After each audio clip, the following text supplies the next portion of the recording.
So the food to be my spoon, spoon, spoon, television, spoon, spoon, spoon,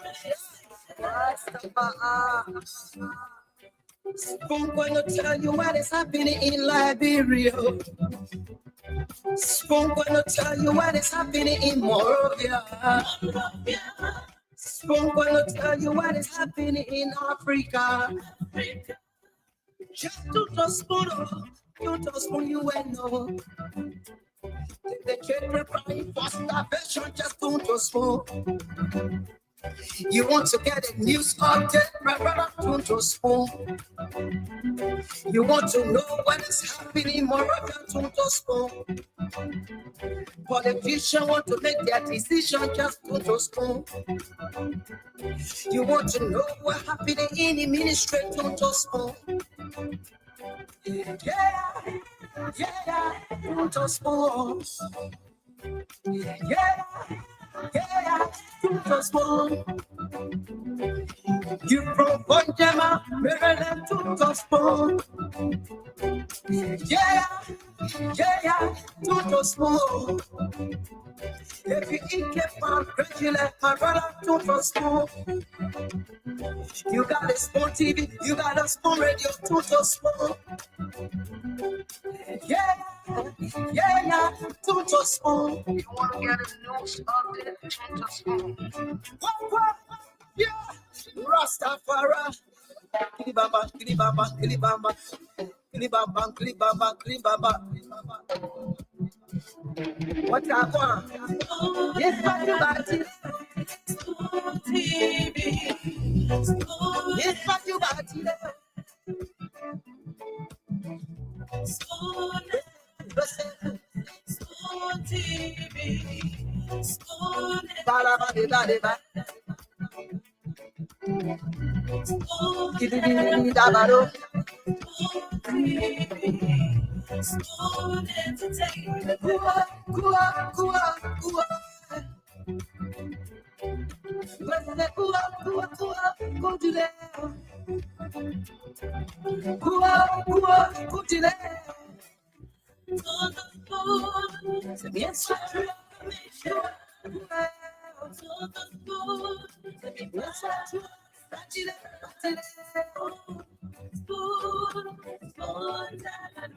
A special one from the CEO, stand coming with the spoon.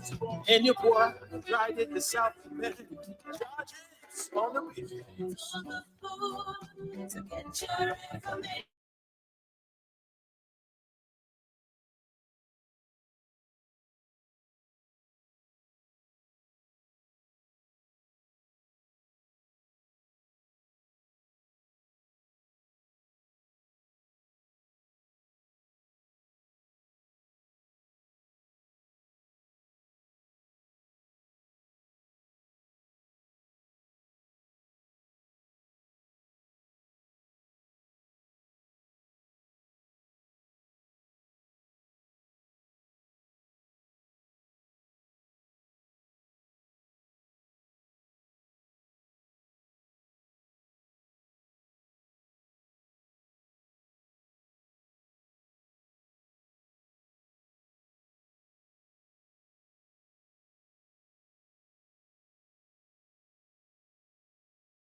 Kua, kua, kua, kua. Let's say kua, kua, kua, go to there.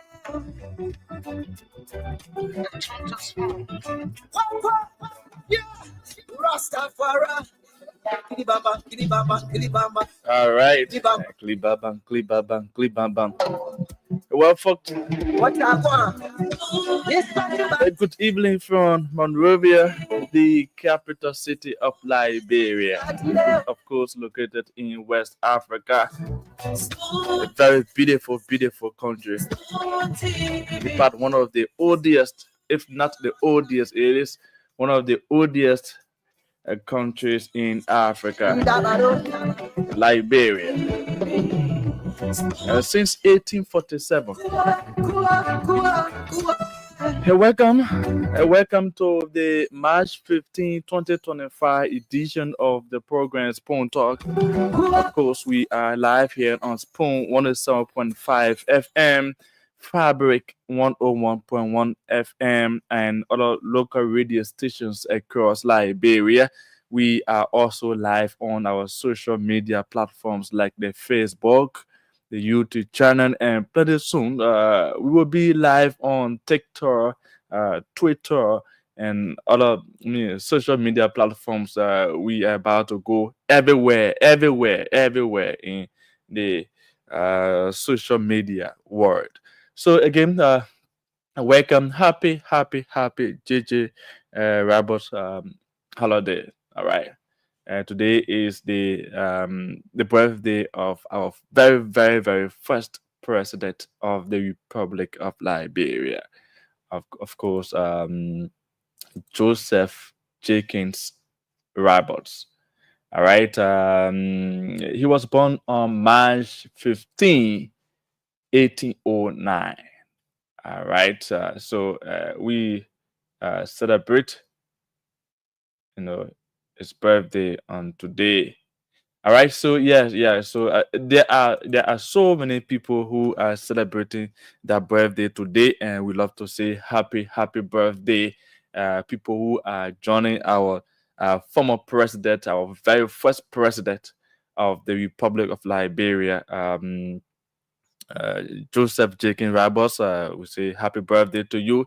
And yes, I'd love to welcome you to the March 15, 2025 edition of the program Spoon Talk. And we'd love to say happy birthday to our former presidents and all those who are celebrating their birthday today, like the special agent, the EPS, to His Excellency President Joseph Boakai, Agent BNBCC. And of course, you celebrate your birthday today. I would love to say happy birthday today to you. 11 years in that area. You are actually a veteran in that area. That's you, special agent BNBCC, and one of the diamond agents, EPS behind His Excellency President Joseph Boakai. You celebrate your birthday today. All right. So, and all of you who are celebrating your birthday today, in addition to our former president, I'd love to say happy birthday to you. So we are about to give you more time because we want to hear from you. We want to hear from you what's on your mind. Today is national holiday, but yet still we know you have something to tell us tonight.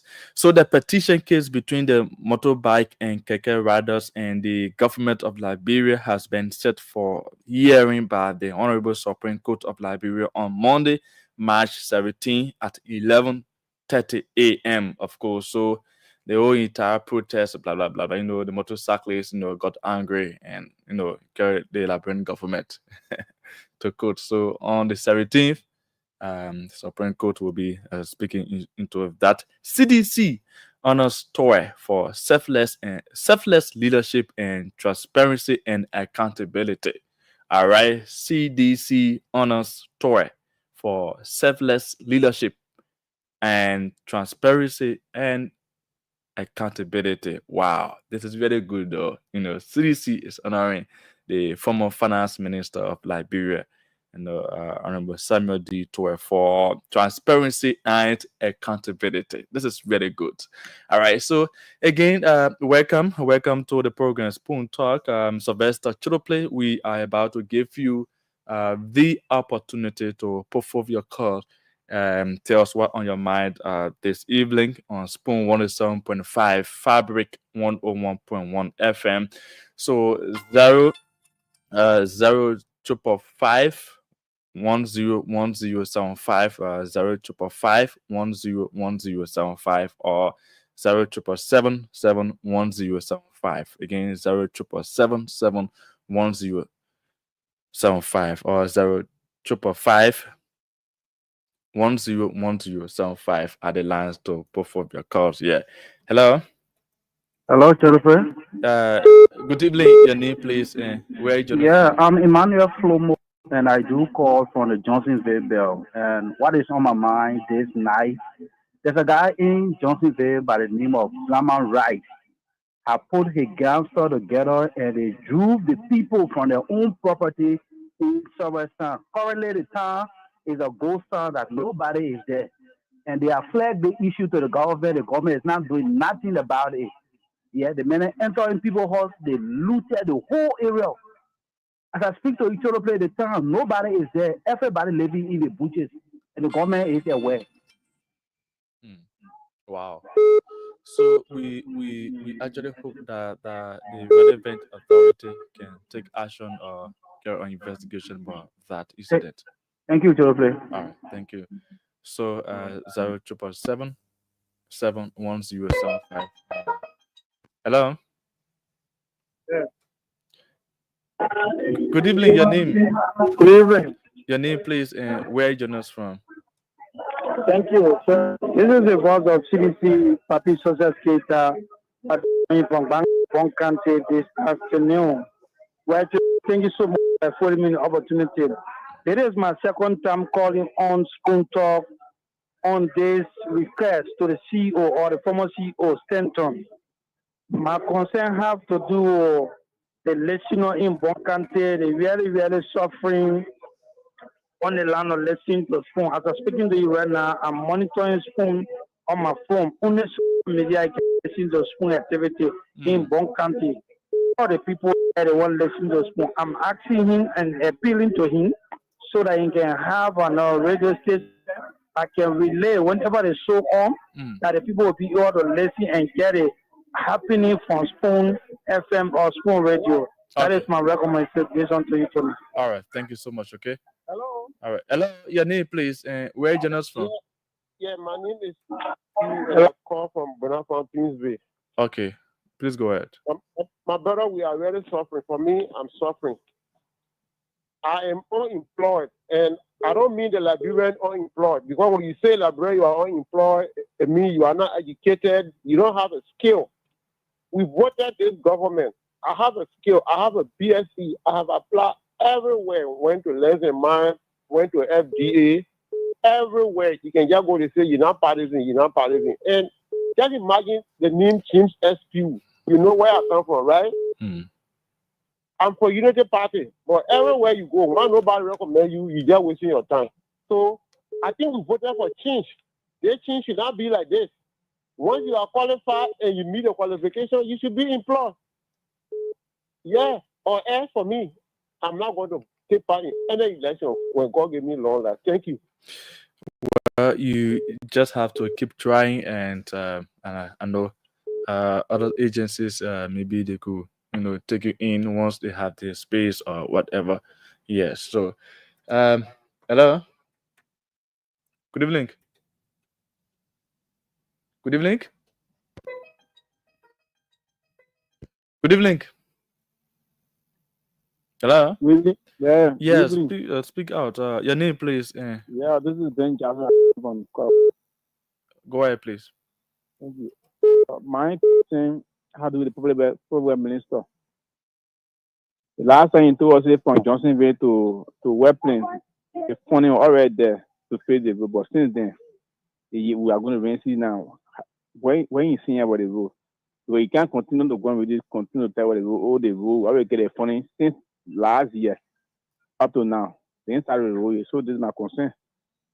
You said where specifically? Eh? You said where again? Where? From Johnsonville turning point to Johnsonville go to turning West point. Plain. They said 10 kilometers. Okay. From 2024, they're talking about up to now. Every day continue phone. Okay. All right, thank you. I hope the people from the Ministry of Public Works are listening. Okay, All thank right. you. All right. Hello? Hello? Yes, hello. Your name, please. Yeah, Jonathan Tugler calling for some second. Let's hear from you, please. Yes, sir. This is the son of Onkante. I came from District 6. Brother, if we are really appealing to the government, really down on my name, appealing to the government to please look at the educational system. If you look at a town called Bona in District 6, right on the main road, I mean, we have a good building down there, but there is no teachers, no good teaching facilities, so that everybody in that town, there are about 200 plus population. Everybody who get afford send their children outside the place, and those that get afford their children just there not going to school. So I really appeal to the government to really look at that place there and see how they can really straighten out things when it comes to the teaching ability. Okay. All right, thank you. Hello? Yeah. Your name, please, and where you joining us from? I'm Griffith too. Right? Yeah, great. Is it Grace Tour? Yeah, Griffith too from New Jersey. New Jersey Estate, District 13. I told you that I was near now in peaceful. Oh, okay. Okay. So, all right. So it's okay. I will get to you, right? Yeah. Okay. Thank you. Hello. Hello. Yeah, hello? Your name, please, and where are you joining us from? This is Conjun and I call from Riverfest. Okay. Please go. My concern tonight has to do with the good leadership of His Excellency Joseph Nima Bwaka as president. We applaud that. But what is dissatisfactory to us is that those local leaderships are not put into structure. So we want him to put eye to it so that the local leadership will be structured so that everything will be done correctly as he has started. Thank you very much. All right. Thank you so much. Hello. Hello, good evening, Mr. Triple. Yes, your name, please, and where are you joining us from? This is Red Power International, the public relations officer for the number 1 center. I'm calling you from Mount Barkley. Okay, go ahead. Yeah, my concern had to do with the issue flagged by that brother from Louisiana Johnson, the area for land issue. You know, this country is a country of law, it's not a country of man. Why is it that a certain or an individual will have a gangster disturbing people all over the place?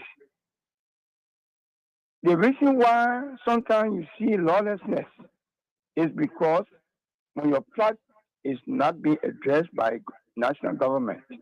The way you're doing it now, if he's the only rooster, but now other person can form their own group too and deal with them. When national government will not come in and say, "Oh, what happening?"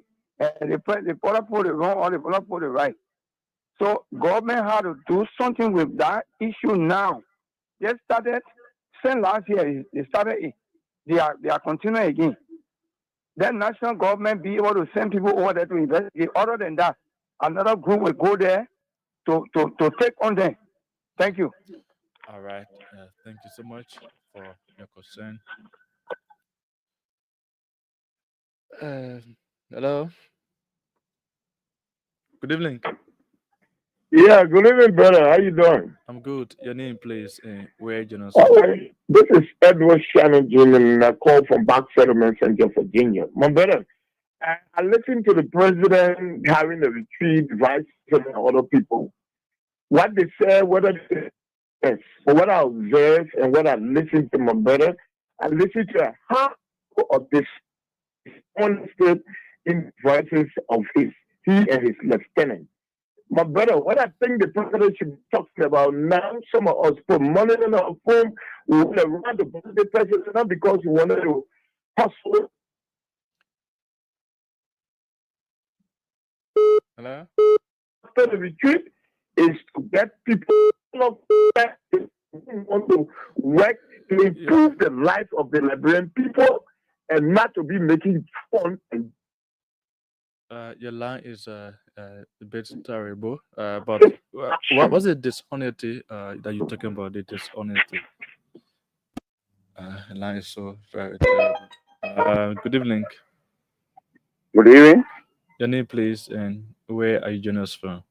This is the voice of Emmanuel Morgan or Arabic morning. I do join from Facebook. Go ahead, please. What really on my mind have to do with the death of my and all of the radio game business have to do in the country. My brother, our youth are falling, especially the one from 17 years old down. Nowadays, you find out that if you don't want to do anything, they just betting. Even when they get a little father to go and eat it, and that we say you won't do it. Where I live now in this side, and brother, when you come, the way the people be washing out balancing until you come, you not find any picking. When you wash your back, all of them just gamble. It's too much in the country. And they probably and they have to do with the radio people have business. I have brother in the radio has not been traveling radio, one listen to information, so down place on you feel like inspire a lot. But then you say now oh they play one. It's so embarrassing. And when like that just Tijamo, it's too bad for the country, please. It's not work on it, bro. So let me ask you, what do you think can be done as it relates to the gambling business? You say what do what would you recommend that it could be done? I think I would like to recommend to I don't know Loto to see the either some years down when they see them playing, they should hopeful are responsible for those things. Because those children do nothing because they want to get something. Okay. So you see, yeah, that's my point. All right, thank you for making your points there. 0777 71075 again 0777 71075 or 0555 101075 0555 101075. Hello. Good evening. This is Sylvester Chidoplay. Sylvester, good evening. Sorry. Okay, go ahead. Governor is in Baji playing field tonight. Okay. Let me say good evening to the UGC and the others, the CEO. Let me say my issue has gone to the AB statement. Yes, AB on Kings FM. I treating the VP life. Let me say because I know the government now too good for it to be lenient. So that is that just action. Maybe you know what I say now, but you know what I say? Say the team that were happy to VPA will be scared. So there's a plan on the way. So I'm calling on Justice Minister. Let them call the man. They caution them. They ask the man caution. That simply they call the whole message at the time. They beating. That here I wanted for them to flock because I don't know what AB is depending on. For you to say. You tell the VP life, and this if they want to be different person, AB is now more than anybody in the country. Okay. AB is facing like us. So just if this is our government, if you not take no action in this, take action different person do it when you take action now our government will see the way that will protest against our own government. Because that you're hearing it. Will be really we don't tell law of motion say that for every action there is equal and opposite reaction to it. Okay. So if AB tell the VP, you call the man, let the man answer question. AB is now nobody in the country for you to sit down on a little new platform, be creating someone life. Okay. Thank you. Hello. Hello, good evening, Socio-economic. Good evening, sir. What's your name, please? Yeah, this is Red Power International.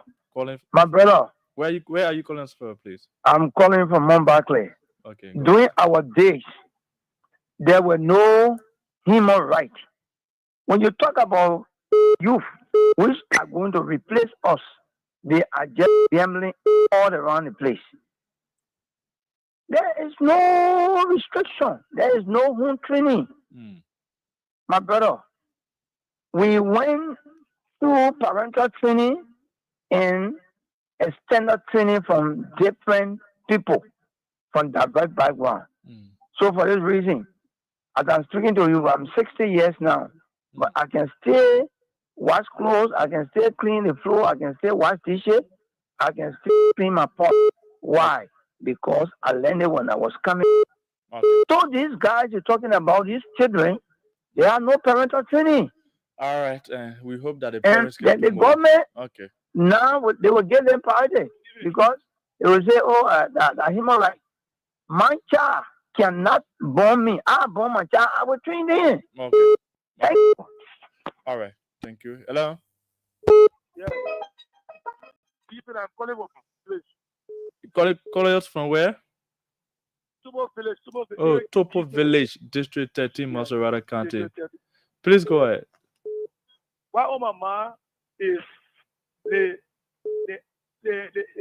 people who oversee who like making money and they focus on like bro as a librarian. And they focus on like when you get opportunity, I leave people opportunity here. For them to stop, too much politics.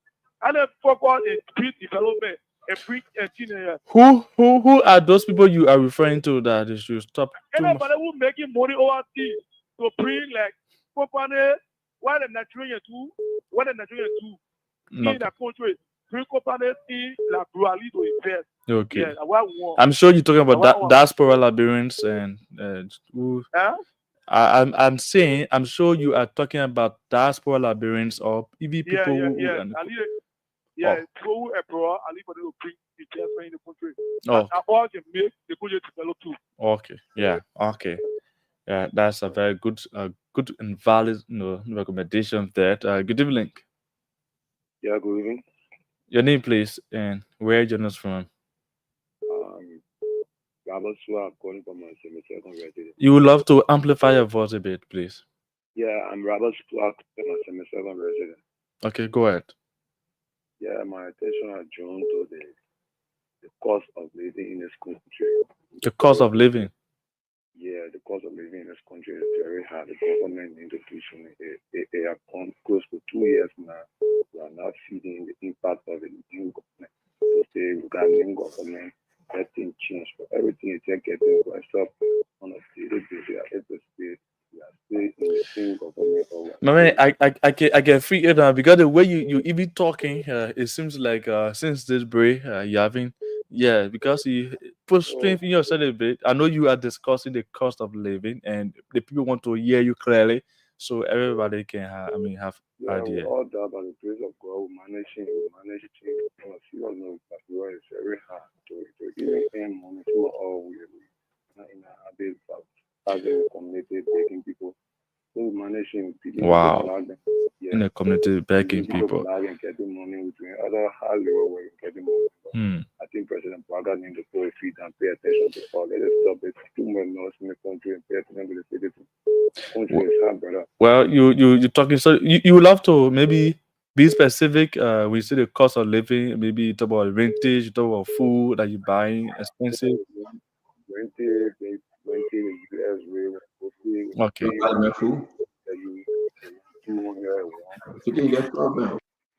All right, thank you.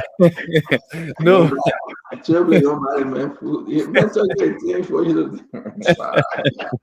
No, the way he's talking, and his boss, his concern is actually going with it.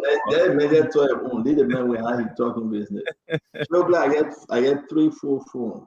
Which one? Oh wow!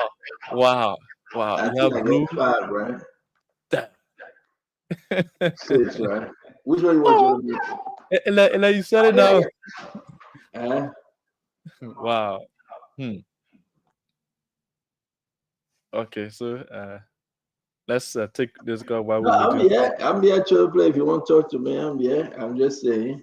Okay. You know, you the man. You do all the stuff. I heard that you. So is it true that you're the highest paid worker at Spoon? The very high. You up there? Is it true, play? No, I'm asking. I really don't know. I'm asking. Yeah, we are here. We are here, and we're doing everything possible.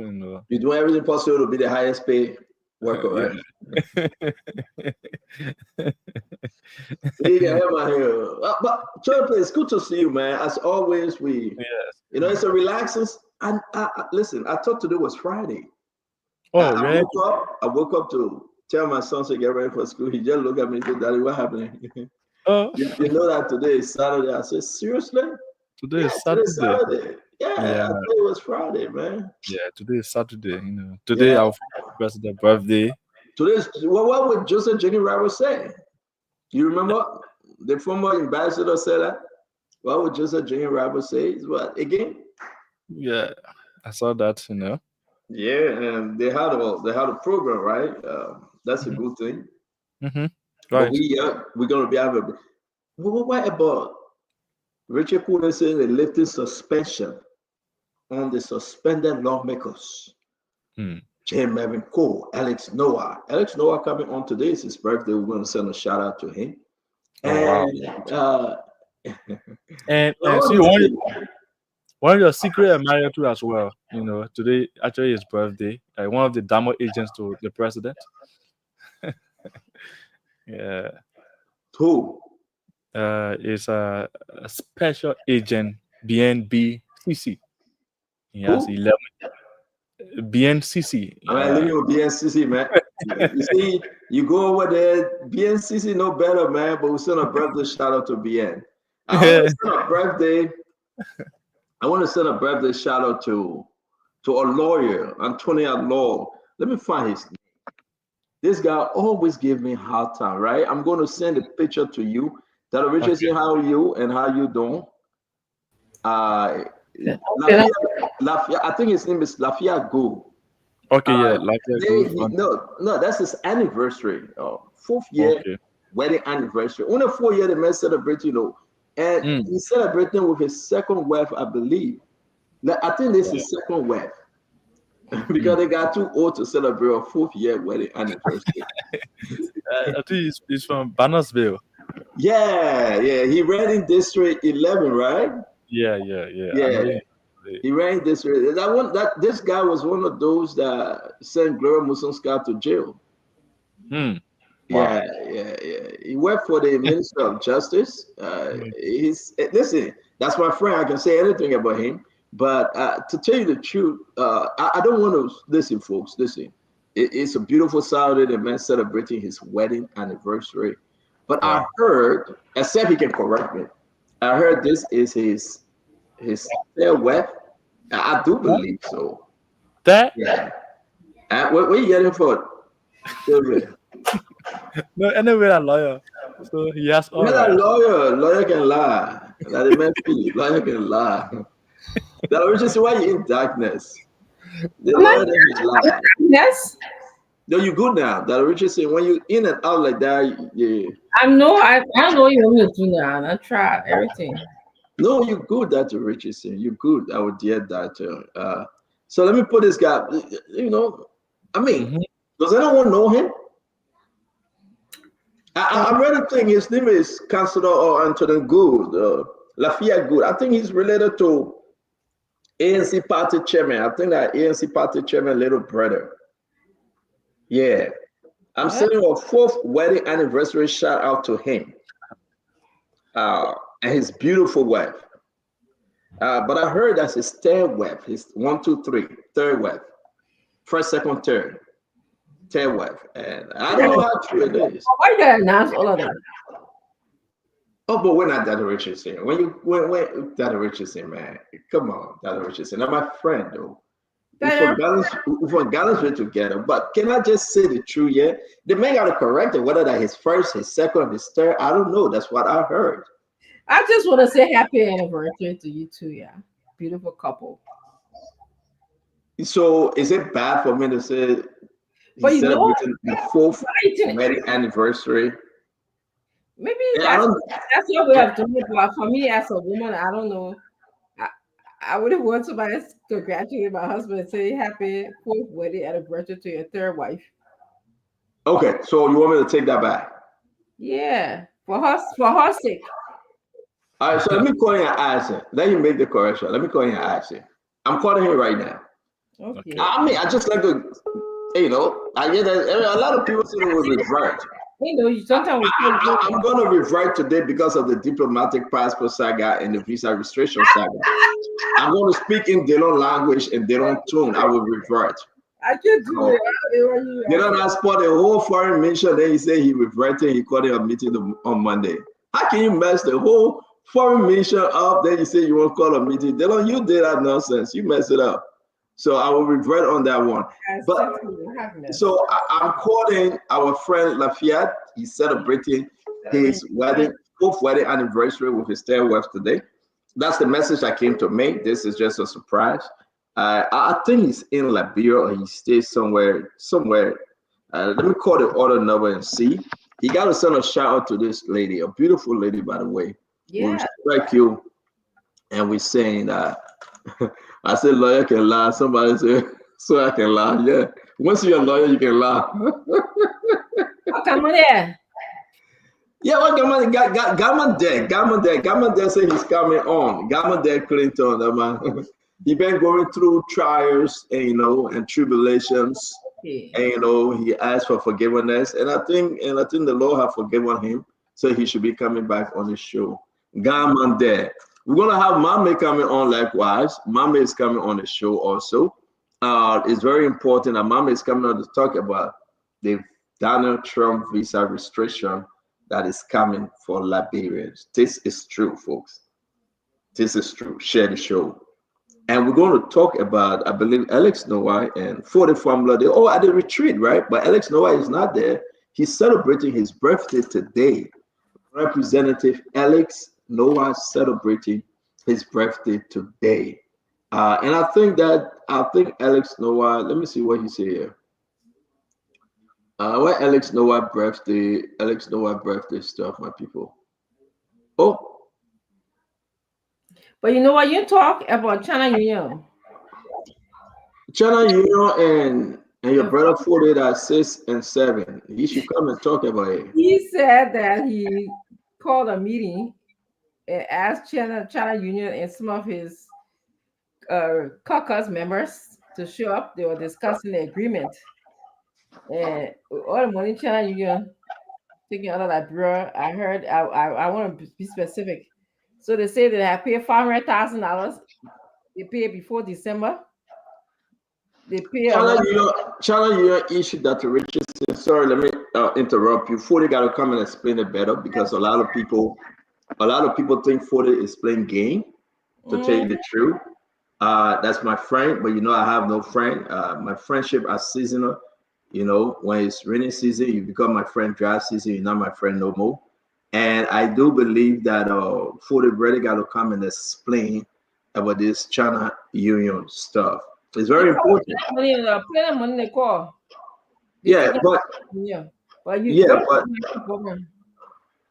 Dr. Richardson, there's a lady at ELW hospital. She was at ELW hospital bleeding. They took her urethra and they took her kidney mistakenly.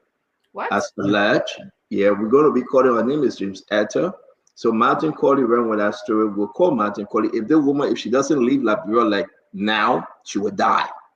Wow. We are talking right now, she has JFK. If she doesn't leave Liberia right now, she will die. This is very serious. It's a SOS call, very, very serious issue.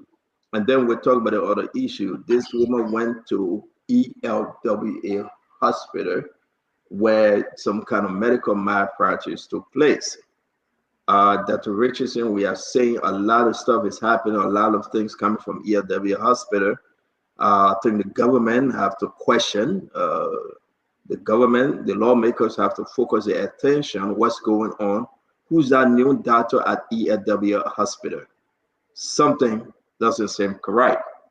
the doctor at ELW hospital, somebody at ELW hospital, we getting into serious issue. So therefore, everybody is saying that the government need to put their attention at the ELW hospital, because you know why? People, folks are dying. That's what you call mysterious death. People are dying. So we will call on, yeah.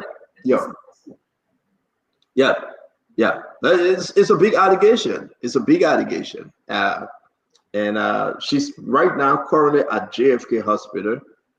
We will be speaking to her. I'm trying to place a call. Once we start the show officially, we should be speaking to her. If she doesn't leave Liberia, there will be no way for her to see the information reaching us. So these are some serious situation here, Dr. Richard said. If you follow Martin Cody page, spoke to him today, and it's very, very concerning. Go ahead. No, yeah, I mean it's sad. How do you mistake somebody reproductive organs for kidney? I don't get it. Kidney is not near that part at all, and I'm just a lay person. So legally, I think I have not seen folks taking hospital, doctor, and other people to court for medical malpractices. I have not seen that. That's true. It's a common thing here in America, but in Liberia, people just go in the hush hush. Oh, the men were trying, things happen.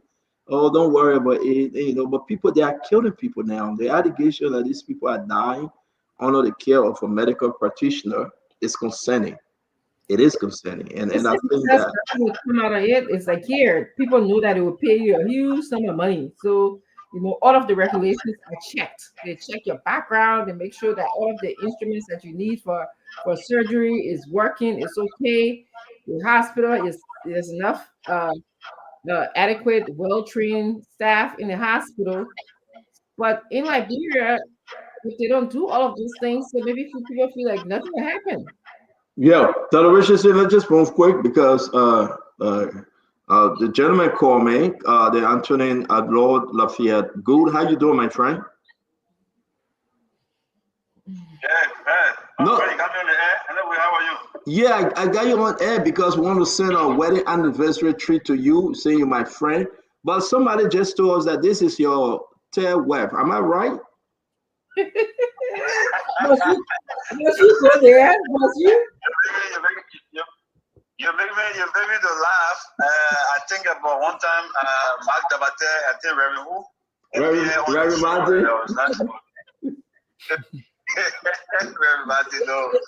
Yeah, I've got it. All right to laugh, yeah. All right to laugh.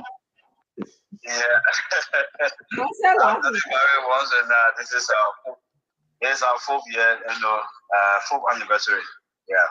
Oh, okay. So the information is not true. This is your first official marriage. The other one was traditional, right? And this is the European, right? But my young man, there has not been anything called official. In Liberia, marriage has to be official. Two ways you get married in Liberia. 7 years you stay with the woman, and you carry yourself as exactly. So you make my point. The first woman was 7, the second woman was 7. No. I've not reached 7 years before. Happy anniversary, man. Happy anniversary to you. But let's allow you to send a shout out to your wife. We pray that God can grace you guys on a beautiful journey. Again, happy anniversary, and send a shout out to her. Well, just by me even being hosted for these few seconds or minutes, it's a shout already to her. She knows I'm alive. I know she's alive, and I wish her all the best wherever she is now. I know God is with us, and He's going to carry us through. This is a journey. It's just a life-ending journey. Marriage is not something that you take for granted.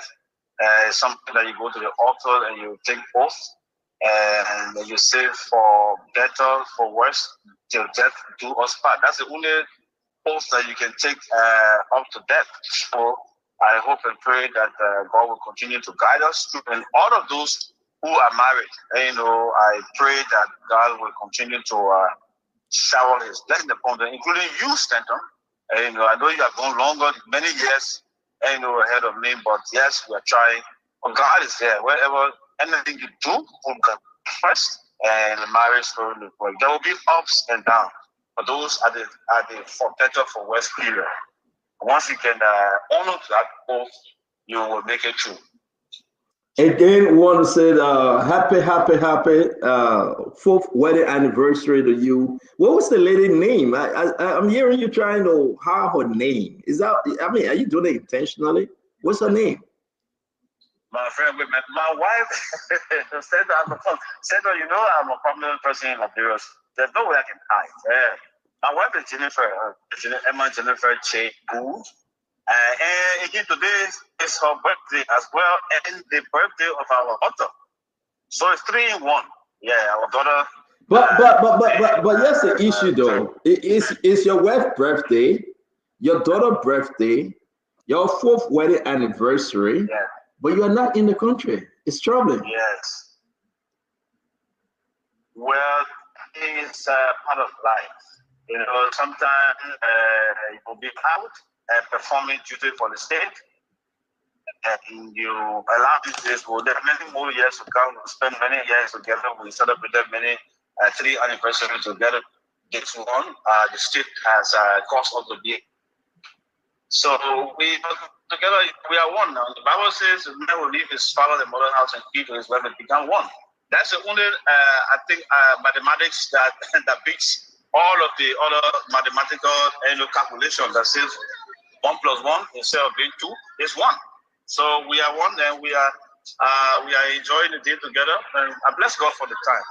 And, I wish her happy birthday. I wish my daughter happy birthday. I wish all of those persons who celebrated their birthday today and the wedding anniversary, my friend Phil Tapper Dixon, my aunt Edna Randall Gould, many other persons who celebrated their birthdays and wedding anniversary today. I just want to send a shout out to them as well. Yeah, so before we let you go, because you're my special friend, I want to say this to you. You are not in the country. Folks should listen, and your daughter is celebrating her birthday. Your wife is celebrating her birthday and the wedding anniversary.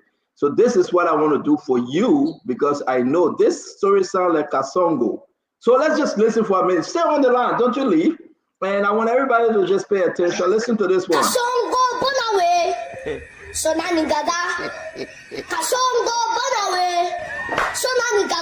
Oh yeah. Kasongo banawe. Kasongo, yeah. Mombari. Amen. That whole story, the whole story you just explained, the whole story you just explained, a Kasongo story. You left, man, but happy anniversary to you. Happy anniversary to you, my man, and to our beautiful sister. They were looking for Kasongo in that song. So they said, Kasongo, where are you? For me, this Kasongo is in South Sudan. And he's on government mission. He's serving humanity. He's not lost. He's not missing. Thank you. Thank you very much. Thank you. Thank you very much, brother. You're welcome. Now, Richardson, they look at man. Where are you? Daughter birthday. What birthday? What anniversary? The man is in South Sudan. So there's a Kasongo, eh? Kasongo, Kasongo, eh? So, I mean, we got to play one more time. We got to play this one more time. People calling for this Kasongo was made by Kiatamba, Abdullah Kiatamba, and his name is on it. Somebody said it to me. He loved Kasongo. Let's play one more time, ladies and gentlemen. Kasongo, Bonawe. Sonani Gaga. Kasongo, Bonawe. Sonani Gaga. Oh, yeah. Kasongo, Bonawe. Bonawe, Bo. Sonani Gaga, Kasongo, yeah. Mombari Nanga. Kasongo, Bonawe. Songa Libala. Oh, yeah. Kasongo. So there you have it, ladies and gentlemen. Kasongo. This is Abdullah Kiatama. The man is the Kasongo man. I want to say to all of you, we'll be starting the show. We're going to call you. Where is Uncle Sam? Akaris Mosegre, Asif Do, Abdullah Mame, Gibson Jeru, Paul Kennedy. Today is the anniversary of our dear brother, the retired Colonel Ed Redmond Gray. He's celebrating a wedding anniversary with his beautiful wife. We will put a picture up and we'll hear from Ed Redmond Gray once he come on. Again, we want to say to you, welcome to Spoon Talk, as we call the name Felix Dior. Felix, how you doing today, my dear friend? Tali Quay, Tali, how are you? Noah Elliott, Lahi Cannon, D, Steve, Harriet Marcos. If you want to listen to the Kasongo clip again, Man Jennings' son, just let us know. That clip is Kiatama in that clip. You hear the name Kasongo. George Galakba, Joki, the name. Mamoun, Ahmed Jalazo, Jim Milton Niwe, Henfo Cully. Thomas, it's always good to see you, Thomas. Sita Hammond, as always. The name is David Booker. David Booker is in the house. We want to welcome Liberia eminent intellectual. Queen Vane, as always, Agatha Glasgow. Queen Vane, I'm calling your name again. You are joining us. Zodet Ed Gweswa, Bobbitt Toga, Pierre Campbell. Pierre, where are you, man? It's good to see you. Rachel Blackett, Ryan Change Camara, Joe Cooper. Joe Cooper, is good to see you. Dexter is in the house. Dexter is staying. Now, this stuff running fast, my people. George Wee Johnson, Melon Dan is in the house. Maurice Jabate. Where's Mark Jabate? Assistant Minister, Internal Affairs, Mark Jabate. Abena, it's good to have you on. Abena, Sister Abena. Joseph Jackson, as always. Leroy T. Johnson. Leroy, good you joining us. Malayan Dan. What's the name? Sir Wilmot Love. Marilyn Wilson. It's also good to have you. P. Natu is in the house. Zoda Gweswa. If I just can pronounce your last name, it means that this thing is running. I'm trying to catch it. Bernice Woji. Ibram, his name is Ibram Bella. So we're going to call him Bill Carson. Finally, Bill Carson arrived. Bill Carson, it's good to see you. Wasiwa Dan, we'll call you Wasongo. It almost sounds the same. Wasongo. Dr. Richardson, this thing is running crazy. I need glasses. Dr. Richardson, how you doing today? How's the family? How's the little Kasongo? You got a little Kasongo in there too. Buster Toe is here. John J. Grams, John J. Senior for forensic. No, flags. Come on. Okay.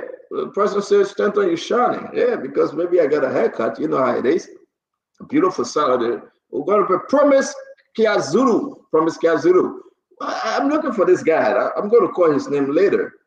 Gabriel Dolo is here. Francis Swain, Ahmed Mohammed Fambale. You guys tell us what's on your mind. Tell me what's on your mind. Let me read it. You got to let us know. Forensic Flags. That's the name, Forensic Flag. Look at somebody named Hope Joe Roberts. Why am I recording that name? The name is Gabriel Topo. Gabriel Topo is in the house watching from Buchanan. Buchanan is in the house. H.R. Allen, as always, environmentalist Douglas Samuel Mambo. Dr. Richardson. Yes. Talk to us. We will be discussing today the proposed visa restriction on countries around the world, including Liberia. We'll discuss that today. We'll also discuss today Richard Kuhn and the Majority Black implementing new standard, removing and lifting the suspension on those lawmakers. Will Funati Kufa resign? All this thing geared towards the One Funati resignation.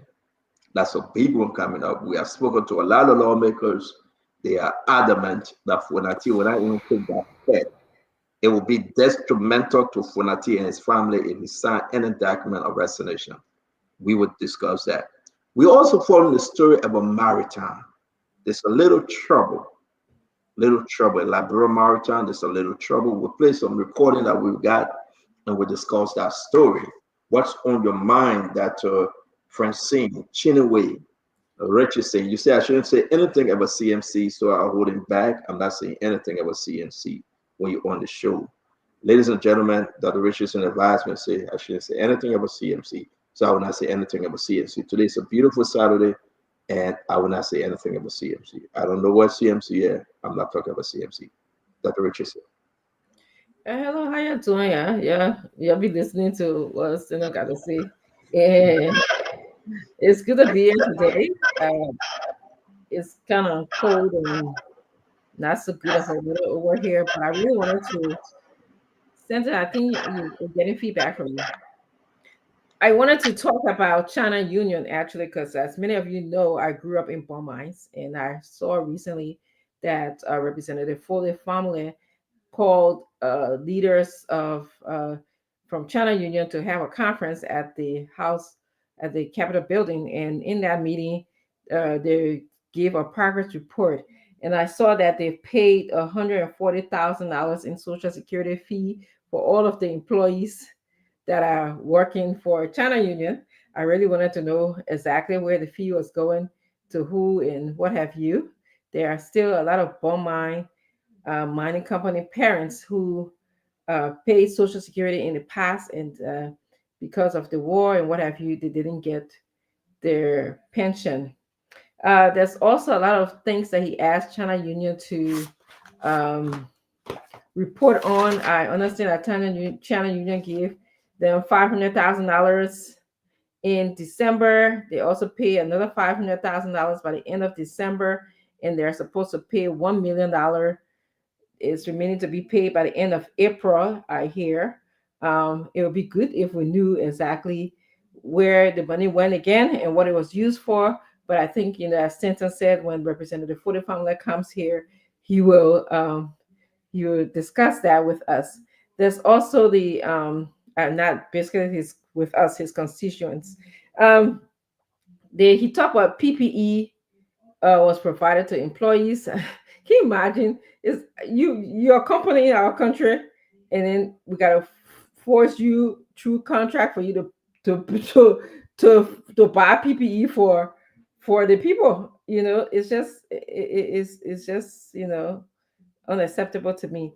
And there's also a lot of upcoming things that he talked about, them giving medication to the hospital. He talked about them making a contribution of books to the school. Who reads books these days? Everything's so computerized and digital. So I want to hear more about what's happening in Bon Mines. My heart really is with the people in Bon Mines. So I'll be interested in him coming to explain more of his conference to the Liberian people. Short of that, there's a lot to be discussed today. Stephen talked about us talking about what happened at the Capitol building. For me, it doesn't matter whether Kofa resigns or not. They just have to follow the rule of law. There is a handbook that they have, a rule book that they have, that explicitly say exactly how they are supposed to elect a speaker and how they are supposed to remove a speaker. So once they follow that handbook, remove a speaker, if they have the 49 members, I have no problem with who they elect as speaker as long as that person meets the criteria. But you cannot go and just decide among yourself that you want a certain person to be speaker and you replace the duly elected speaker. I think that we're on the onset of lawlessness. A lot of people say, let it be so. That the house ruins, all of that stuff. This is how we start. You see where we are today? That small thing that happened, that small, you are saying, it's just, legislative politics. That's what they say. Legislative politics. You see the implications. We went from that small thing to the burning of the Capital building. Capitol building, burning of the Capitol building. Then went to the Justice Ministry getting involved. Then went to the Justice Ministry saying they're not getting involved. They went to ultraviolet ultra virus, not virus, ultra virus. And then we went with the police department sending all the fire people to come and look, to come research, what caused the fire in the Capitol building. I mean, and then we had ECOWAS in our country. And we have the Ghanaian parliament, that was just there. I think he's still there. Then, I mean, it's just going all around to the place where our country is just at a standstill. So, I mean, it's not small. So when we overlook these things, when you overlook these small things, you see how big it gets. It creeps up. And I would tell everybody, so I did not tell Stanton not to talk about his CMC. He's welcome to talk about CMC. I didn't tell him not to talk about CNC.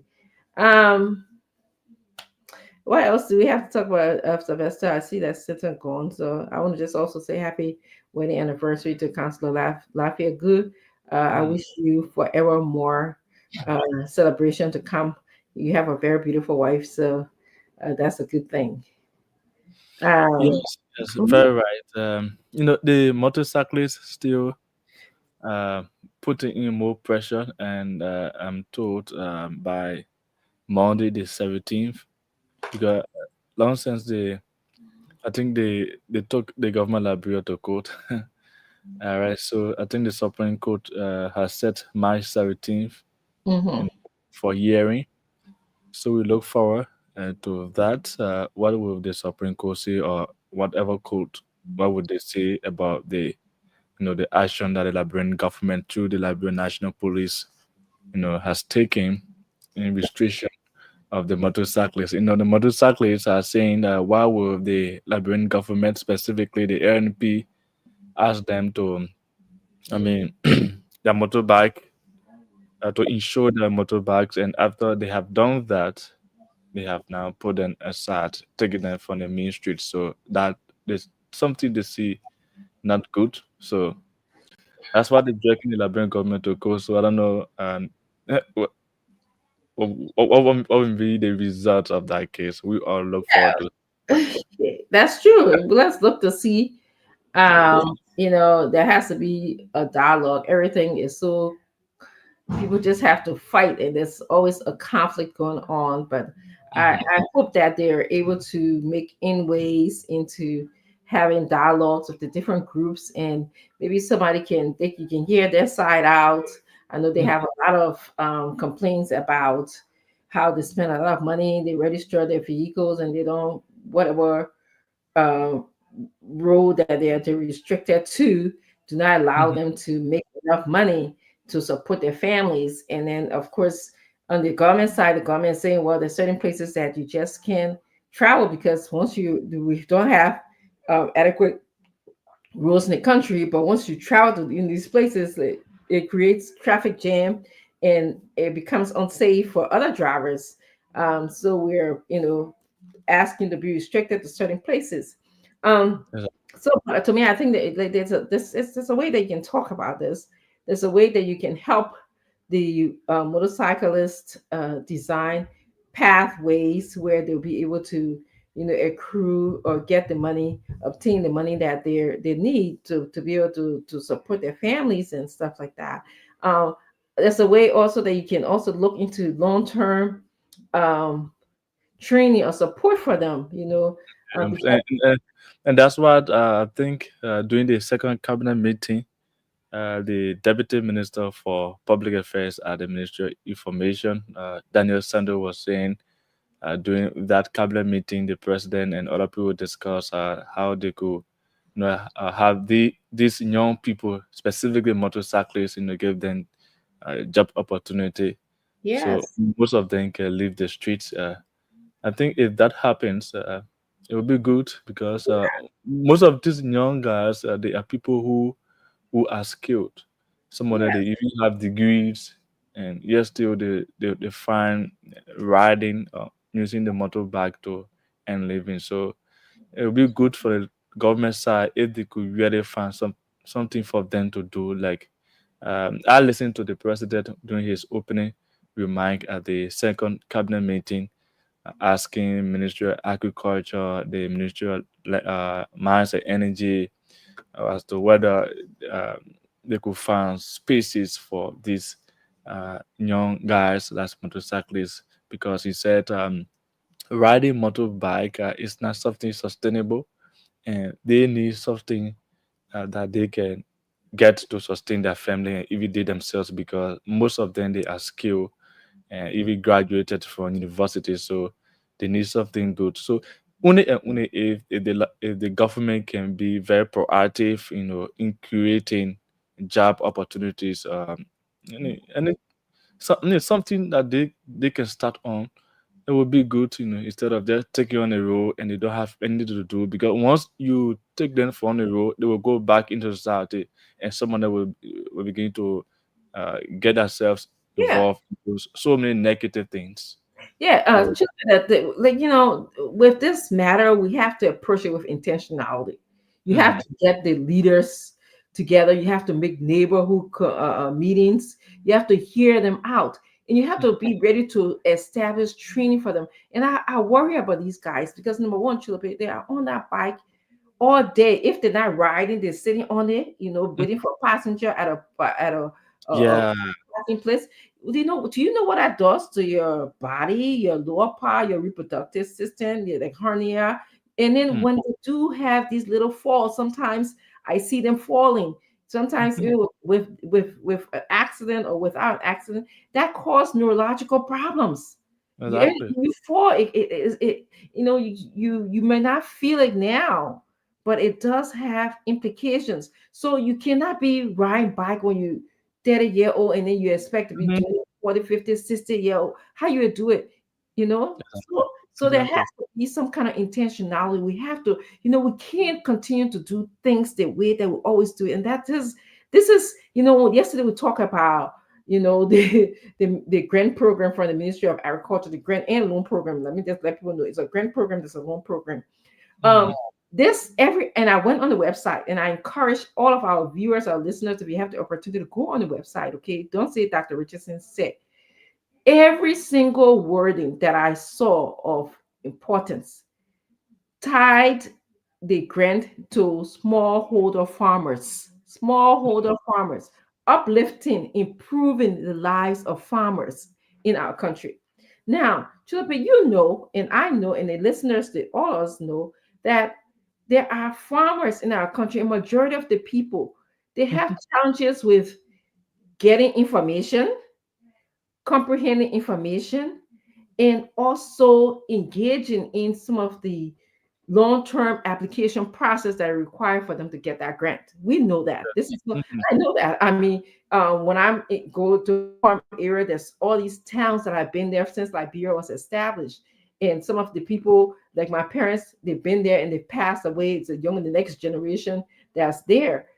They didn't go to school Mm. to the pay. It's not that they didn't want to go to school, but their parents could not afford them to The afford food. for them to go to school. And when they went to school, some of them tried to drop out because the parents could not afford, or either Mhm. because it just wasn't possible. So they stopped. They stopped in our second grade, third grade. It's so they know very basic. Now you create an application form that these people who we call small holder farmers cannot even comprehend. They can't even read. They don't even know what's on the I form. tell you. Are I tell you you. are you then creating a pathway? Do you have a good linkage? The word they use in the form, you should have, if you're agribusiness, you have a good linkage. Okay, a good linkage. Do you have a good linkage? Have you called these people around to help them complete the application form and to monitor and to make sure what makes Dr. Richardson farm? If, in Okay, fact, some of them don't even have smartphones before you even talk about getting the length and what have you. okay. And so when we bring this kind of argument, and somebody say, "Oh, the loan was just not for smallholder farmers. It was also for other type of people, and so it's acceptable for these people to get the money." It's not. The World Bank and our government had they were well intended. They had good intentions. intentions of making our country a place where people could be uplifted, the income level could be increased. Okay, it was good because they wanted a better Liberia, but we were doing the same old thing instead of thinking outside about, oh, the people in that group, in that area, in our farmer district, in our handy district. I will talk about places that I know. Okay, the last time in that area, I see people going to school. I see people being able to, complete forms and stuff like that, or even have bank accounts. Exactly. So I think you are making valid points, because when you try to bring up opportunities and you make the opportunity so complicated, it can reach the right people. The what you're saying, having the form, if the people don't even understand it and what have you. Some of them don't have smartphone. You, in that manner, it makes it, the right people. It couldn't reach there because people, as old folks, people who hugely into agriculture activities, who have knowledge when it comes to agriculture, but they don't have anything like smartphone, or before getting on internet to get getting the phone to fill it in. You will miss them out because they don't have access to these things.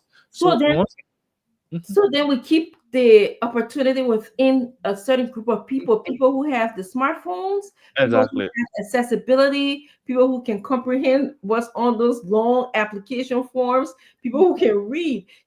I ask you, so I didn't mean to interrupt you a little bit, but I ask you, if what makes John Brown, who went to school, a better candidate to get a processing machine to fix his rice, to mill his rice, versus the old farmer who in farmer district?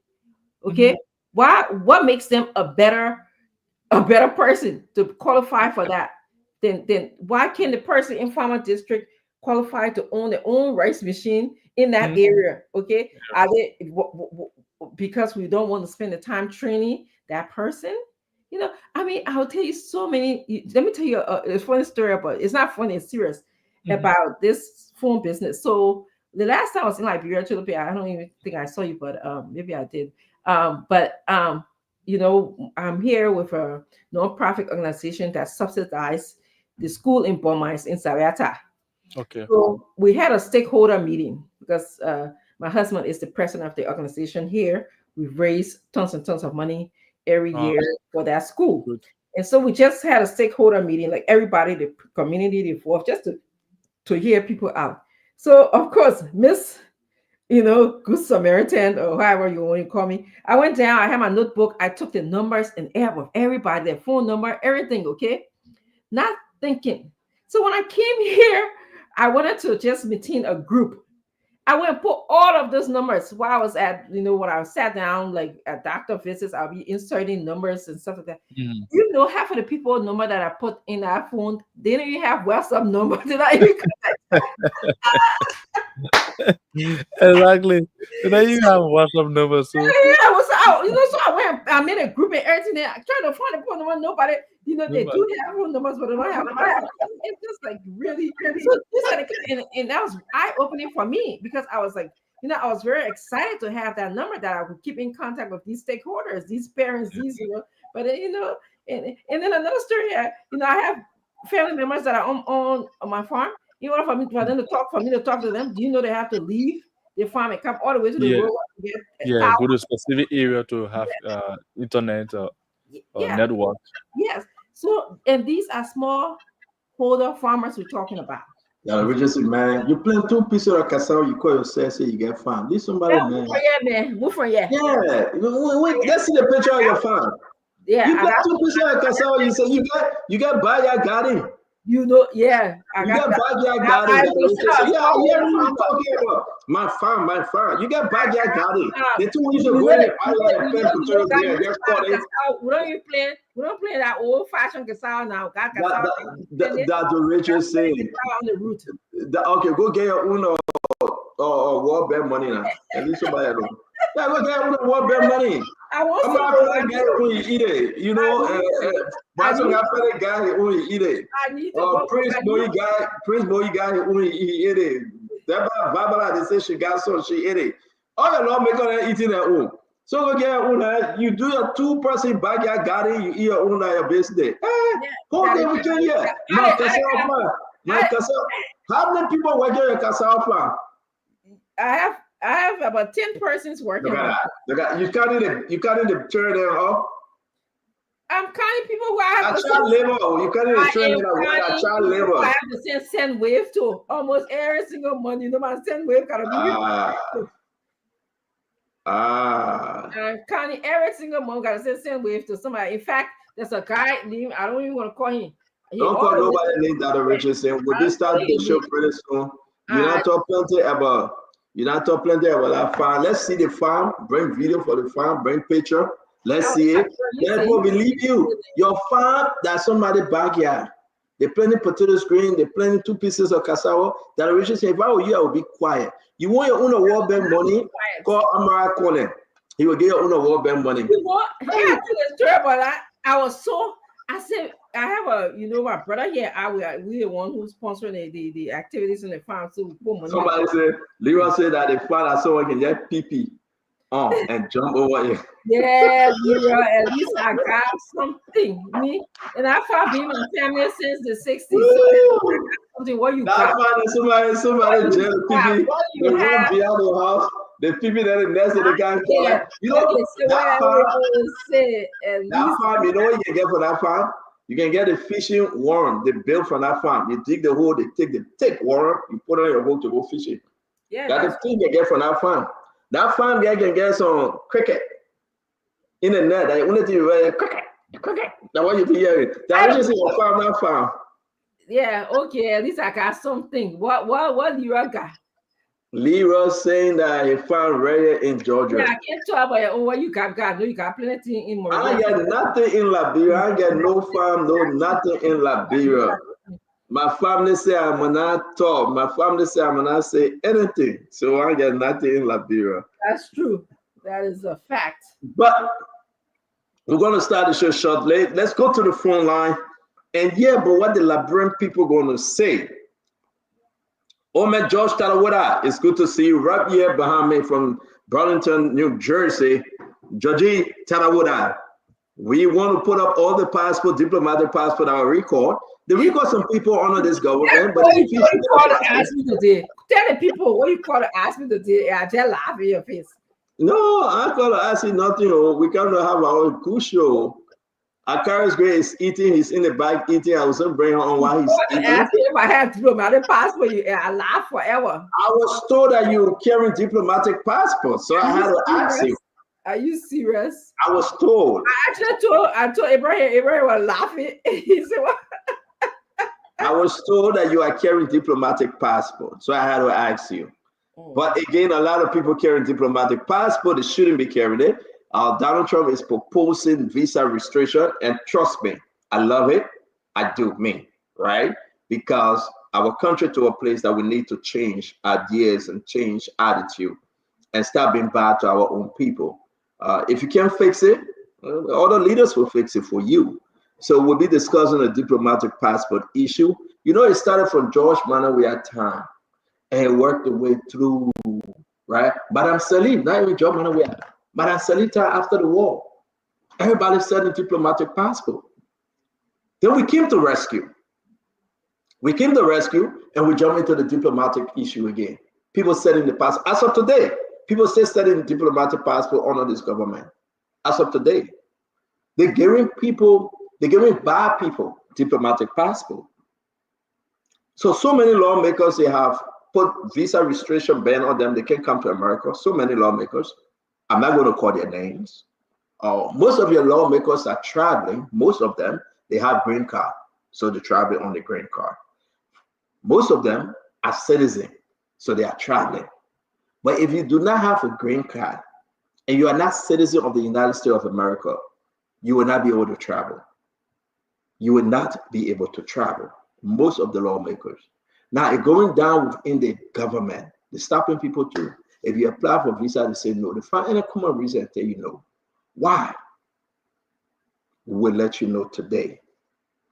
We're going to discuss this again, and we'll let you know. So you yourself, as a citizen, if you want to travel, they will deny you. because our government is not fighting hard enough. People take diplomatic passport to give it to criminals. People take diplomatic passport and you know what they do? They use it to go bring in investors and rob the investors and take money and scam the investors. So it's just bad. You know, we are looking at other nations. Yeah, like America said, listen, we'll give you 60 days, you'll fix this. You'll give us reason why we shouldn't restrict you guys. So we have to discuss it. We'll discuss it today. The last time we should have discussed Fadiga. Why Fadiga is not going to France? Why? Anybody know why? I mean, let put that one aside. And one of the SOS issue today that we will be speaking about, the lady that went to ELWA hospital and they removed her urethra and they removed her kidney. The allegation, I stand to be correct, and I want to call Martin Cody who will speak on this thing. And the lady name is Gisetta. Right now, as we speak, she's at JFK fighting for her life. Trust me, if she doesn't leave Liberia, probably, I mean, God forbid, she would die. God forbid she would die. So once we start the show, we'll let you know. We're going to take a few calls, and the main reason we're going back to the phone line, if you know anything why our brother Hussein Fadiga, I have invited him on the show, is not going anymore to France, please let us know.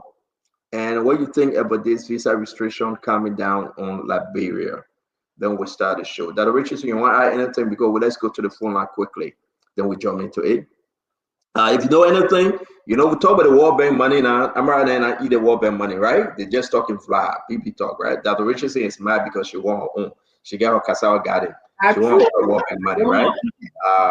Yeah, Dr. Richardson and I'm right. It is easy 250,000 and best of got family. I said if I could get out one, what I would do for the people of that.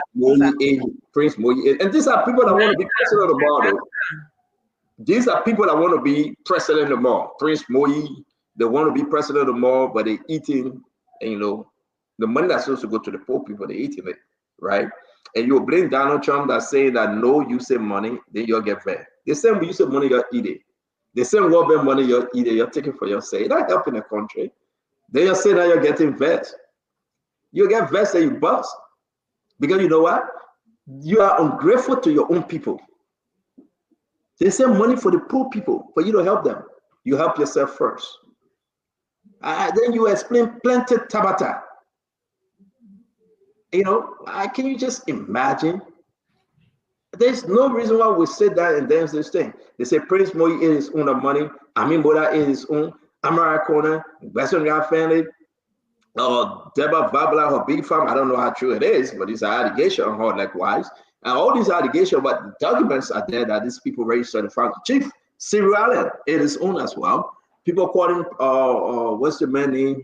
J. Emmanuel Nukwe, and you know, he ate his own too. So what's going on? Can you name me one common Liberian that will put a hell and say, yeah, I guess so? I'm not in government, but I guess so. Can you name me one? One small that I said, you can say, tiny Liberian from a poor background in that village to say, yes, somebody came and gave me money for my farm. Can you name me one? But common Liberians are not important. You heard Jeremiah Kuhn calling somebody common Liberian, so you expect common Liberian to get what? Hey, boy, we will come to that. Let's make progress. Can you name me one? Just one person, right? Can you name me one person that received this money? Then when you talk, all the lawmakers and get first. My fellow Liberians, the money was for you. That doing your backyard garden for them to elevate you. But guess what happened? People took it. But you know what? Prince Moyi will say, I'm from Bon County, made me president or made me vice president. And Prince Moyi, my man, I will call him. I tell you, but then I call him, we talk. Then you know what? Trust me. That's what I would say, made me vice president, I would do the grand ambassador for you. But you know, Besson guy, the reason why you can't get visa today because Besson guy, passport gay guy. You know that. All these people, they're a waste of time. Just waste of time. You know? Just waste of time. They're lying to you. They're stealing from you. And some of this money the government got to pay back, you know, that loan. Yeah. The government have to pay them back. So we pay the money that we get American and we pay some back.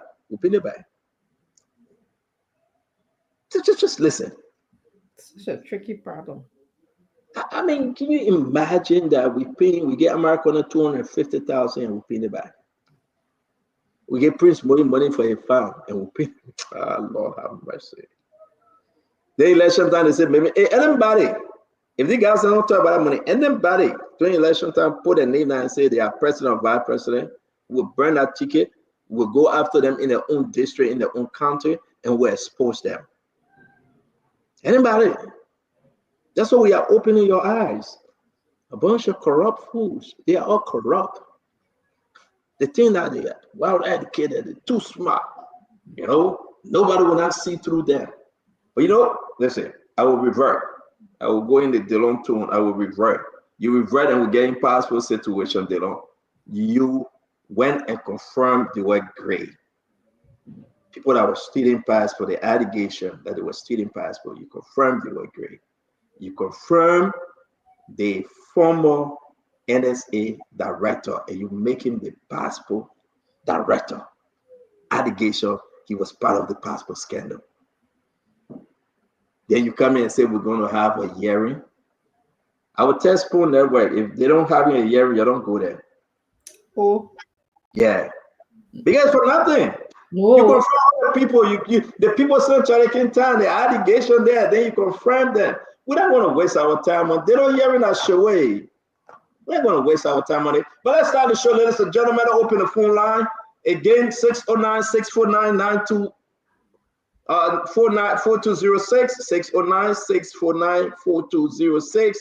Again, this is what we're here to do.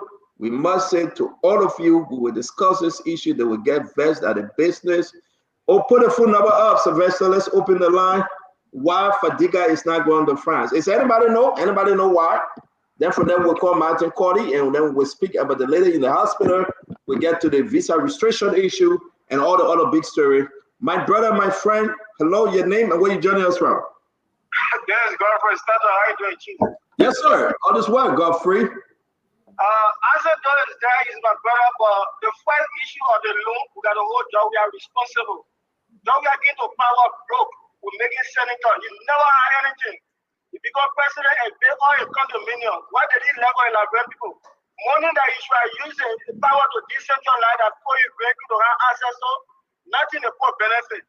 He told you to pay money and you pay us he said it was a project. So that answer to tell me why the Jovial left our people. 200 million, they see the hand of politicians. When Jovial was campaigning, he had to get money to come out and then to compromise so that he can support it. It's wrong. So we cannot put the blame on Joseph Baga alone. When we are getting power as proper leader, who the proper you get a loan to?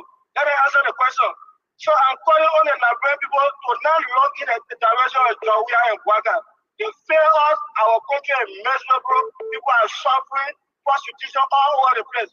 On the issue of Fadiga, how long will you be compromising with people who come on your show to feel that they're supporting or just want to get job? The last time Fadiga went away from the show because he thought, oh, well, he came back when Joseph Baga fired a brother. So why you bring Fadiga back again? You come in so that you can do propaganda so you can get another job and run away? Yeah, but Godfrey, without bringing Fadiga back, Godfrey got to listen. Godfrey, listen. Godfrey, listen. The question is, right? Fadiga was scheduled to go to France, right? But now he's not going. Why? Do you know why? The reason why you're not going, and when you were on your show, you say you love that girl, you're not doing it for a job. So whether you go to France, you don't go to France, we still know that you should love that girl. And just should not be a problem. So the poor knows about them, man. You are not speaking for the Liberian people. You have all the job in America. You say you are making 200,000. So why would come and be crying when Liberian people money have been missing? So our dear brother Godfrey, we want to say thank you very much for calling. Thank you. You're laughing. Your name and where you joining us from? Good day, Stanton. This is Sensi calling from North Dakota. Sensi, talk to us, my friend. Yeah, I just want to speak on that loan situation, right, Stanton. I mean, this loan clearly exposes the wicked lawmakers that we have in our country, and the reason why they don't want to invest into education and the health sector and other places, right? Because they know exactly when they invest into, most especially the education sector, the people will be very much wise enough, and they will be able to like fill in paper and know exactly how to navigate and know exactly how to sign for these type of loans. And that's the reason why the people would never invest into education, and then they do everything in their power to make sure that they keep the people very much illiterate, that they won't know anything to do, and then election time they will use them. Guess what? They same loans then like American and from the people then the common people, they will use the same people, they see the people money and use it and take them on the funds to go work and get them file out 10 and other things. Then they say, oh yeah, I pay my people and other things, but you're using the people money. They look. Because people like American and also being like bro working holding any position anymore. Because American and stole money from that country that people when people to they run away from the country, and then they came back again using that big terms and terminology that they feel that they can learn from the Oxford Dictionary and other things. They kind of use the people and then they play on the people. Look at the type of thing. Thank you. Thank you. We got so many people calling. We're gonna hold you right there, my friend. But why do you think Fadiga is not in France today? Why? I think Fadiga right now regretting because to be honest, my same brother, there are times we always say this is politics talk, but at times you need to watch what you say because you don't know tomorrow. So what did he say? What did he say? I think that the word that he used in one of the videos that he wished the ex-president to die and stuff like that. You know, okay. Thank you very much. We're gonna bring in somebody else. Your name and where you joining us from? How you doing, Mr. Wallace? Your name and where you joining us from? I'm Thomas William calling from Minnesota. Thomas Will, talk to us, my friend. Welcome to the Spoon Talk. Today is the People's Day. The people got to talk today. Talk to us, my friend. Thank you, CEO, for giving the common people the chance to speak on your platform. Look, I want to speak directly to the Liberian people, CEO. If the Liberian people, if we don't put the United Party and CDC aside, and find an alternative for Liberia to move forward, our country will remain a reckless and lawless country. You understand? Liberia does not belong to CDC and United Party. Now you see Asado and whatever I can't be on the show now, waiting for 2029 for CDC to come back. And after CDC again, will bring United Party back. That's a total nonsense. And as Liberian, we have to find an alternative to find a way forward to move Liberia forward. My brother Williams, thank you very much. Thank you very much. Thank you very much. We got to make progress here and take more calls. Your name and where you joining us from? Your name and where you joining us from? Hello? Yes, hello. Hello, Mr. Sponsor. How you doing today? Yeah, I'm super, man. How you doing? What's your name? My name is Gino. I'm calling from USA, Minnesota. Talk to me real quick. This is your time to speak. Mr. Sponsor, when they were going to go far, we have the independent candidate who would be the president of Liberia. You see, UP party and CDC party, there are two parties who will not be able to go far. Yes, Liberia is going backward. It's not forward. The people in Liberia are dying every day. People are dying. No job, no development in this country. Nothing. We let a bunch of fool in power to rule this country and bring the country down. See Burkina Faso, see the country around Liberia and going far, going backward. What are we looking for in this country? Mr. Sponsor, Liberia has to wake up. Thank you. We let somebody in power. Thank you. Yeah, because we suffer in this country. Again, thank you for calling Spoon Network tonight. Your name and where you're joining us from. Folks, you got to call. I have in the house the Honorable Man, Akaris Mosegray, the former Deputy Minister for Football, Asedo, Dr. Richardson.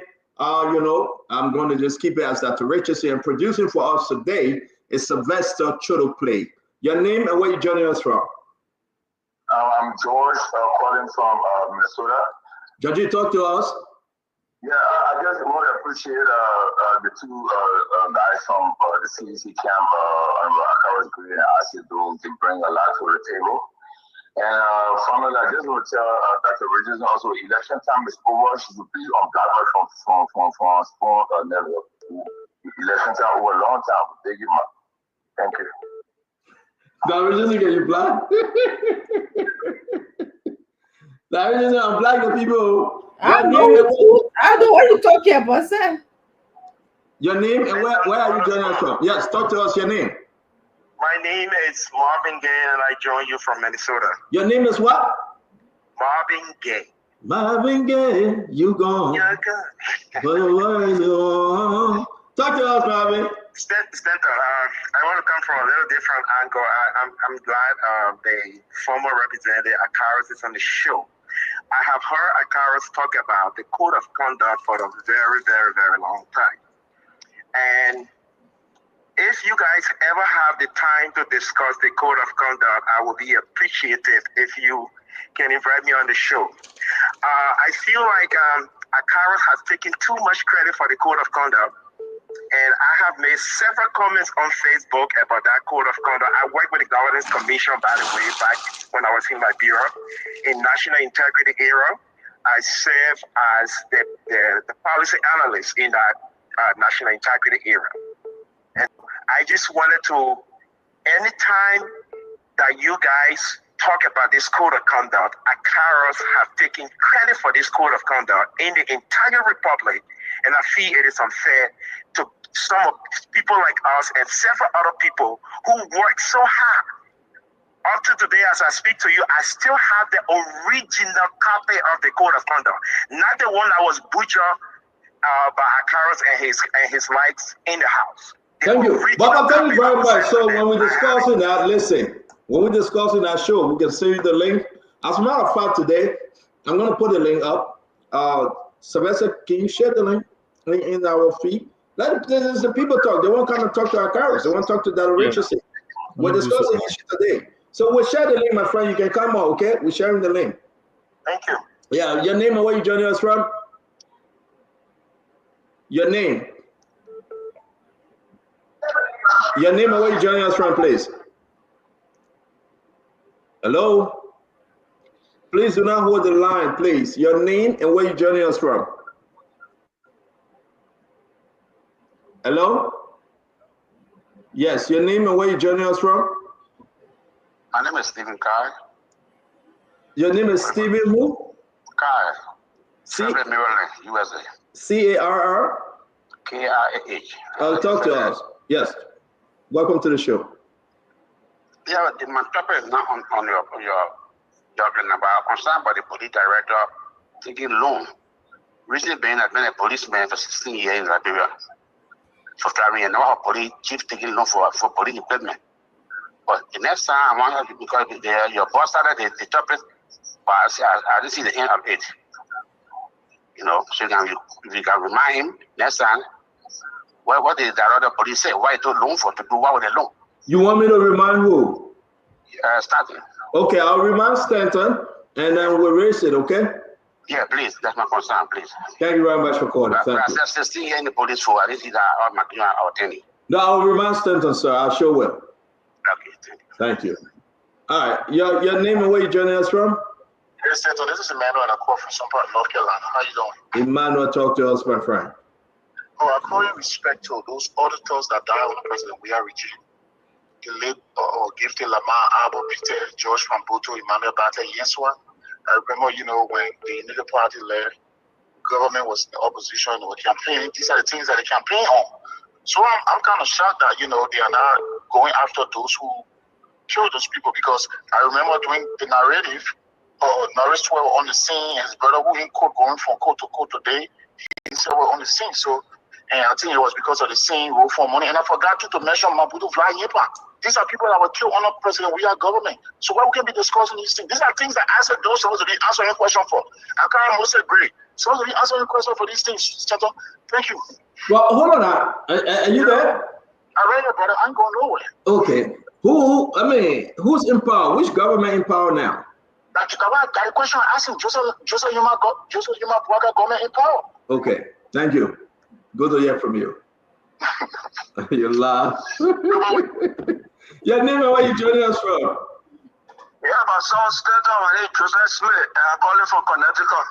I still get some trust in Joseph Walker because we the supporter of Joseph Walker and we the one who voted for him.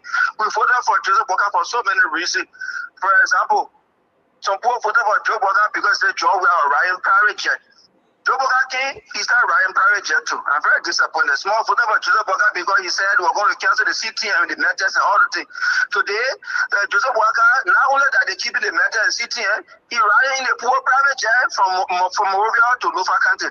We voted for Joseph Boga because they said, John, we are employ all the people from Southeast, and they saw it was 4 or 5 counties or 6 counties. But Joseph Boga made the whole government Lofa defense force. We two all voted for Joseph Boga because we said, John, we are spoiling the educational system. About university, whole year no school. So all the campaign that more leaders were running, and even you yourself over the still like you were running. They mean the whole government lying to or you were lying to us because nothing they said that the job we have government did that they not come to power and they not change anything. The same thing when you go to they say, but job we are, but I will put the paper there for him to change things. So they shouldn't say, job we are, then they say Jefferson Coach were part of the CDC and the mayor. Now today, the other guy there, Amos to the other guy, they say part of the United Party and they work in the government. So when they change that they told us, so they were just lying to us just for all together in power. That's it on, but so please tell me. Thank you very much. Thank you for calling on the show tonight. Beautiful questions, and we're going to answer you. Thanks a lot. All right, let me bring another one. We'll take off from Liberia pretty soon. Your name and where you joining us from? Senton. Yes, sir. My name is Amos Mboka, and I'm calling you from Boston, Massachusetts. Talk to our brother Amos. So, Senton, what I have to say today is this. Senton, the Supreme Court of Liberia is not doing good to the Liberian people. The first time the two group of the speaker appeared before the Supreme Court did not hit the nail on the head to tell them who is wrong, who is right. At the end result, the Capitol building was burned. This time around, they went back there again. The Supreme Court keeps saying coronavirus to the both group. And now, if you look, the majorities are... The Supreme Court said coronavirus? That's what the Supreme Court said. Now, the majority group are jubilating that they win. The minority are jubilating that they win. Nobody knows who is wrong and who is right. Again, the next one said, trust me, they are going to attack the Justice Ministry. And we don't want that one to happen again. So please, Centrum, let the Justice Ministry, let the Supreme Court of Liberia go and tell them who is right and who is wrong. Or else we're going to get into another chaos. Thank you. Thank you very much. Thank you very much. Your name and where you joining us from? Your name? Yeah, my name is Maya calling, and I'll call you from Waterloo, Iowa. Yes, sir. Second Waterspoon, the whole thing that's going on in Liberia, I think you are one of the problems. You brought Joseph Boakai to power, and you always say you can call the paper your talk. All the things you can be saying, so when you hear the paper talk, you can't, why you can't tell us? The paper can just tell you something, can learn you in Liberia English, can learn you, and you come on the show, you act like you know the paper. You brought Gina on us, you will tell people to vote for the paper. Try to be telling why the paper tell you in that secret room when you can call him. Because the paper is doing on the way, is not even in the interest of the Liberian people. We thought Jawia was west, but the paper going to be the worst ever.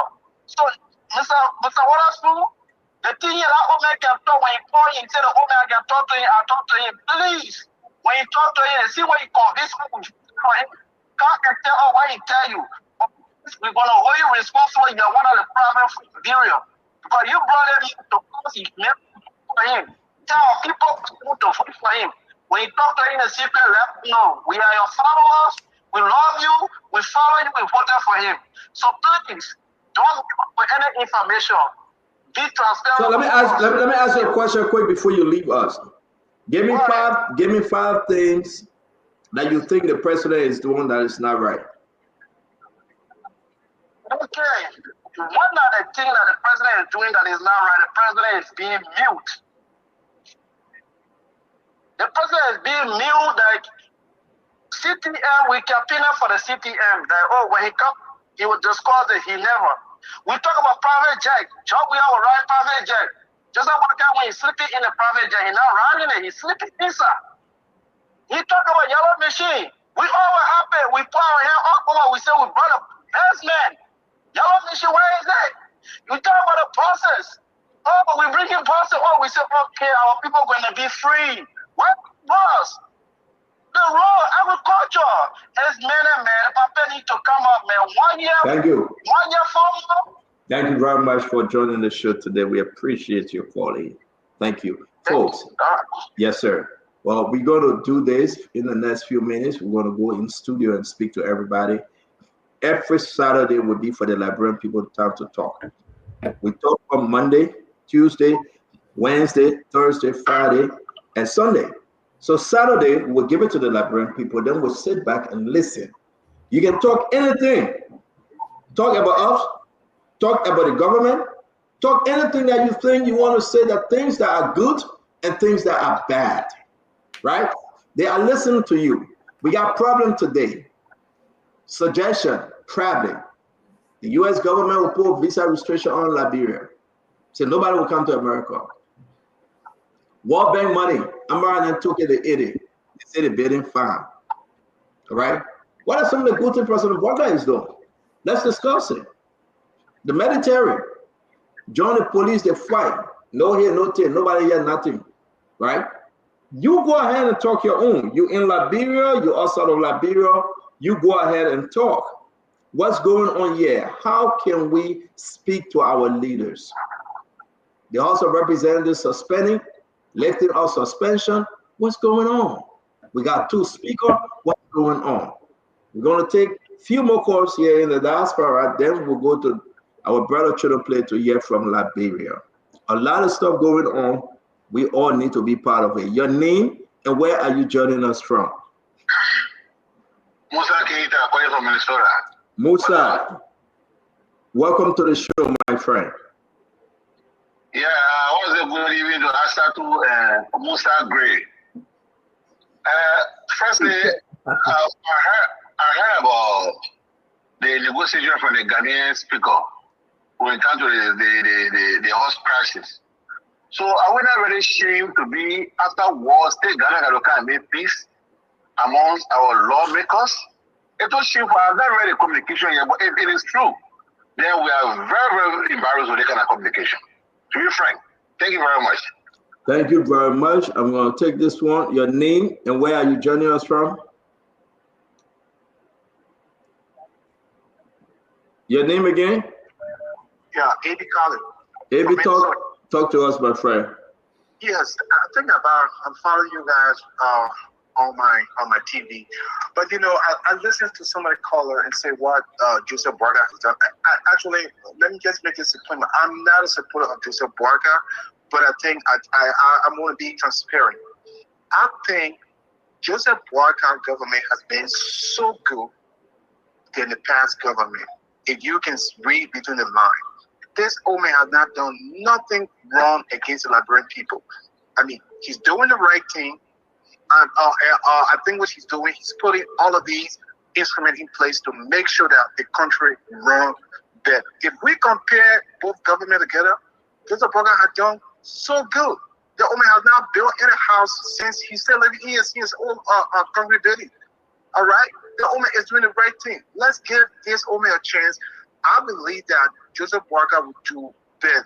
He would do extremely well in the next 5 years. That's what I want to say. Thank you very much for calling. Thank you. All right. So to all of you joining us out there again, don't forget, go on Facebook, share the show. Let's make progress. Your name and where are you joining us from? Good evening, Stanton. My name is Mohammed Fode, and I call you from Providence, Rhode Island. Mohammed, talk to us, please. First, let me say happy birthday to myself. Today is my birthday, and fast track. The issue in Liberia, for some of us, we saw it, and we knew that it's going to be difficult for the country for the fact that our leaders are not putting their hand on decks to do the right thing. How can a country be having 2 speakers? There is no law. You see army men coming and jumping on a police officer in the street and fighting, and those things are on social media. The war is watching. So what best that the president can do to solve the issue? It's so unfortunate. Thank you ever so much. Thank you very much. I will take the last call from this end. Your name and where you're joining us from?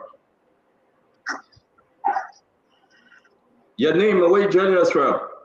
Yes, my name is Sopa Miller, calling you from Texas. CEO, I just have a few questions. There are a few of your panelists that have left, and sometimes I wonder where they are, like Fatima and Maxwell. And also, when are you bringing Fagon on the show? We need to hear from Fagon. It's been a while. I also want to talk to you about the president, Mr. Boakai.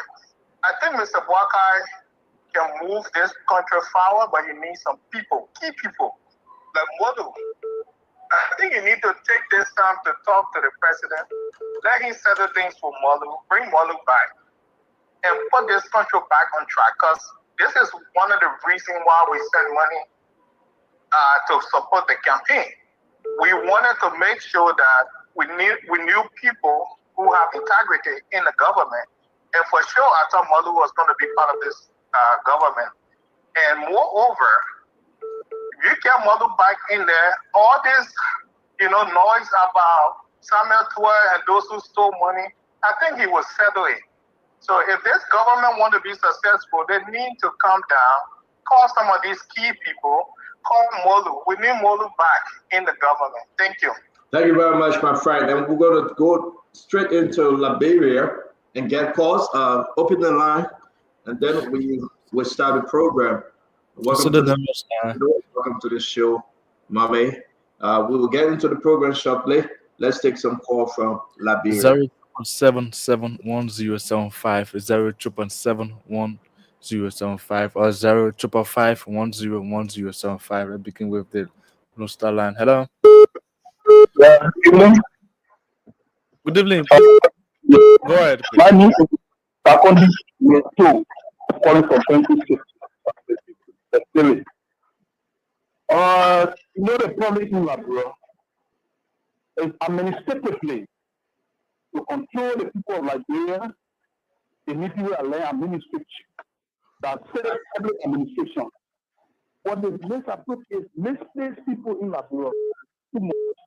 Some other agriculturally, we can't do police well. Police well, that area that people can read. Someone who is taken to be administrator put in the office. Take directors to be administrators. Not possible to work. So please, through your office. All right. I want Fatiga. The two guys, Isam Kamara, they are dealers. The two guys for the DHC campus.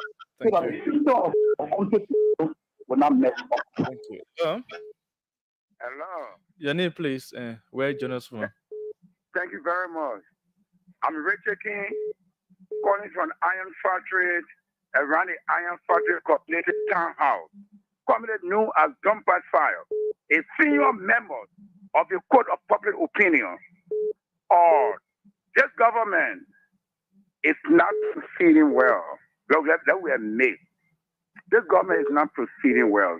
See the problem of the motorcyclists. Even our President Joseph Newman Boakai, who thought that the age of Methuselah was 100%, aware of governance. See what is happening. Honorable Joseph Boakai has suspended people without no investigation, replacing them. Look at the lady from the fishery. And right now the lady is crying for justice. They cannot even call her. You understand? That's the mistake. All right. Thank you. Thank you. Hello. Hello. Your name, please. How are you doing? I'm good. Your name, please. And where join us I'm from Senna. Okay. Yes, the problem that we're going through, we also blame the citizens in America. Because during campaign time, the citizens in America used to put money together and support their party and help. Campaign time, citizens of America will put rest there together. They say they get some kind of program. They sharing rest on people. Now, the citizens in America there, they are enjoying. They are enjoying, and we in Liberia today, we suffering.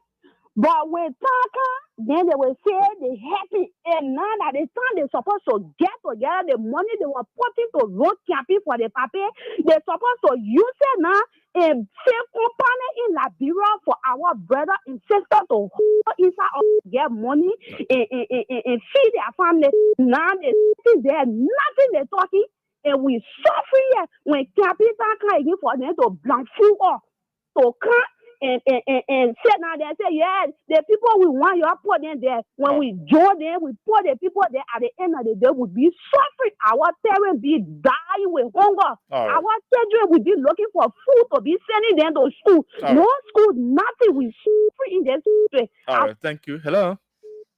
Hello. Yeah, your name, please. Where are you joining us from? My name is Philemon Marcus, and I join you from the Chiperin Freeway. I know you. Okay, please be a little bit audible. Go ahead. All right, thank you very much. Let me speak to the panelists and let me just thank you to them for what they did in the show. It is good that you guys can raise issues concerning our country like this.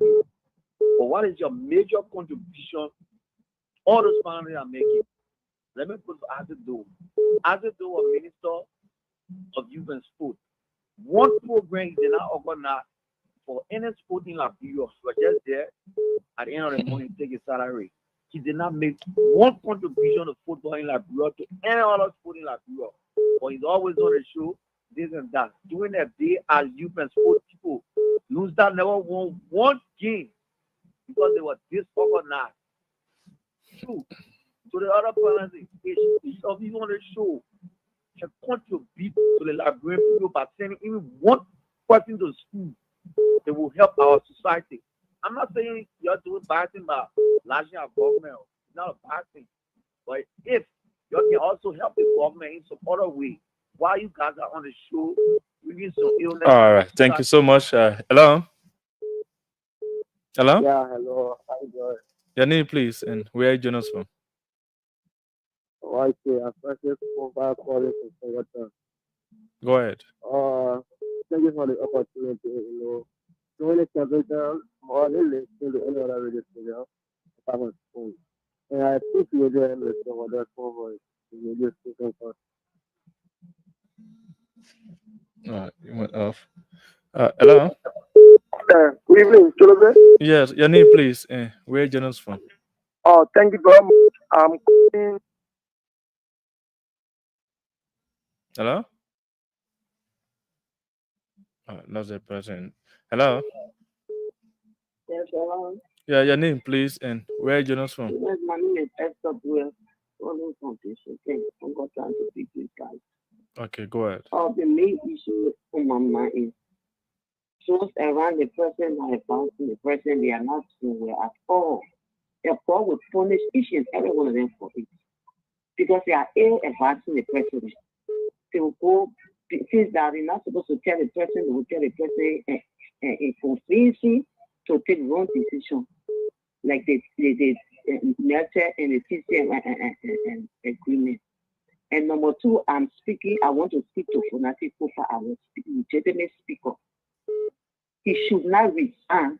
At times, sentence in our own, let the men step aside doing that.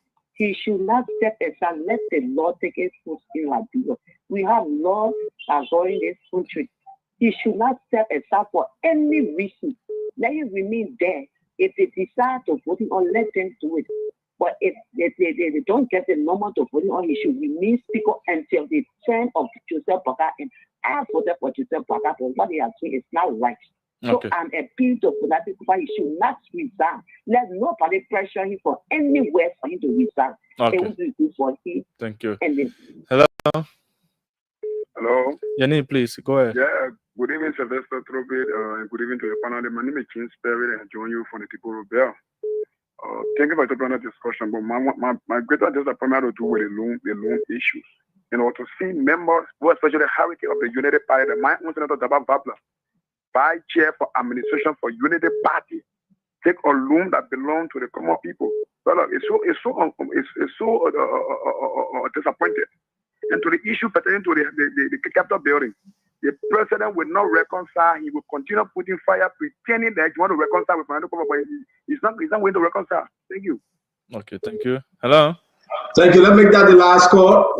It's 10 o'clock. Make that the last call, please. Okay. I think it's hello. Hello. Go ahead.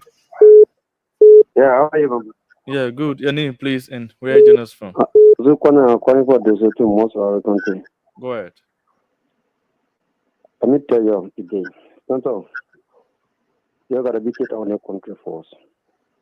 The number one work in the world is social media. All the things we're taking people watching around the world. And these people are taking what they make a selfie for. You're not there before. You're there before. They after what you only 60 minutes. The deputy minister on spot. After you just for you lose your election, you win America, you want to know all this. So you're not talking about that one. What are you bringing? If you're able to put good image once out of your country, the bad image, everything you're putting also, you're not good for to be free. Yesterday, I was working on one development, working for one development. You know, look at a spoon. You see, they put the country here. You see the other thing they do, they put no mountain there. They put mountain there. So goodness on top of your country. And the good go outside. When you put your all bad music in your bad outside, I said, you're not 4 years. You're the 6 years. I can't get 2 years. You lose it, you can go be on your this way there. You do nothing. You tell me, you go do your wedding there. What are you going to do here? I beg you, you're the way. You're taking for the country, please. For suffering. All right. See you. That's it. Thank you very much, Sylvester Chulaplay. Thanks to all those that have called on Spoon Network today. We try to make a Saturday the People's Day here on Spoon that we can listen to them. We can hear the plead, the cry for help. That it will talk about the good, the bad, and the ugly. I want to say to all of you, at the end of the show, we'll take more calls, but right now, we got to get into the discussion. A lot of stuff is happening. I want to get the stories first straight up from Martin Cuddy. So please allow me that we can hear from Martin Cuddy concerning a lady named James Etta. Folks, if you can stop calling, that would be fine. We are not taking any more calls to the end of the program. We will be calling Martin Cordy to give us a story on this lady. I've been following the story right now. She has at JFK Hospital. There's a big thing happening. I learned that the operation went bad. Malpractice from ELW Hospital. So that place called Martin Cordy maybe, and only maybe we'll be able to talk to this lady if she's alive and she can talk. But I don't think so. Let me call Martin Cordy, Dr. Richardson, that we can start this show. All right, so I'm calling Martin Cordy right now.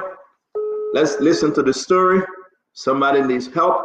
Somebody is in a serious critical condition. I went to the hospital, ELW, the hospital. The allegation that the doctor made a mistake. The doctor made a mistake. The doctor took out the wrong organ. Something went wrong medically. But it's not the first time. There's a story that came up a few months back. A young man died. He went to ELW hospital and he died. So before we get there, let's talk about James Etta. Martin, thank you for joining us today. I'm calling you in reference to your post. We saw you posted something about a lady named James Etta. Went to ELW hospital and had some medical malpractice, something that was done. And right now she's fighting for her life at JFK Hospital. Can you talk to us? Welcome to the show. You are live. Thank you, CEO, and I appreciate the opportunity. Sorry for the poor quality of my voice. Greetings to everyone on the show. Greetings to our people across the homeland.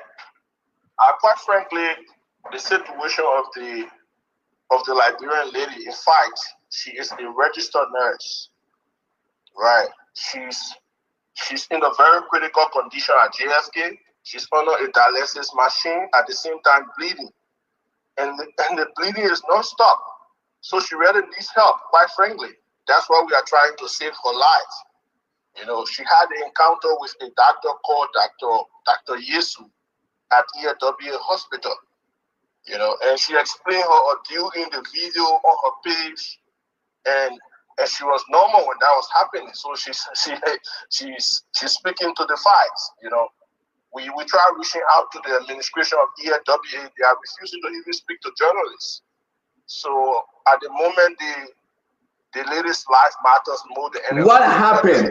Can you share with us what actually happened? Yeah, according to her, it was last month around the 24th, right? She visited the hospital because she was pregnant, and the doctors there told her to undergo, I think, C-section or induced labor. I'm not a medical personnel, so I only know all of the details or interpret the details in a more accurate manner.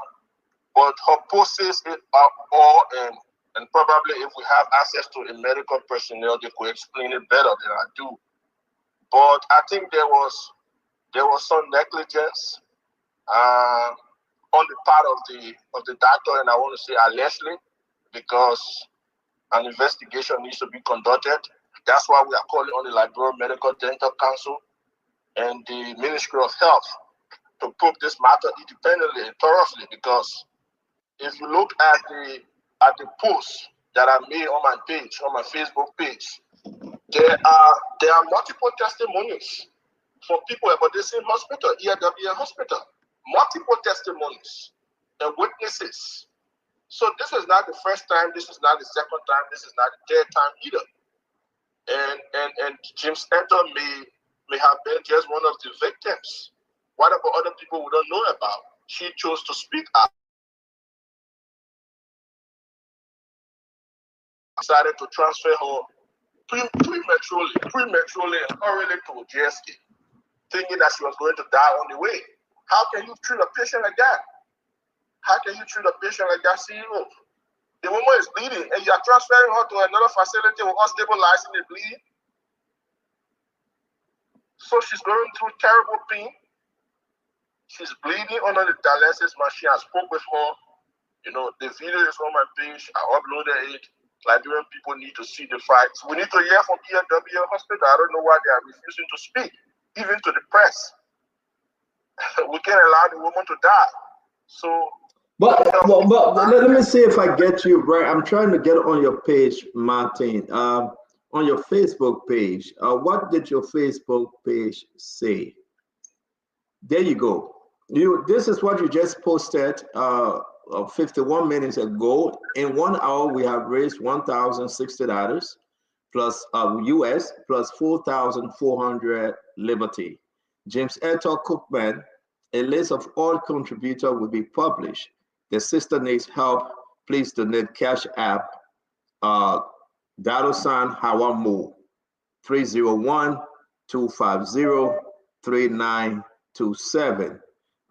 You are saying mobile money 0880-835183. My question on your first post to this story, I'm trying to go to the first post, Martin, because you said that she only went the operation, then what? She lost her organ.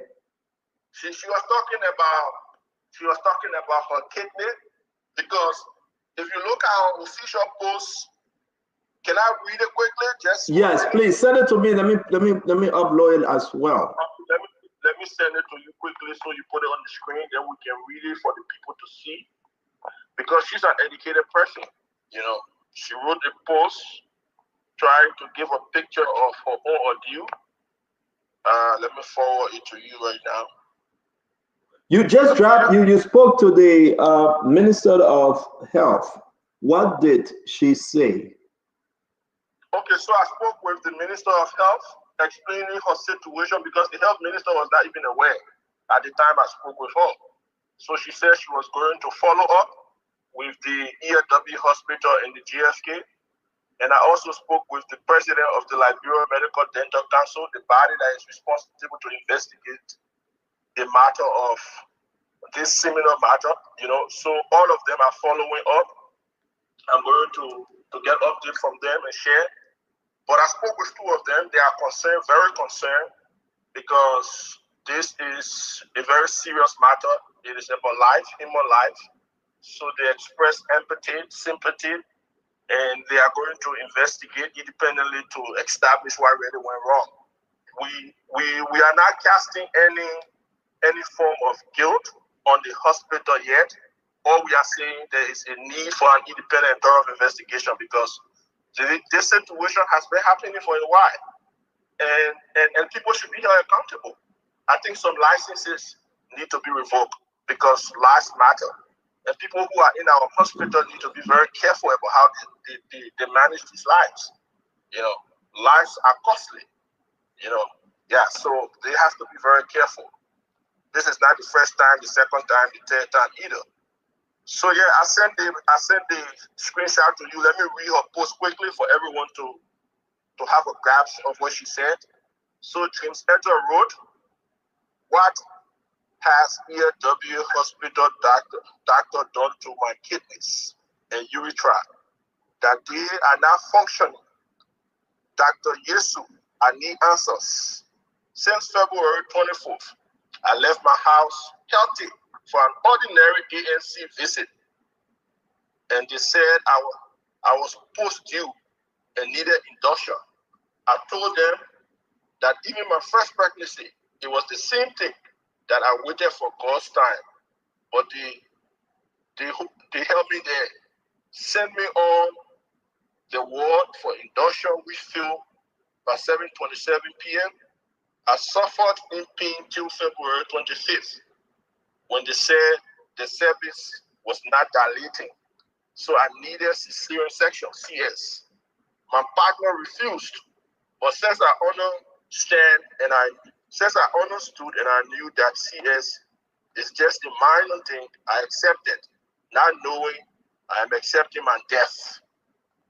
One CS with many complications, delayed to refer me, my kidneys are not working, my liver is dying, my womb was removed, my urethra collapsed, sustained burn on my legs and back, and nothing I am understanding. I have undergone 8 sections of dialysis, no urine yet. I need answers from EW. I want to die knowing why you killed me like this. I am calling on the Liberia Medical and Dental Council, the Ministry of Health, to please look into my case. I am dying in JFK slowly. My people, you please share this post. I need answers to find solutions." Thank you. Thank you very much. Dr. Richardson, what say you? You want to add anything before? Yeah. Same time I was trying to listen to her. There's a video of her on Martin's page, and so I wanted to get the full story, and it's very alarming and scary. She, as he said, she's very knowledgeable about her body. She went in for a simple, medical checkup to have a baby.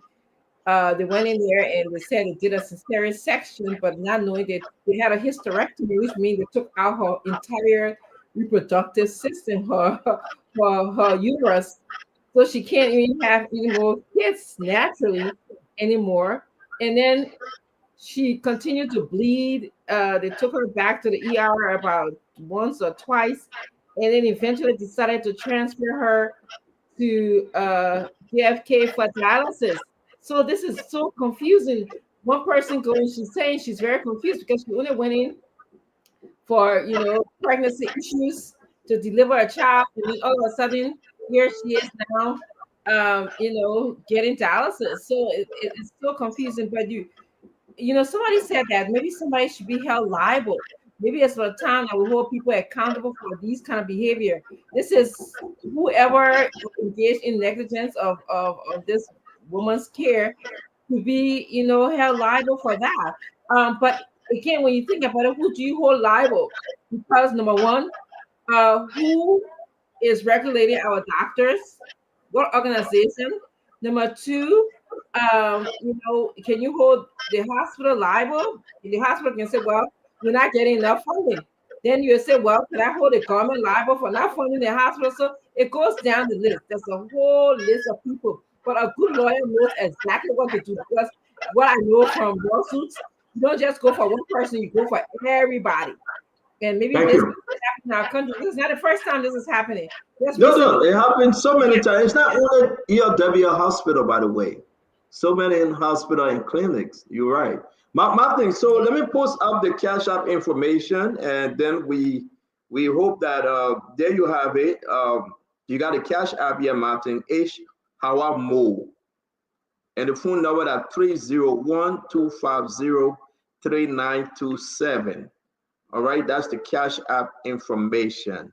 And that's sync send wave here. Mobile money is, I think that's the same thing. Mobile money 0880. Yeah, 0880-835-183. If you want to contribute to our sister James Etta, please, James Etta Kumet, please do so. But this is a very, very serious issue.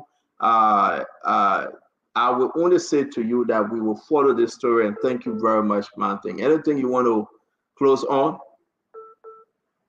Oh, CEO, I'm actually downhearted because when I spoke with the lady on the phone, she was crying.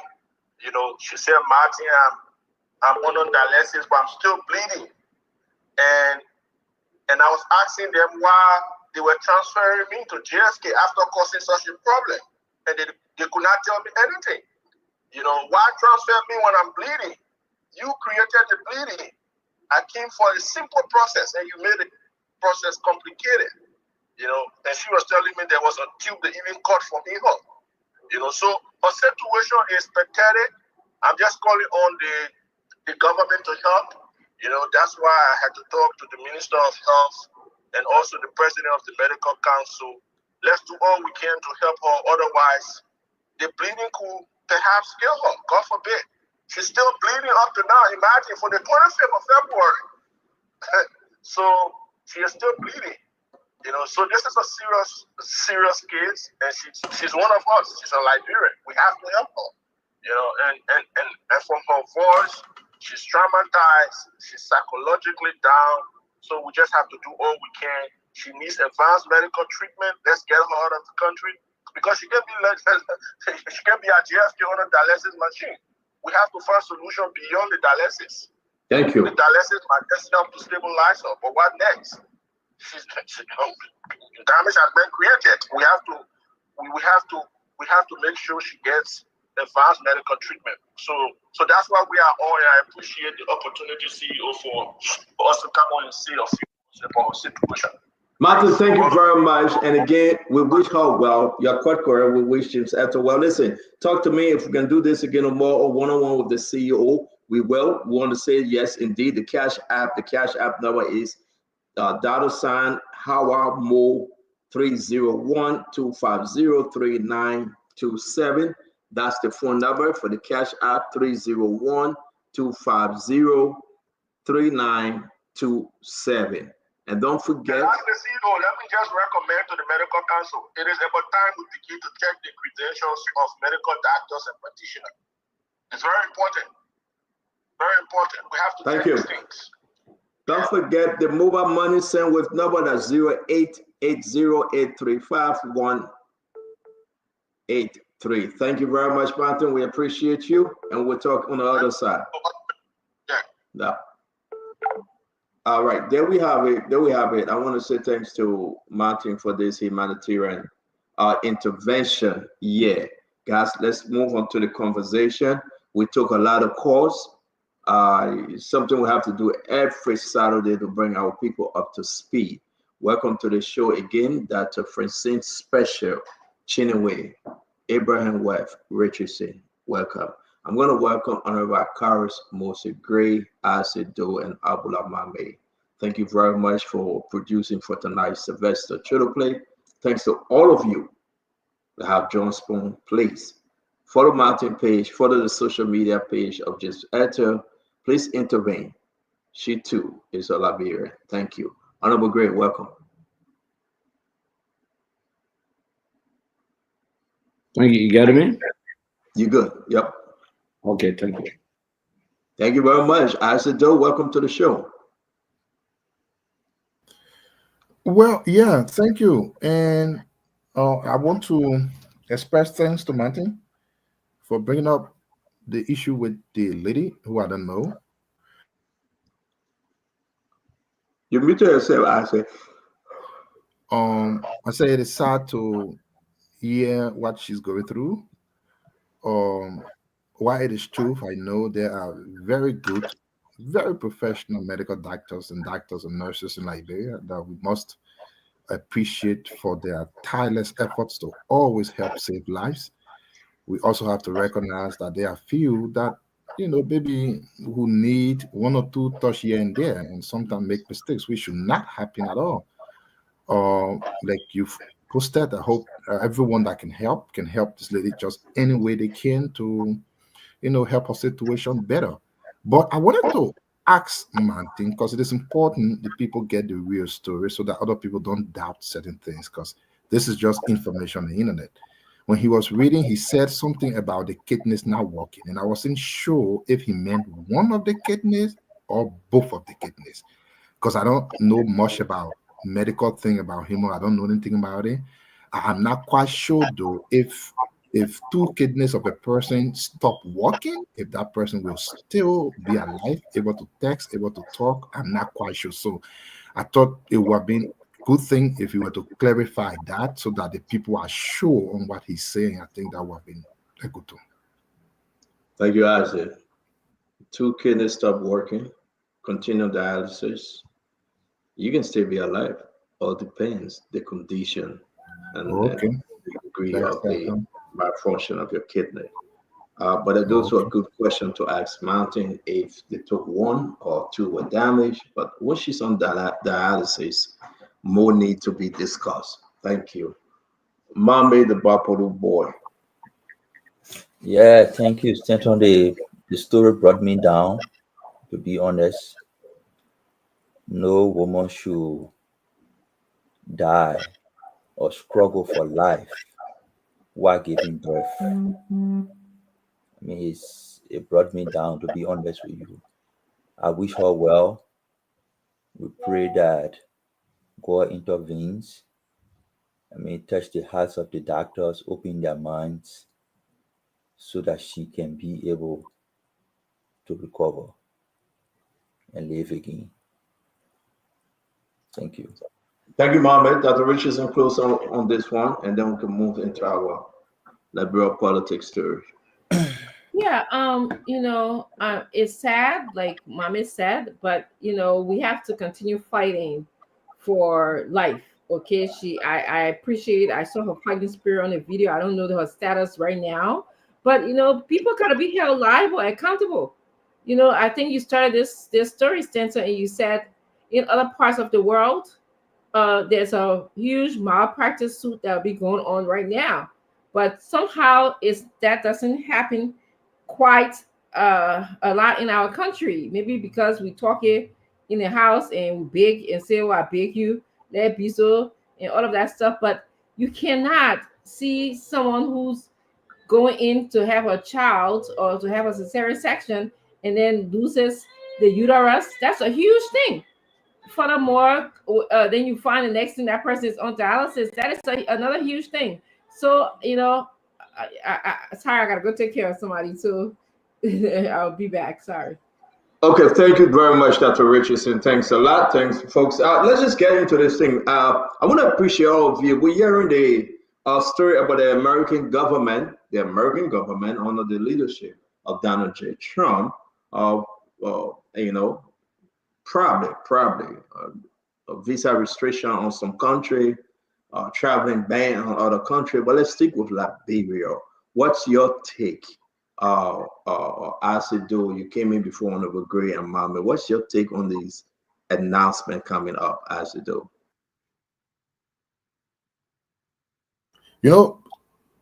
To be frank on it, I have been seeing that all around in the newspaper and stuff. For some reason, I don't know if that's a weakness on me or what really happened today. I've not sat to actually read from start to finish on exactly why, the reason why, what category, what is it for, who is it targeting, what are the exemptions, if there are any, if there are nothing. I'm not sure if I've actually gone through them, but genuinely on the overall, I don't know if Liberia should be, this is a little small, like I said, a draft. Now, I'm not sure if Liberia should be going through a lot of these with the US. There could be very possible reasons why certain things from the US would be necessary at a certain time when it comes to fighting corruption, fighting ills in governance in our country. Say, like we've always had the issue of passports. I know someone told me the US government may be having the thinking that most of those holding diplomatic passports, for instance, from Liberia, you never can tell. Probably they're doing a lot more just being a diplomat or a person privileged to actually hold those passports. So probably they may be looking at all of those things. But again, from that, I would want to think, because we were here once when a report came on the issue of visa overstays and all that kind of a thing. Are those some of the reasons why? Did they play any part? Is it a reason? I don't know. If it is good for the country, I don't think so. Or if it is necessary sometime for some parts of the country, like for instance, government officials like me who served there and other people who might be doing bad, of course it is. But I don't know. I hope we can look more into it and it doesn't bring any effect negatively on the common people. Of course, one of our leaders said common people are not important, but I hope it doesn't affect them. It should affect those who actually should be those being affected.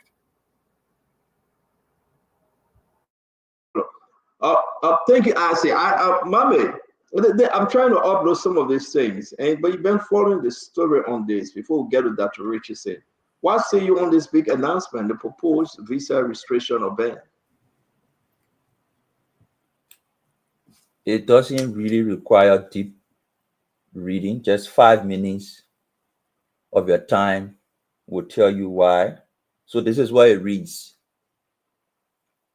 The US government will put 22 countries on the yellow list,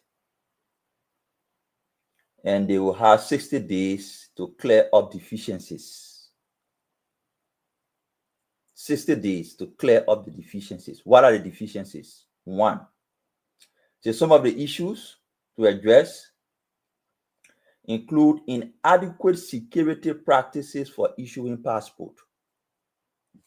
Inadequate security practices for issuing passport. And selling of passport to people from banned countries. Selling of citizenship to people from banned countries. The US is concerned, the US has been concerned that countries are giving passport to criminals, drug lords, and those criminals and drug lords are using those passports to enter America and to enter in other countries that are partners to America.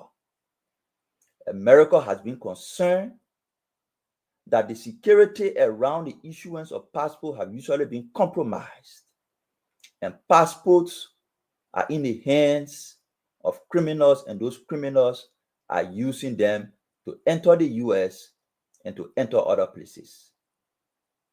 Therefore, the new administration is saying you will have to prove to America that those deficiencies that led to passport going in the hands of criminals and drug lords have been addressed, and going forward, you can assure them that your passport will not land in the hands of criminals and drug lords.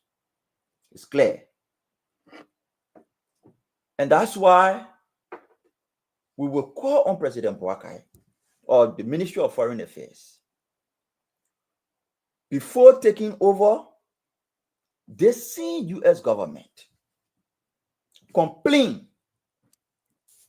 that the George Weah administration provided passport to criminals and drug lords. Some of them were arrested on American soil, and America notified Liberia and prosecuted those people. President Weah set up a committee to investigate twice. To date, nobody knows how far that investigation went, who was held liable for issuing passport, diplomatic passport, or ordinary passport to criminals. Nobody knows. President Boakai and the rescue team campaigned that if we won this election, We will investigate and make sure those who are responsible, those who were responsible for allowing our passport to go into the hands of these criminals, for which America is having problem with us, will hold them accountable and reassure our partners by our action that we have put in place the rest system to prevent that going forward. Up to date, like George, we have set up investigation and nothing came out. We don't know. Up to date, nobody in this administration can say what has been the findings from the Joe Baka administration on the issuance of diplomatic passport and ordinary passport to criminals. What has been the status of those investigations? To date, nobody knows. Nobody can establish it. People who were in the line of duty for the issuance of passport, whether it was by negligence or it was part of the code, they took the NSA boss and appointed him passport director. Under the issuance of that diplomatic passport, you have to get clearance from NSA. He was the head of NSA when these passports were given out to criminals. We came, appointed him the head of passport. So yes, the decision President Weah administration took to award passport to criminals and the failure of the Joseph Boakar's administration to investigate and assure America and other countries that we have cut off this cartel of passport selling could potentially hurt the ordinary Liberians who know nothing about the issuance of these passports. If you put travel restriction, like we see, it's a proposal. But if this travel restriction is placed, ordinary Liberians who have no dealing with how passports are issued will be affected because their former president, under his administration, awarded passport to criminals. America identified them, prosecuted them, informed us. He set a committee and did nothing. And President Boakar took over and up to now has done nothing. Mama, thank you very much. Ladies and gentlemen, we are discussing the passport restriction ban proposed by the U.S. government. We'll go to you and ask you what you think. But it's very important for us to realize that, you know what? I think we're doing it to ourselves as Liberians. And we have to discuss it today. Dr. Richardson, what's your take on this one before the Honorable Akaris Mosigre speak to this? Yeah, I want to just say that the United States divided countries into three categories. The first category was they had a travel ban on certain countries such as Afghanistan, North Korea, Syria. If you are on that list, that means that you are banned from getting a visa to enter this country. Okay. And then they had another list called that was the red list. And they had another list called the orange list. And that was the visas sharply restricted.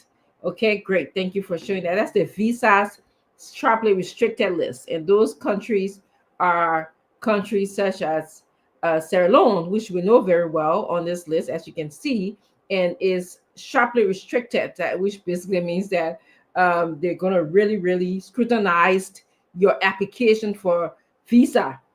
Okay, if you apply to come to the United States and you're from Pakistan, you're from Sierra Leone, you're from Russia, they will be scrutinizing more than they did before your visa application. And then they have the yellow list, and this is something that Mami addressed.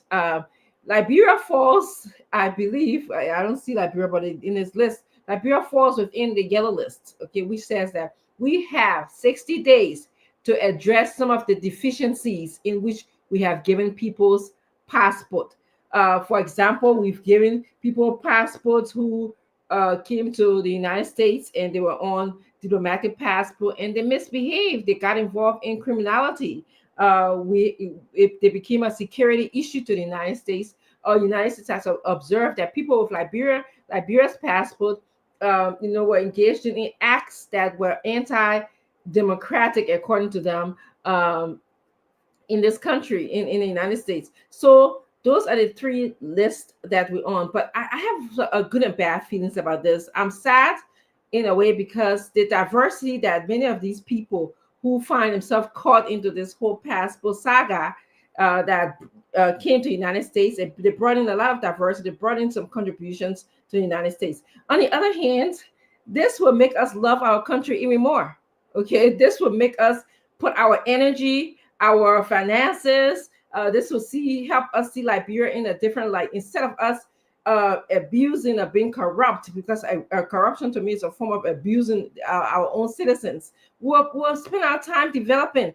It's because we want to stay in Liberia. We want to make Liberia a place where we will not want to leave. We will not want to be subjected to the scrutiny of our passport. So yes, maybe this will also help straighten out the passport deficiencies that we have. Maybe the way how we issue diplomatic passport, we'll take a look at that. We'll begin to understand that you can't just do this. You have to really pay attention that it is important for a country to be able to have the privilege to give people a diplomatic passport. So I just wanted to add that. Thank you, Stanton.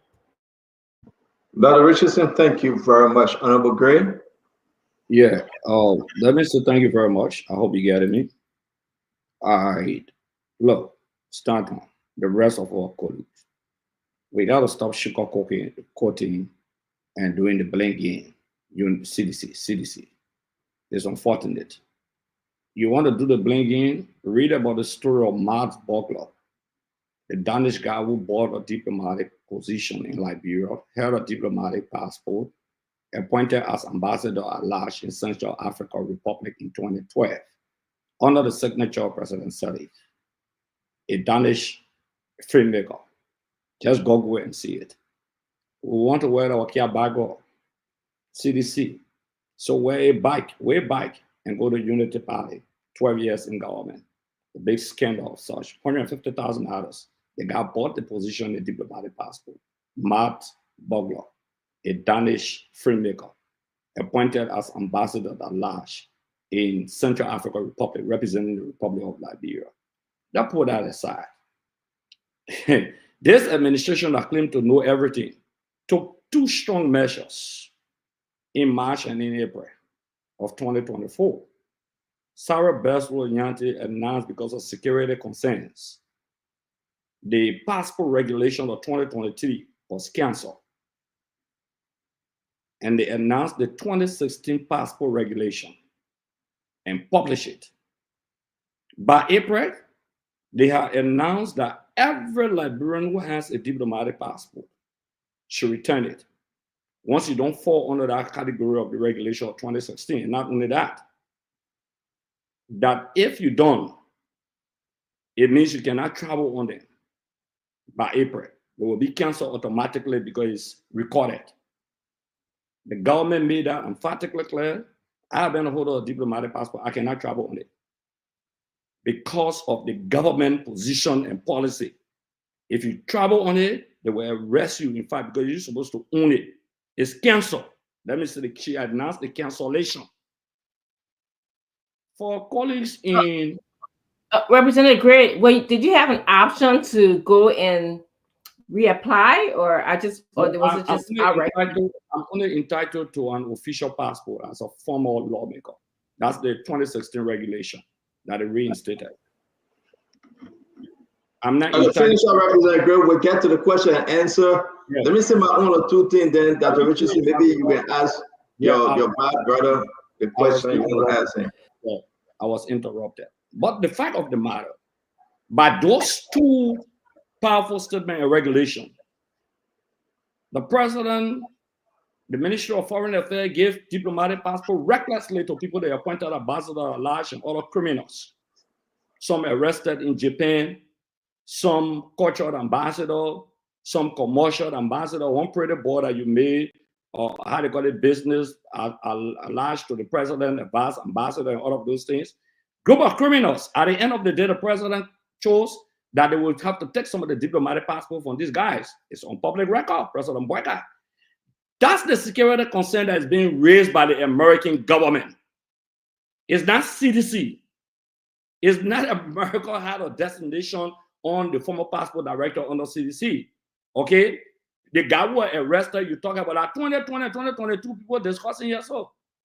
That's not the issue, is about this government. This government giving diplomatic passport or to criminals. They lied about that. No CDC government official or those that they ever get diplomatic passports, or if you claim that they were criminal, they should not travel on there and they should not have it because of the regulation and the position of the government that no passports would be canceled. We shouldn't come sit on the show here and pretend the restriction, the security concerned by the United States government, the failure of this government, and the deliberate and willful attempt to give small boys and small girls diplomatic passport in the country, and the recklessly using it and waving it. That's the problem we're facing today. Let us stop debating CDC time. That 2020 you're talking about the passport director, that the American had restriction on him, travel visa restriction, travel ban, sanction on him. That the one you come to talk today, the guy who was arrested in America, the passport was taken from him. You reinstated the passport regulation of 2016 in March, and you cancel all the other passport in April. That then your come state say that CDC, that people have those passports, they can travel on it. Don't make that mistake. The passport they're talking about that they want to be issuing foreign ministry, and it says sterling passport there. It's a cartel. Even the president, the current president of the Republic of Liberia, ensured that they were recalling some passport from people he appointed. Not CDC. These are the security concerns. Let us address the issue. The failure of the Unity Party, according to the defunct Unity Party, because it's a matter of time. The failure of the defunct Unity Party to rise up to the occasion and stand by the commitment they made to the Liberian people, they have failed on that. All that they look for that excuses, then get the government back to CDC. Give it back to Ellie Johnson study or whosoever. Every day, CDC. So what have you done? What are you doing? You still doing the same thing, you're doing worse. Come on, man, say worse. That's what you're doing. And these are the facts. Even thank you, Honorable Gray. Honorable Gray, let's observe the time. Let's just give Honorable Gray, let's give each other a chance to speak. Let's observe the time. Let me come in, guys. It's very important. These are serious conversation. Honorable Gray, you can have your time to speak. I respect it, like I should do, Abula Mame, and every one of us. I beg to speak on the issue. Let's go back. December 30th, 2024. A government in action to retrieve diplomatic passport hangs dark shadow over Bwaka's reform agenda.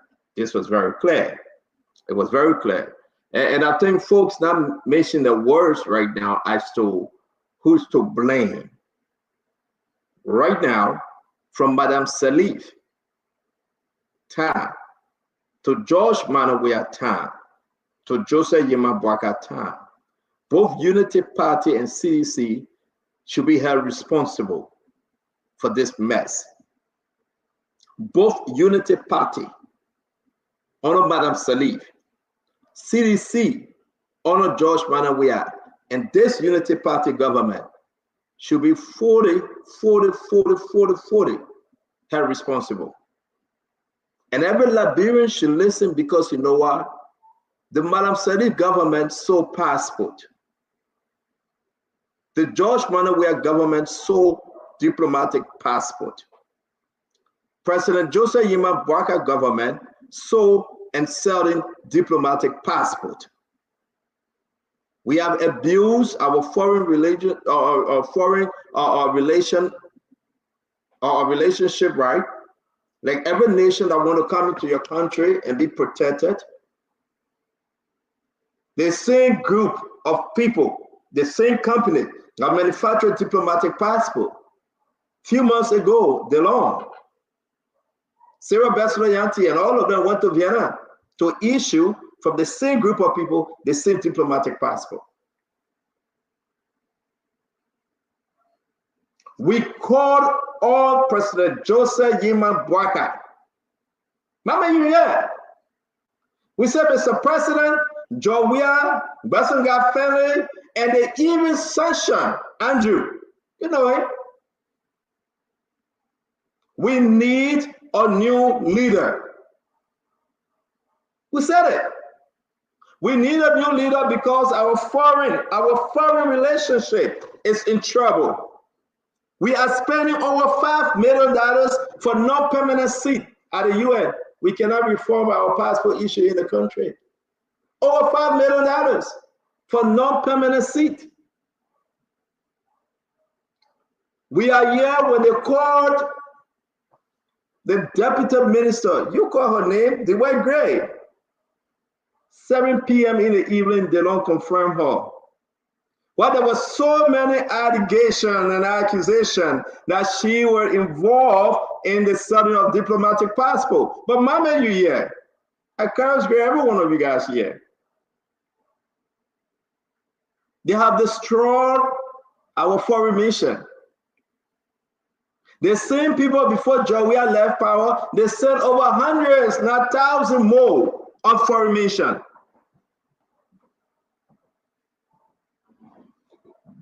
And at the end of the day, we all sit there and think it's a joke. I'm going to share with you guys some passport, some diplomatic passport. I'm going to share with you.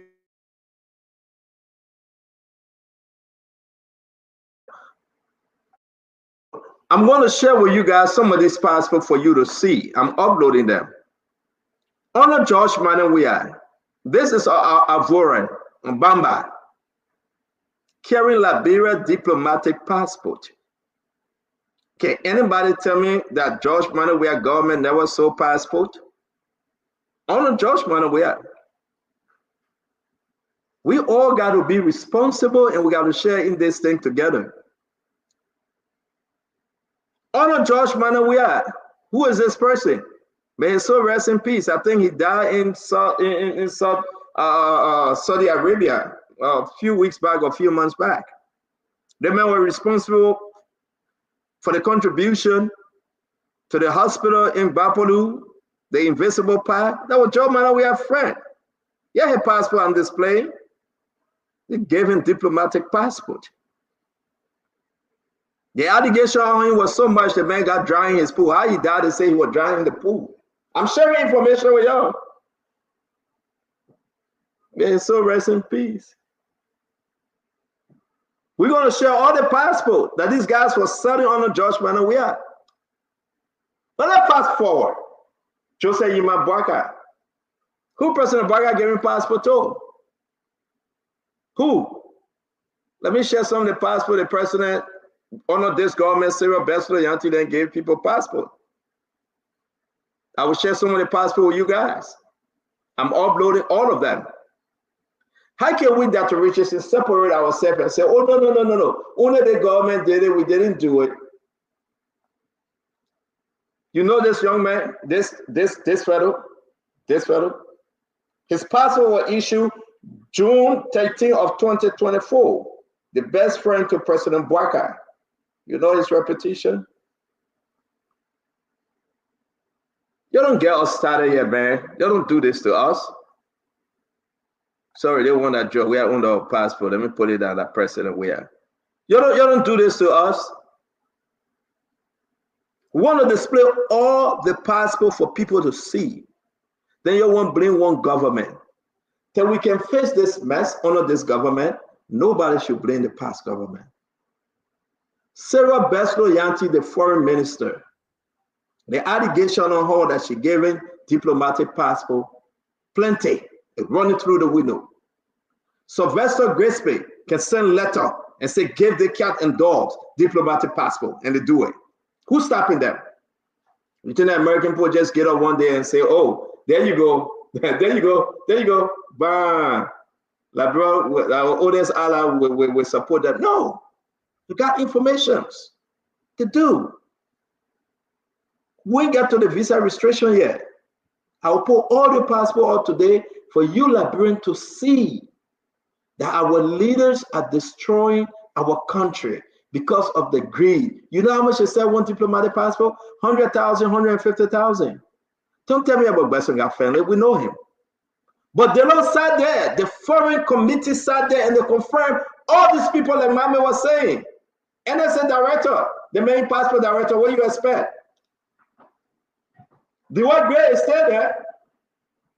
We fought against them. The boss said President Burger will change it. President Burger said, no, I will keep them.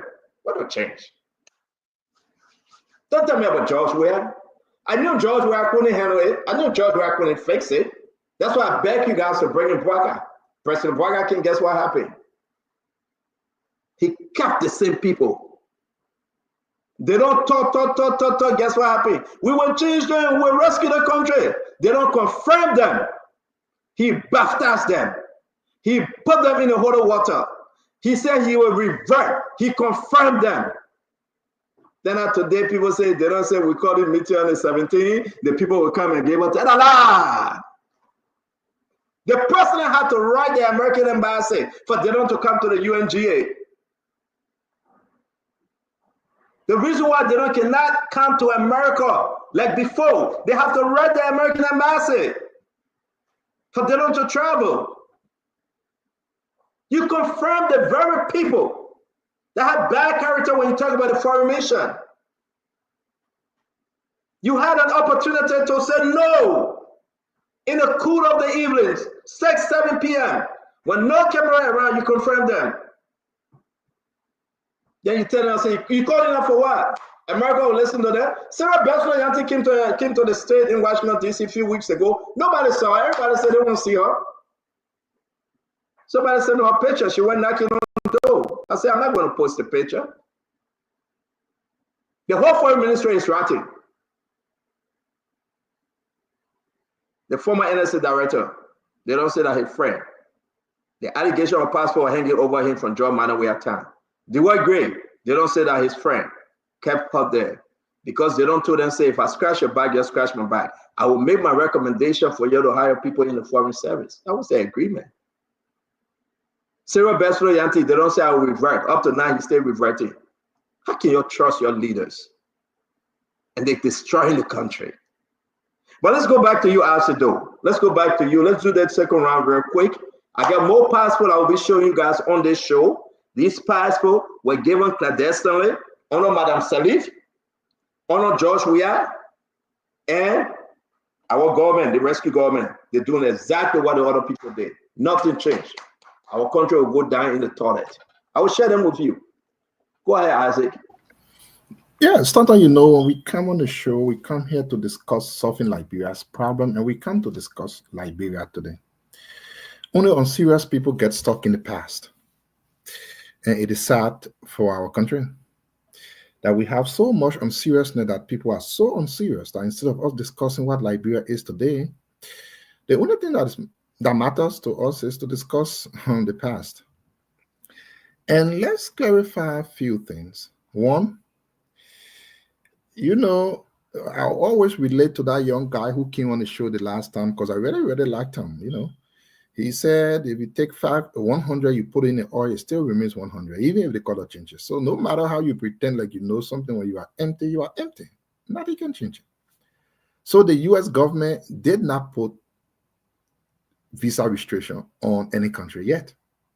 It has been a news report on people who spoke without showing their identity. And as of today, we again don't know if visa restriction comes up, what would be the reason, besides the same speculation from news report. But the only thing they said there was that the administration will be asking certain governments to say, how do they go about giving passports? I'm not sure they will be asking on how they went about giving passport. That means they are concerned about the current process that exists today. And when you close your eyes, the only person who is president is one person, Baga. I don't think there's any other person there. Although he is the president for government officials, and there's another president for the real common people, but we know the president by paper who is the president is Baga. So if the people are concerned with how the process goes on now, it is only fair that we be serious and talk about how it goes on. You know, we're talking about people being arrested. I'm sure the other guy is one Koto, Isa Koto something, who got passport on the Parker administration was arrested sometime somewhere. We don't want to talk about this. But again, like we were saying, on a serious thing, would it be a good thing for our country? I don't think so. That's why we need to do everything as people to see how best we can put certain things in place for these things not to keep coming to our faces. I think if our country will move forward, those who are there now, that's why I laugh most often if my brother started saying, oh, we brought Parker, we saying you will do it, then you fail, and Parker, so we don't want it to. People know. If Georgia was doing a little bit, you say Georgia wasn't doing best, Parker would do it. Parker can even do close to the little that Georgia was doing. That's the difference about it. But when that time we will talk about it.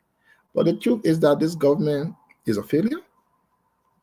The amount of lie they lie is not anything so easy you can come out of. So all of the things keep piling on them. Keep piling. Everything being done at the ministry today were things put in place by the former minister, Ambassador D. Maswell came here. The building, the construction, the renovation. Okay, Isaac. Let's move on, Isaac. Thank you. Thank you very much. Let's move on. Dr. Richardson, let's hear you before we go to Honorable Gray. It was reported in the news today all over the world that the United States is banning certain countries from getting passport. They are restricting certain countries, and they are also asking for some countries to provide the manner in which they are giving diplomatic passports or accepting visa applications. Okay, so whether it happened in the past or it happened today, all of this, in my opinion, brought us to where we are today. Okay, the past government, whether we had issues with the security risk of giving people a diplomatic passport or coming to the United States, the current government is doing this. So this is just to tell us that, and a passport is supposed to be your identity. It's supposed to reflect who you are as a person. It's supposed to show love for your country, shows where you come from. But apparently, we Liberians are using it for different reasons. We are giving it to other people. And people who in the United States, and you can't blame them, feel that they present a risk to their country. So if the United States is protecting her country, what about us? This is the question that we have to ask ourselves. And this is what lately, in as much as we might have our own concerns about what is going on in geopolitics wise, some good things are happening. It's exposing a lot of things. Here it is, we're getting all of this money for different reasons, and we didn't utilize it to develop our country. Now it's on, people are getting access to diplomatic passport, and as I heard, and I know we have reported stories where our diplomatic passport were being sold. Passport that was supposed to be only for people who served our countries in different ways. They were being sold for somebody to get rich. Somebody was greedy. Okay. And so when you do that, America can't help but to say, well, I'm going to restrict you, or either ask you to clarify the manner in which you give visa to some of these people, diplomatic visa, diplomatic passport to some of these people. And this is exactly what is happening now. So again, I will say in my closing, this is lesson learned. We will learn to respect our country. We'll learn to respect others. We'll start thinking as Liberians, looking at other choices, way to contribute and to make our country a better place, somewhere that we love and like. Thank you, Dr. Richardson. Mommy, let's hear you on this one. Stanton, we said it. Cancellation of passport does not assure the U.S. government that your system is secure. It doesn't. When the U.S. government arrested multiple times and alerted the Liberian government of your passport being in the hands of criminals, ask Akaros Green, who was chairman on executive, a ranking member of the CDC and the legislature. What did their government do after George Weah announced an investigation? Up to today, Ask him as a senior government official, where is the finding of that investigation that was launched? He will not tell you, because the top executives were part of the syndicate, so they could not investigate themselves. Ask him, where is the investigation report? 2 times he called for an investigation when our diplomatic passport, were caught in the hand of criminals. 2 times. Ask today. Probably the reports are available. Ask him today to show copy of the report and who was held responsible for placing passport in the hands of criminals. We're waiting for that report today. We cannot get it. Canceling diplomatic passport doesn't assure the U.S. government. What assures the U.S. government is, what action did you take to penalize those who breach your system? And what action have you taken to cover that breach? What breach did you identify? What was the loophole you identified? Who caused the loophole? What action you took against them? And what action have you taken to correct that loophole? That is why we assure the people that the right system and security measures are put in place. But you can cancel all the passport in the hands of criminals. If the system and individuals that are giving the passport are still there, the passport will still go in the hands of criminals. So canceling passport doesn't assure anyone. But since you was an official of the government and the U.S. government elected you and your president announced an investigation, tell us on the show today, where is the finding of the investigation? Who was responsible? What action they took? And that is why we want to blame this administration. Under Ellen, it happened. It happened under Ellen. They sold passport under Ellen. What happened to those who did it? The same thing. They went to court. The court exonerated Toga Giwe McIntosh, exonerated Vani Sherman in court. But it was established that the Danish journalists bought diplomatic passport. We came to our government. They sold the passport. It was established. The U.S. government sanctioned the passport director. But before that, the passport director went to court. The court cleared him of all charges. It's not what I'm saying. The news clip, you can pull it up if you have time. The court cleared him of all charges. Say he don't do no wrong. Later on, the U.S. government sanctioned him. No, not that one. Later on, the U.S. government sanctioned him. The same thing on Ellen, the court cleared him. The same thing on Wia, the court cleared him. No action taken. That is why we're telling President Boakai, you be the difference. Show difference. Immediately, you promise, launch an investigation. Since we are launching an investigation and there's no report, investigate and establish all those responsible. Whether it was by negligence, whether it was deliberate, establish that. But up to now, that hasn't happened. And that is our problem. But to argue that because you cancel passport, so you assure the U.S. government, no. Tell us, since you were there, who you found liable after you commissioned your investigation.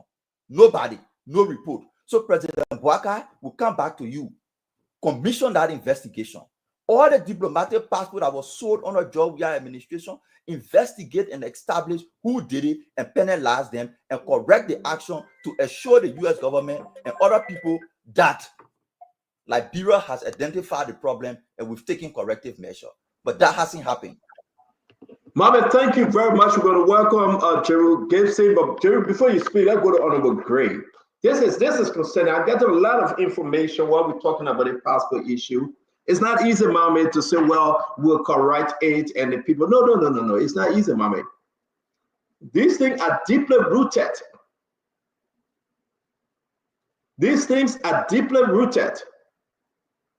And because of what is happening from the legislature to the ministry and the executive,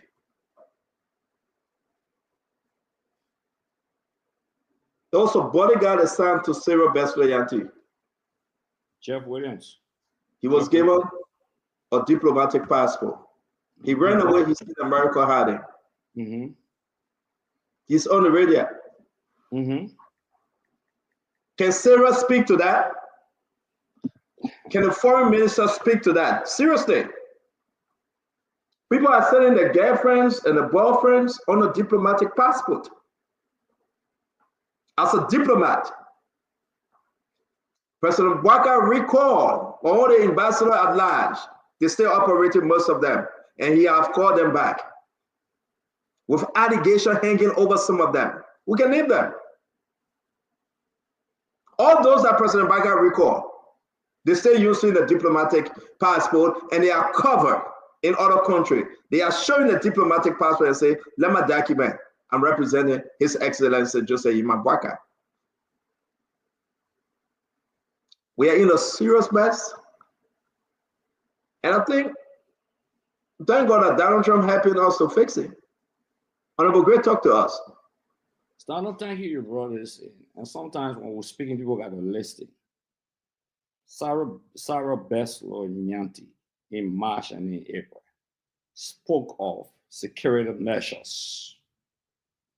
Nobody said just the cancellation. She spoke of security measures because security concerns. Since March, I agree with Mama when you said security measures should be premier. Yes, that's what Sarah said. It's not a cancellation of passport, it's security measures. They have failed to act. You just struck a point. Her senior bodyguard escaped to Guinea. Mona. Do you know that we have two passport directors? You have Joe Mendy and the former NSA boss under this government. Check the record. Two passport director. Who is the real passport director? That public record. President Bwaka canceled diplomatic passport because the Americans raised the concern of the criminals. Ambassador Alash, he said he canceled those diplomatic passport that under his administration the issue. Those responsible special envoys, you remember Stanton?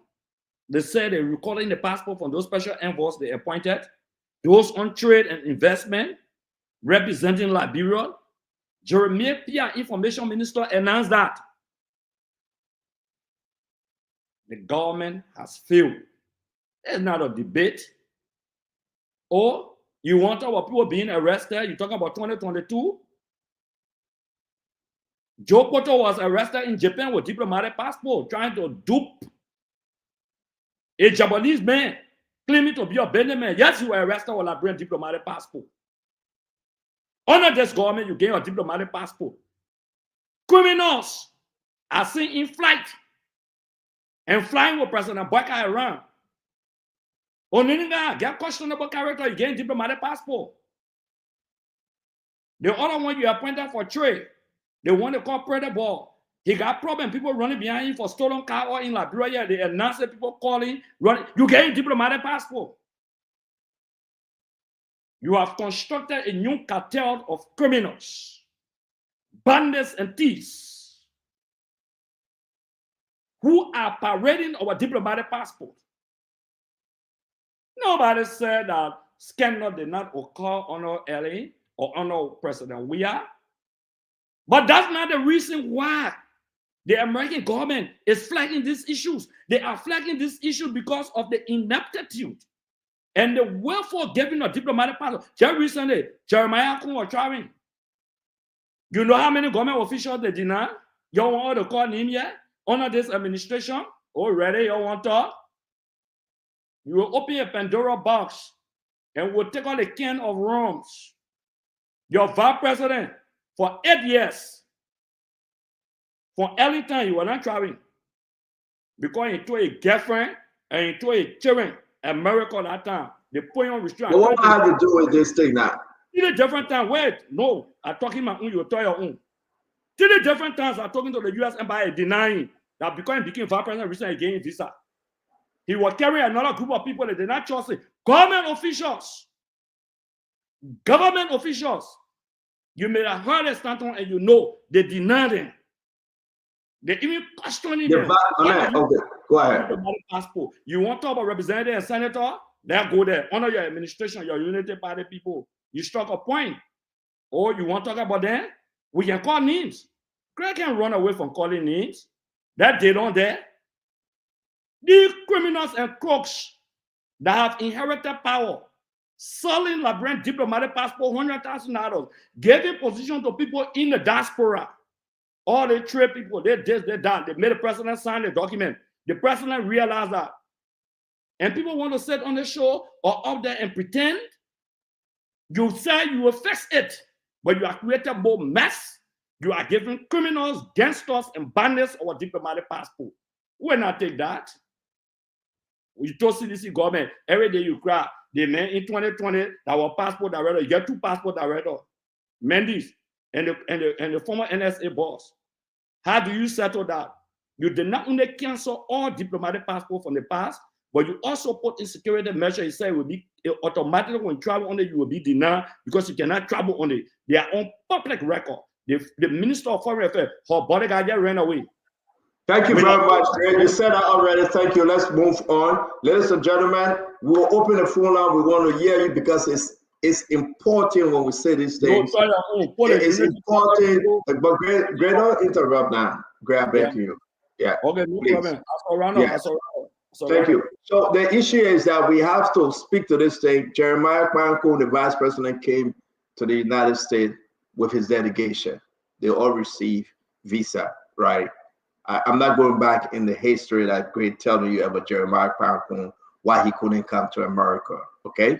I know nobody on Jeremiah's team that was left behind, right? Let's be straight. Now we will move. Gibson, welcome to the show. Talk to us. Stanton, thank you very much. Thank you for allowing me. Thank you. I will send you the name. You know the minister, you know the managing director there that was denied on Jeremiah Kun delegation. Yeah, but you got to give Gibson a chance to speak, sir. You got to give Gibson a chance to speak, sir. I'm going to take this from a different perspective.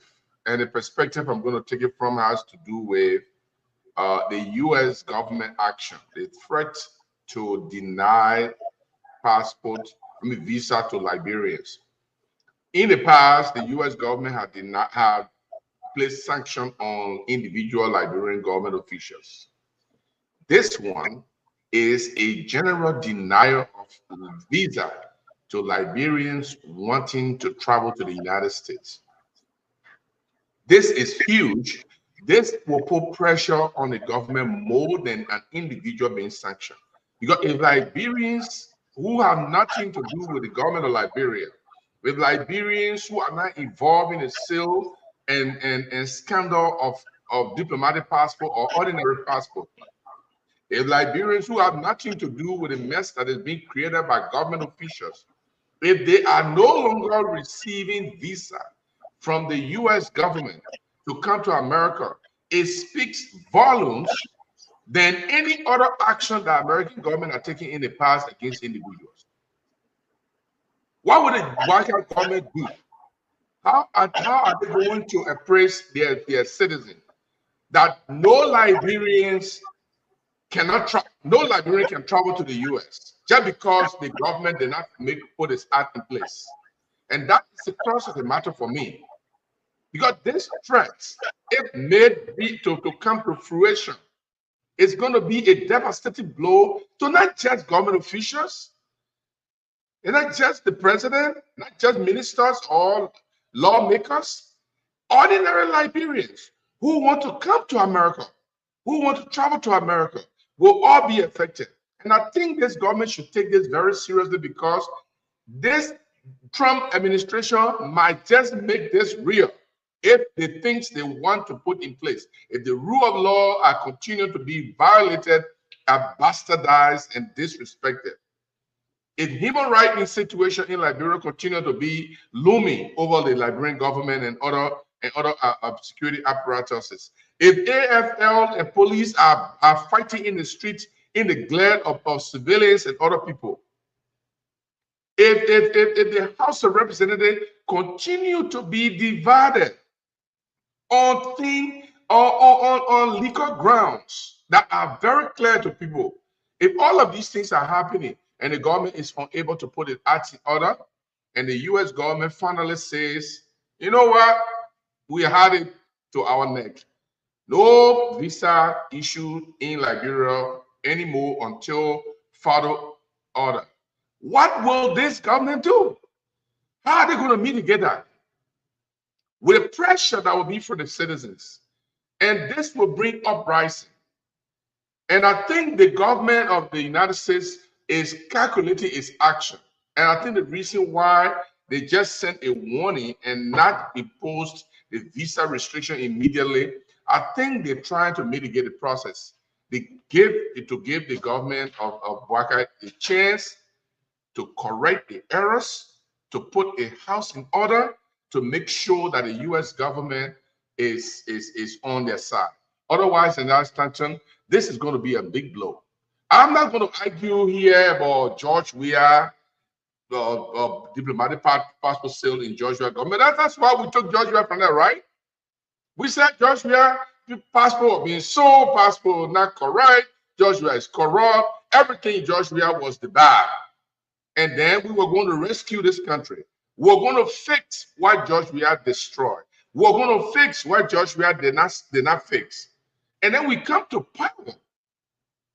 And we have this guy from the NSA. We have him there. I don't know, he is a boss of the passport department. And then we have another passport director who approve people passport. Then they go to this guy, then he sign your passport. I mean, take it to the deputy minister of administration. What is going on? Are we fixing or are we increasing the mess?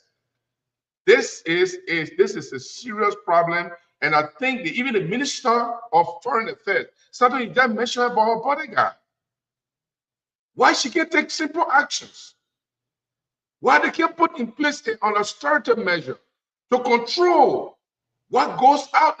You can replace all the passport you want to replace. You can put a freeze on them.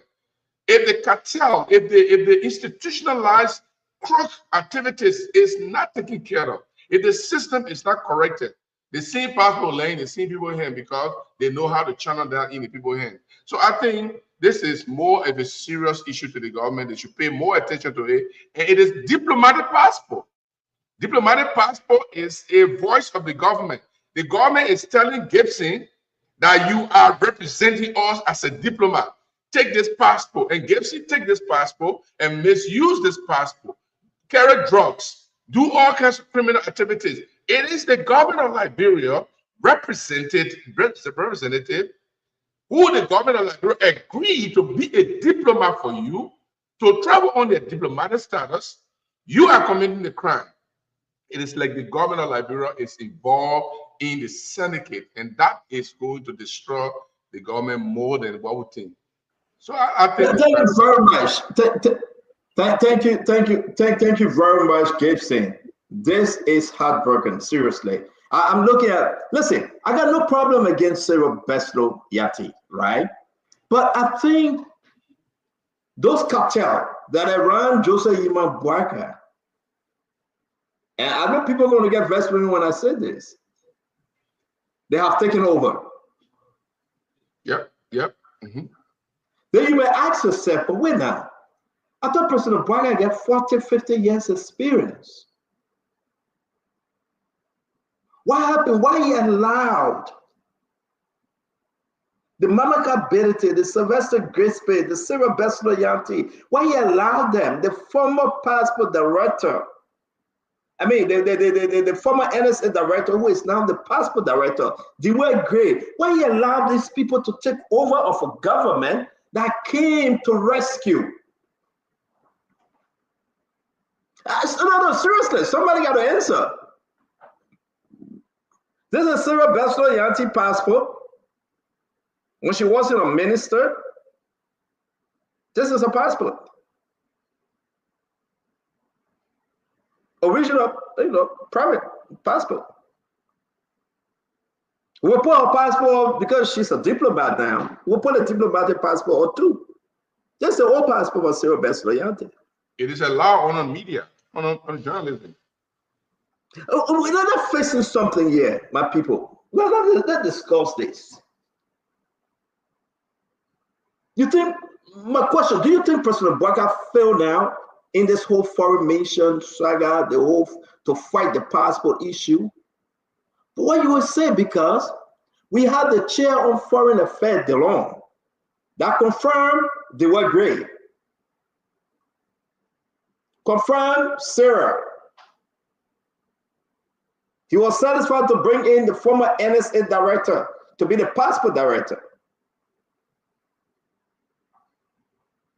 He flew with Sarah Besloyanti to Vienna to renegotiate with the people that put our passport out and selling our passport. The same company. It's bad for our country, ladies and gentlemen. Well, over 100,000 are going to follow this show and watch and understand what you'll say. Yeah, I know you're going to say, well, you know what, our passport is this. But this is President Bouakai. Bouakai canceled several diplomatic appointments. Guess what happened? It was Vlad. The people are right there. Nobody went anywhere. Nobody. They didn't turn in a book, nothing. Nobody. You ask any of them, I can name them to you. Mohammed Ba, he's still working. They say he will call back. Charles Snyder, he didn't go anywhere.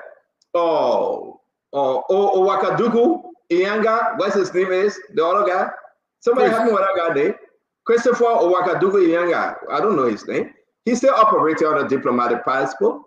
Koite, Ambassador Koite, he's still operating. Mandela Cooper husband, what's his name? Sidou, whatever his name is from Senegal. He's still operating. We can name them. These people still operating. They are your ambassador. They are negotiating. Yeah, Owakadugu or Naganuka. I don't know that guy's name, but you know him. You know. The allegations that they will bring Colombians and Chinese and Vietnamese and extort them and steal them and take money from them. Those are the kind of people around President Bouakai.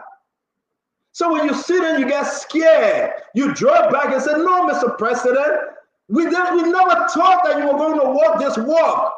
Uncle Joe? No, Uncle Joe, no. Christopher Owakadugu got in problem with Jerry Pierre about 10,000 the roof or something. The money went this way, no, it came this way, no, the man said I will pay you. But the man took the money and said he will pay my own credit.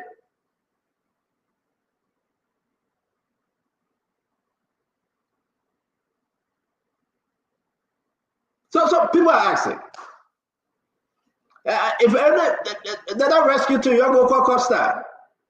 I think that Costa go on that name. He brought that name rescue. You're going to call you. You don't put it on me. That Costa, you put it on. He brought that rescue thing. You're go after him, please. You're going to tell him to change that name rescue to whatever name. Because the government found it. How can this government? You heard Donald Trump calling Liberia name. Man, Donald Trump the man. How can this government get in serious trouble on foreign front? What is Madam Sarah doing? Don't you already know the job? She got the connection. The people look at you, right? They send somebody as permanent representative. You send Louis Brown. Louis Brown needed a TRC report. Yeah, that's true. Mm-hmm. Are you serious, President Bouakai? Yeah. President Bouakai, come on now. They possess somebody to be a permanent representative. You send Louis Brown. These are our problem, my fellow Liberians. These are, so you mean that nobody. What kind of rescue is this? We got to start asking Dr. Richardson to do 300-page papers and all land some apologies.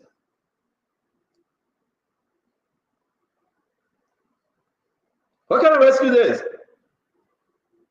Look at Sarah Beslow. You really think that she came to rescue? She hustling to run again 2029 for president. or to build somebody VP. So personally, I didn't get time for Jose Imabwaga. She never knew Jose Imabwaga. She got no interest in Jose. Look, Delon is done with President Bwaga. He got no interest in President Bwaga. They will operate as opposition, pretend to be in position, destroy Jose Bwaga. Jose Bwaga will leave government without any legacy. And whenever you hear the name, the children hear the name of President Bwaga. If it doesn't change, when they hear the name of Jose Imabwaga, they'll say, man, that puppet has destroyed our country.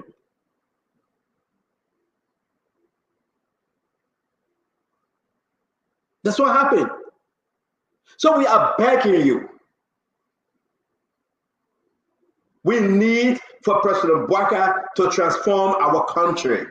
The Bible says, be transformed inwardly by means of the Holy Spirit. We need the president to transform our country inwardly. Then when the people outside of the country see, they will say, yes, that 80-year-old puppy did something good for Liberia. The setting passport right now as we speak. The lying to President Bwaga.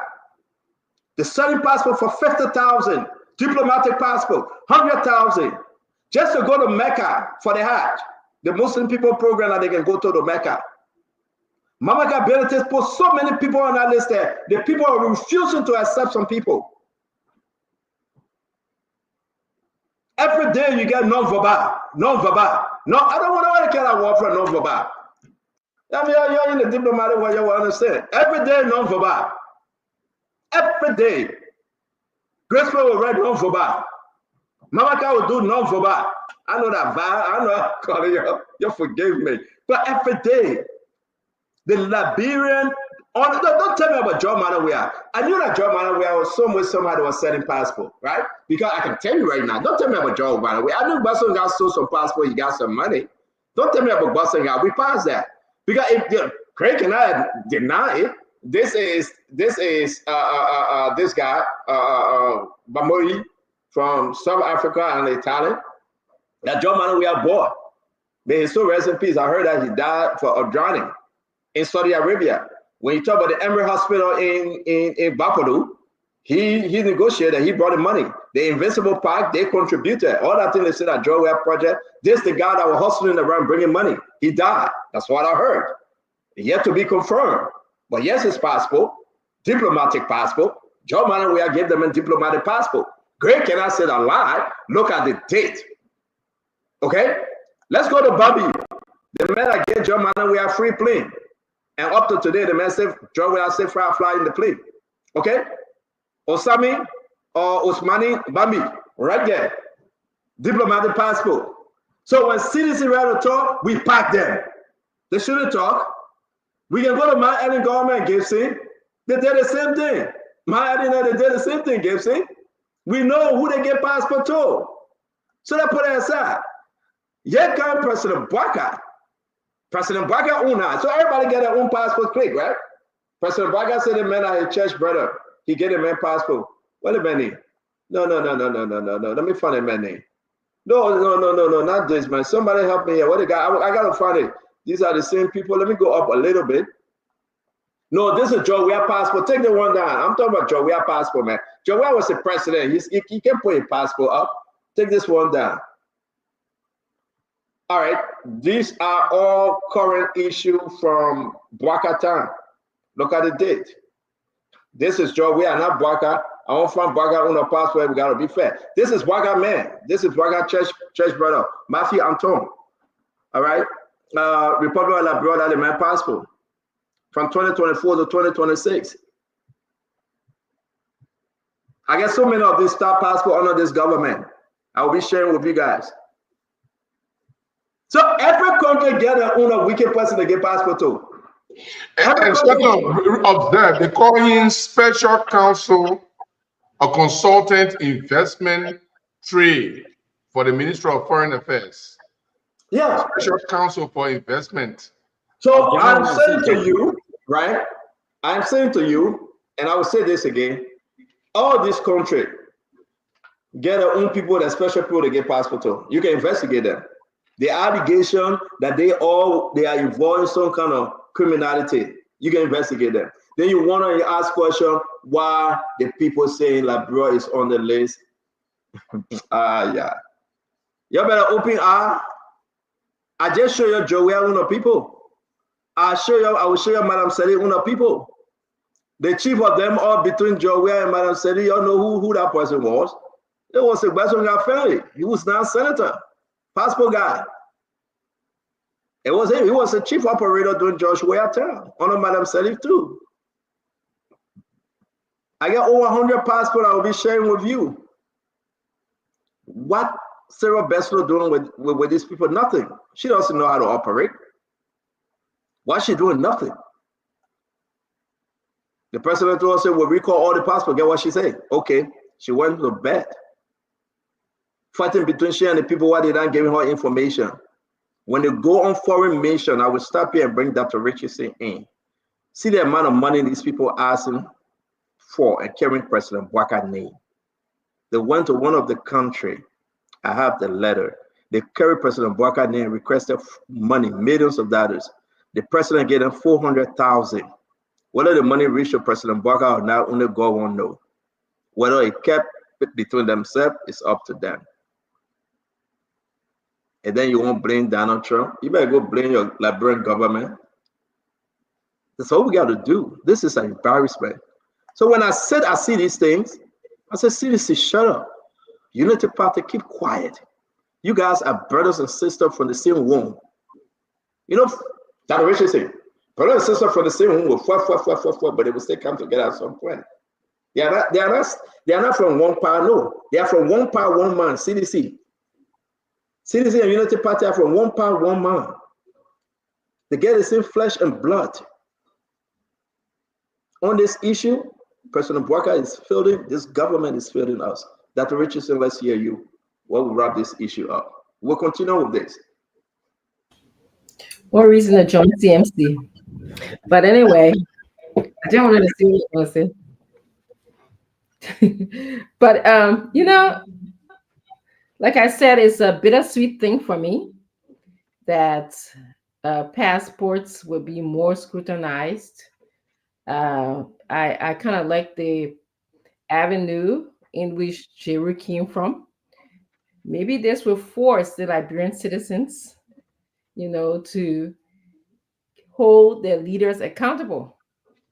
You know, they will start saying, before we elect a leader, we'll know that you're not going to put our identity, our passport at risk by selling the passport.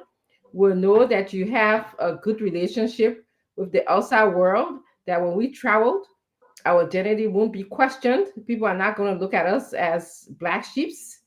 So maybe if we stay home, we'll begin to love our country and to do better for our country and to hold our leaders and to hold ourselves accountable to Liberia.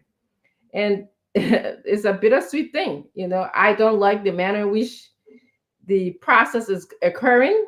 The geopolitics of the world is not my cup of tea. But again, I like the idea that it will allow us Liberians to love Liberia more. And I liked what sentence said, not in a way. I always say CDC had a wonderful message. They came to uplift Liberians. They came with, like they call themselves, the pro-poor agenda.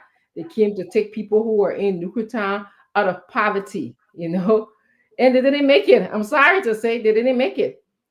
Joseph Boca came to rescue people, but then his government is panning out where we see a lot of lawlessness.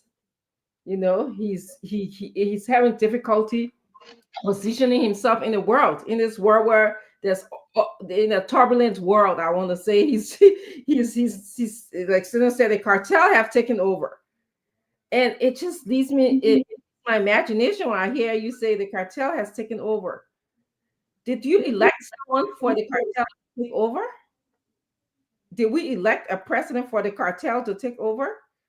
When we elect president, we elect your full body, we elect you in your full mind, oriented to person, time, place. We not elect you for other people to run our country. And so we'll think twice as Liberians now. We'll think twice. You're asked, Today, this president is saying XYZ to me. Will he be able to implement, execute whatever he's saying to me tomorrow? Or will the cartel take over? Those are questions that we Liberians will be asking ourselves. So on that note, Center, I would say that's all I have to say for now. Dr. Richardson, thank you very much. Let's go to Honorable Gray. Honorable Gray, talk to us on this. This is a big story, man. This is frustrating. Talk to us, my brother. Gibson has pushed a new dimension. And I will pick up on that because that's one of the concerns that I raise. On the issue of the general spectrum of Liberia being victimized, not just the issue of diplomatic passport, but the issue of Liberians. We are at the yellow light. Those of you who see the traffic light, okay, we are at that yellow light. Right after the yellow, you go to red. That's where Liberia is.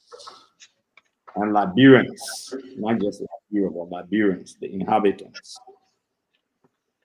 they've given the government 60 solid days. The cartel, the Unity Party, they've provided to them 60 days to claim all the mess they have created, their failure, their inability to settle and take the necessary measures and still giving up to known criminals and beings Liberian passport. But Gibson said in the past, people under the CDC administration, there were targeted sanctions and visa restrictions. But now they have stepped up the game because they believe this government is doing the worst of the TD administration. This is the worst, WORST, in caps. So to say all Liberians stay home, that's what they want to do, according to Gibson. And I agree with that. Because it's clear, it says Liberians, they're talking about government officials that could be punished. Put pressure on your government for extrajudicial killing. Put pressure on your government for willful abuse of the rule of law. That's what they say. Your officials under this government, the vast majority of them are unserious. They have failed to do the necessary. When Akaros come on the show, they say that Akaro, you put Akaro all the power. Where you want all of him now?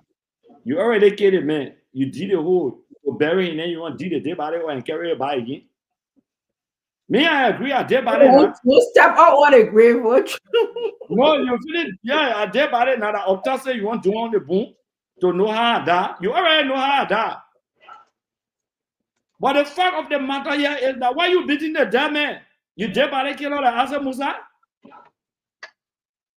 The reality is this government. President Boakai does not have the span, quote unquote, by James Bani, who is the chairman on foreign affairs. And Didon is the chairman on executive. I don't confirm. Even if I was chairman on executive, I don't confirm.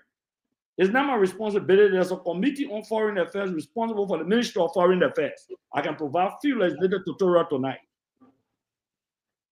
But guess what? Guess what, my people? The St. Jackson will say, oh, little water and all that thing. UP can put on no defense. Every time they want to run under the canopy of the CDC administration, even a CDC started a project, as soon as they do the project, end the project, they say that Unity Party, that one they can take the glory, they can never say CDC started it. So you talk about World Bank money, they say, oh, that's CDC people then. Confront the issues. Unity Party was elected to confront the issues and not to escape the issues. That's the cardinal reasons for which there were barrage of attacks against my government. And the Liberian people bore your lives. Who want to defend Unity Party for that ineptitude, for that gangsterism? Who want to defend Unity Party?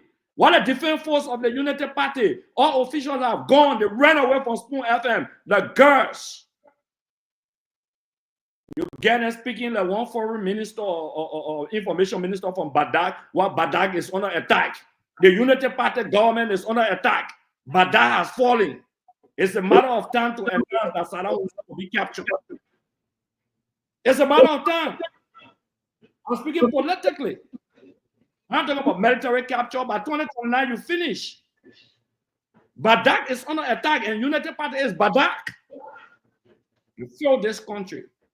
And people say that today you have voice. Oh, Joseph Boyka had voice when he was vice president for 12 years, and he was signing documents. What the ruling party failed to do is not for me as an opposition to do. My responsibility is not to clap for the ruling party. It's a defiance of my studies of political science. I'm not here to clap for Unity Party. I will pay to do that. My responsibility is to criticize this government, provide alternative measures for the administration. But they don't listen. Every day, ready that Joe Weah, that Antonio Mange, that Akaros Gray, that the only people that are existing in the Republic of Liberia. But guess what? Look at the Minister of Foreign Affairs. Even the academic credential of the minister has been questioned. Even the credential. People won't be President Joseph Boyka say, anybody will get 2029 your head. Give my government, you selling passport to keep money, all of them. 2 passport director, one for NSA and the other Mendy guy. They set it down there. 2 passport director, you can't correct it. You say one will check on the other one. Under this government standard, you don't have to tell me. They are selling passport, they're in relative market, they're selling buka and follow them in the market. That had a selling passport in the country here. Small children passing around with passport. The last time I bought with Joe, with those small children, all of them get diplomatic passport, Joe Boyka Jr. All of them in Ghana, bought with them on the airport, they got diplomatic passport in their hand. Passing around recklessly. Recklessly giving a diplomatic passport. You buy around every day that you start crying, baby. We don't have carnation milk to give you. We don't have carnation milk to give Unity Party. Nobody get it here to provide even breast milk to you. Stop crying, baby. All right? Stop crying, baby. You want nipple? We'll not give you pacifier. That's not my I talk for more than 2 minutes. I'm talking for more than 2 minutes. I just 1 minute. You think that thing I used to do campaign time? You hear somebody finish, then everybody go. Then they say that why Joe we do that why Akara day. You put my picture so you tell me you put it so no. Gone are the days the Unity Party took a responsibility. President Boyka took a solemn oath to uphold, protect, and defend the Constitution of the Republic of Liberia. Everybody life and property. Today, Liberians, if we're careful at the yellow light, not yellow light, where you can see you across the road. But where Unity Party finish putting the entire country at a yellow light, they come and go to red light. But next year, if we careful, they will go to red light. 10 Liberians cannot travel from here to go to America again. You detach people from their family. Thank you very much, Honorable Gray. Thank you. Thank you. Thank you. Before bringing Mame, I want to say thank you very much. I just put something in the chat room. I was going through my archive. Last year, 2024, when we won the election, the early part, they don't came on the show, and they allow the people to listen. We'll give you justice. President Boyka has elevated this candidate Dewey from Deputy Minister of Legal Affairs to Deputy Minister for Foreign Affairs.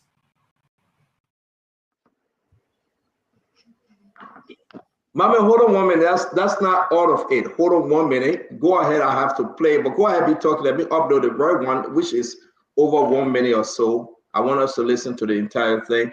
I beg you. Let me bring in Gibson and ask it up. I won't keep you for last after I play this, Mama. Go ahead, Gibson.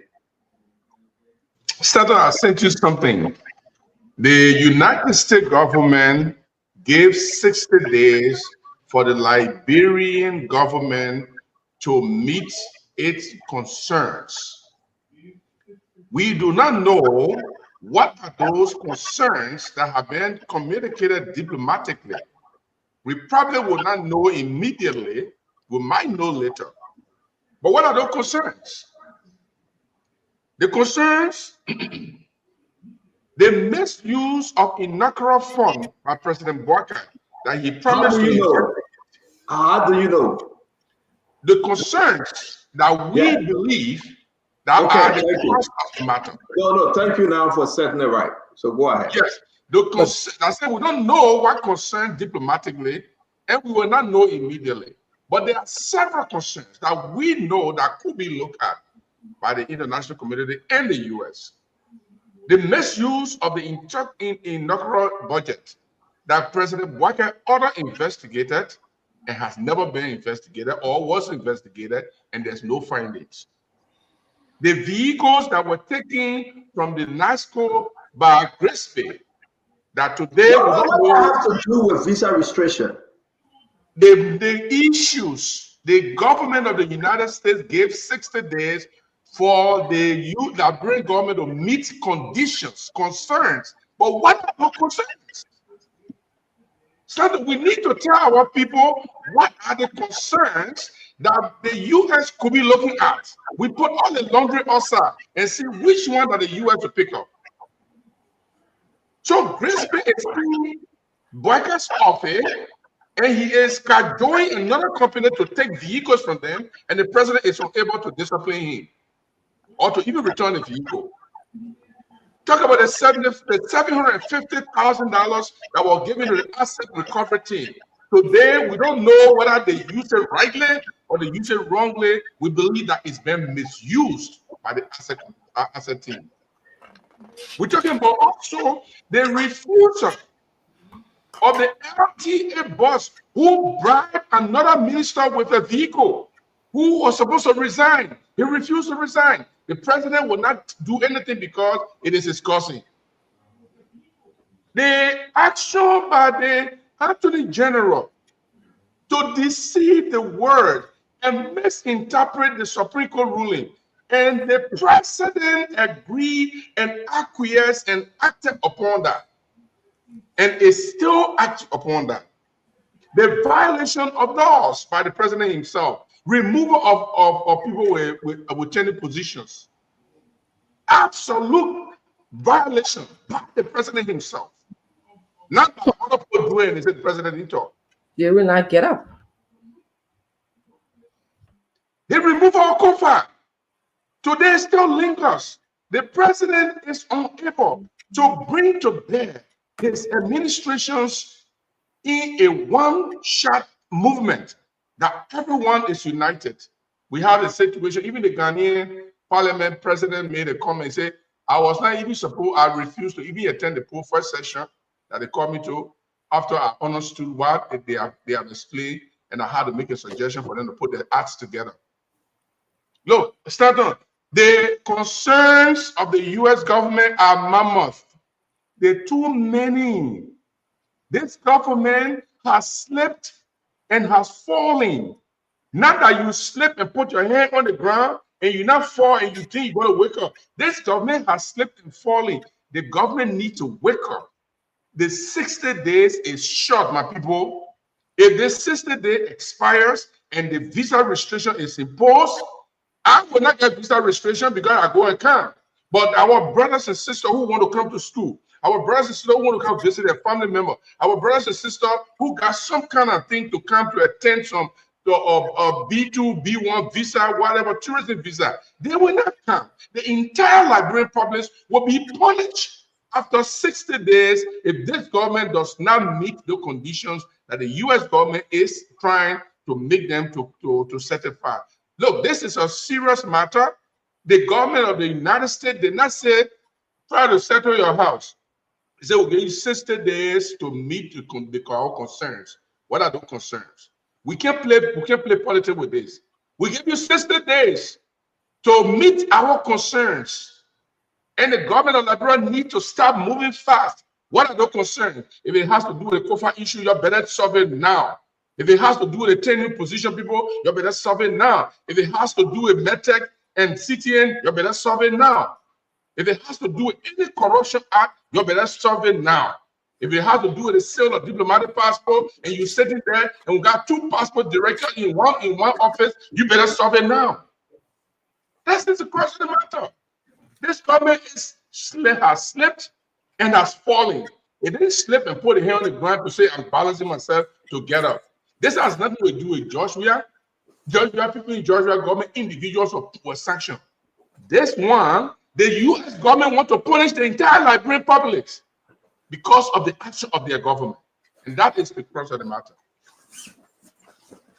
All right, thank you. Before I bring in Mommy, let me play this thing. Let's play this real quick. Will give you justice. President Bwaka has elevated this Kennedy Dewey Green from Deputy Minister of Legal Affairs to Deputy Minister for Foreign Affairs. The diplomatic passport we all talk about here that destroy our country's image, but beyond just destroying the country's image, it affecting ordinary Liberians who go for visa to the embassy. They're denying our people because the U.S. government has skepticism over the credibility of people holding our passport. You in America, you send for your person back home in Liberia, it only administrative process in 2-3 years, no respond because people investigating. This Dewey Gray presided over the issuance of diplomatic passport in the hands of criminals. We promote her. Please tell President Bwaka to look into that. We have foreign service officers on slow way all across because last minute of time, they put people on payroll and send them outside of the norms. On the day the government was closing, they extended diplomatic passport to 6 years. The Deputy Minister for Administration will come for soil. The current minister is investigating her for that action.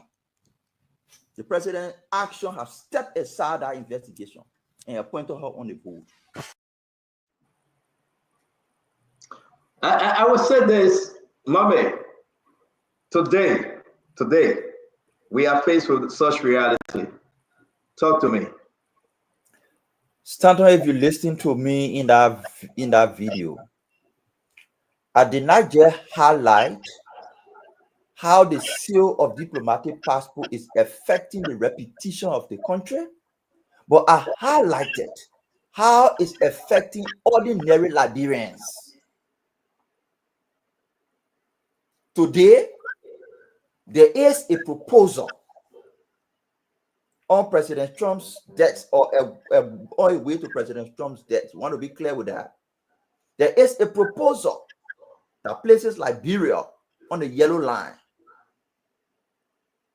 to address those issues that are highlighted. The issues that are highlighted a year and a half ago. The sale of a diplomatic passport to criminals tells America that the system you're using to issue diplomatic passport is fraud. What have you done to correct it?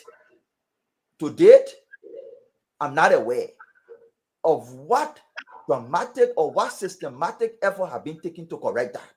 Nothing I know of. Nothing is published.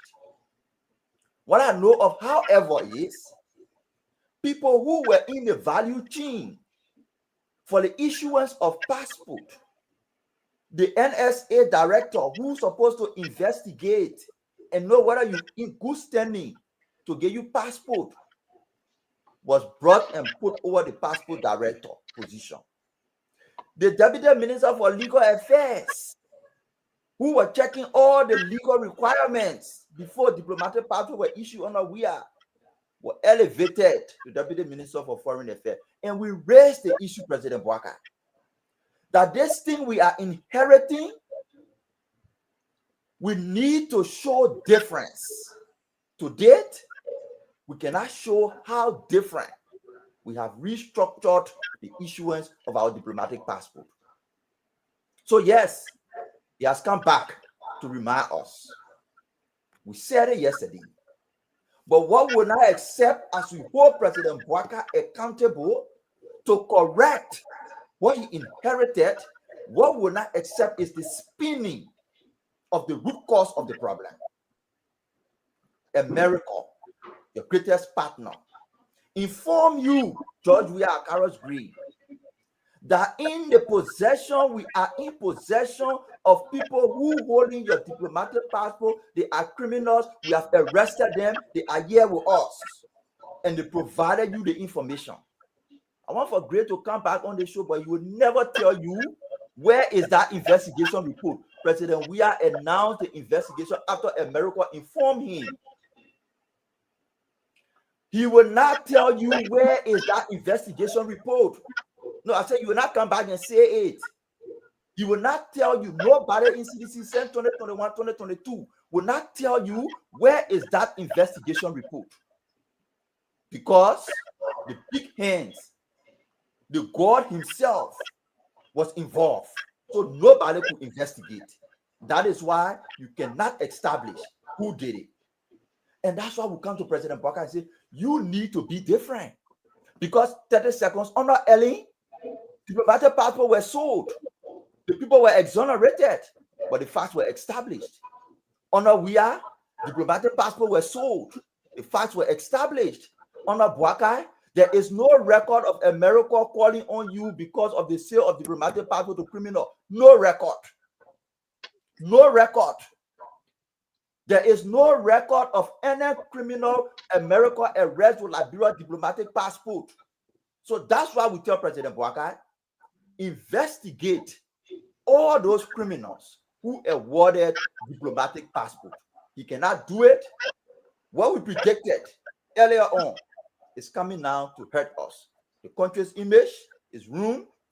Individual Liberians potentially will be affected if the president cannot convince the U.S. government to move Liberia from yellow line to green line. Thank you very much, Mame. I think I will say this to everyone. Mame, you were just on point on that day, right? And that's exactly what is happening. That common Liberian, now we're doing this common thing, that common Liberian will not be able to travel to go to the American embassy because of poor leadership, very poor leadership under President Barker. The president has entrusted the foreign mission in the hands of Sarah Beslow Yanti. But then listen to the chairman on foreign affairs. After you ask him, after you address the issue, the chairman on foreign affairs, what did he say? You know, it's bad, you know, sometimes it's just bad. But let me listen to Delon. As Delon addressed the present issue from Mame, let's listen to him. Thank you, Ambola. Regarding Dewey Gray, is a matter that is before us as well. This is something that we will take seriously. Regarding the issue with Madam. He done with Dewey Gray. The next day, they don't confirm Dewey Gray when everybody left the Capitol building. It's pure hypocritical. Mohammed set himself out and tell the Liberian people, say, President Boakai elevated this Dewey Gray woman. President Boakai, after everything, they complained of the foreign mission that they raped the little girl. Dewey Gray as legal advisor of minister, she did nothing. Dewey Gray was involved, the allegation that she was involved in the passport situation under George Manuel Weah. If Mame explain himself, you listen to the wrong answer. You listen to the wrong 2-second answer. Thank you, Ambola. Regarding Dewey Gray, is a matter that is before us as well. This is something that we will take seriously. Regarding the... He gone. Captain, we will take it seriously. The next day, they don't confirm Dewey Gray. You see, people can forget. They said the trap can forget. And the animal can forget, but the trap will not forget.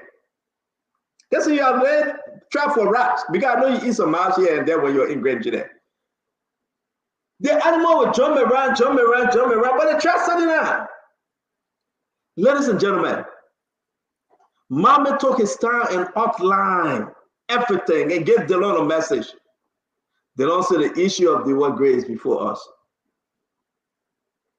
The next day, when everybody left the Capitol building, all the camera people left, they don't confirm. They don't confirm The what grade? Comfort Sawyer. Mama, you heard Mama talk about Comfort Sawyer. Mama, what happened with Comfort Sawyer, real quick? They appointed her on the board of NASCAR. Comfort Sawyer, after that, Richardson, Jeffrey, Ethan, she back. Comfort Sawyer was appointed on the board of NASCAR. Guess what happened? DeLong, the chair, he didn't question it. Let us know what DeLong say about Comfort Sawyer, if he even says something. Thank you, Ambola. Regarding Joey Gray, it's a matter that is before us as well. This is something that we will take seriously. Regarding the issue with Madam Comfort Sawyer, it's also an issue of concern. The issue about diplomatic passport, actions have been taken, But I don't go home, man. Comfort Sawyer, you have an excuse, that issue of concern. Comfort Sawyer is on the board. With DeLong, that issue of concern, but he didn't say anything. Dewey Gray, nothing. Comfort Sawyer, nothing. Rescue people fail us. And y'all will say that stand up, right? Listen, I will say this thing and I will say one good day. You can take the camera to the water, you can't force it to drain. You can never force the camera to drain. We already thought that President Barker was going to come in a bold fashion, bold manner, and bring about the transformation and the changes the country is yearning for. When we saw President Barker bringing back the white grade, the Comfort Sawyer, without any investigation, some of them were done. When we saw President Barker bring back his buddy, Sylvester Grisby, I knew it was over. I challenged it. I knew it was over. You know why? I'm not looking for them to feed me. Comfort Sawyer, they were great. They don't get no explanation. He passed all of them, gave all of them A+. He doesn't care. I will finish this thing and then we'll close the show. The rest of it we can continue. But you want me to say anything? Oh. Yes, but we'll close the show and we'll come for you guys to do your closing. I said, well, you always fast. I'm not finished with this one. I got to finish with the clip. I say, when I'm done, then we close, my brother. We'll come to you Everything first. I've been talking around, you didn't call me out. Because you left. So when you leave, you come back. It means that we're not going to jump over people you. leave on the Thank you, Ambola. Regarding Joey Gray, it's a matter that is before us as well. This is something that we will take seriously. Regarding the issue with Madam Comfort Sawyer, it's also an issue of concern. The issue about diplomatic passport, actions have been taken, The bulletin issued today by the foreign minister. So there you have it. That only general explanation. Diplomatic passport action have been taken. My question while you do your closing, I know we'll play politics in this one. Dr. Richardson, we'll start with you. Let's close the show. From there, acid will come in and everybody. He also said action are being taken. What action? Yeah. What action? Dr. Richardson, let's close the show. We fought on Isa, but go ahead. Yes, I want to agree with you that we fought on Isa. I was actually using the word entanglement. We are in an entanglement.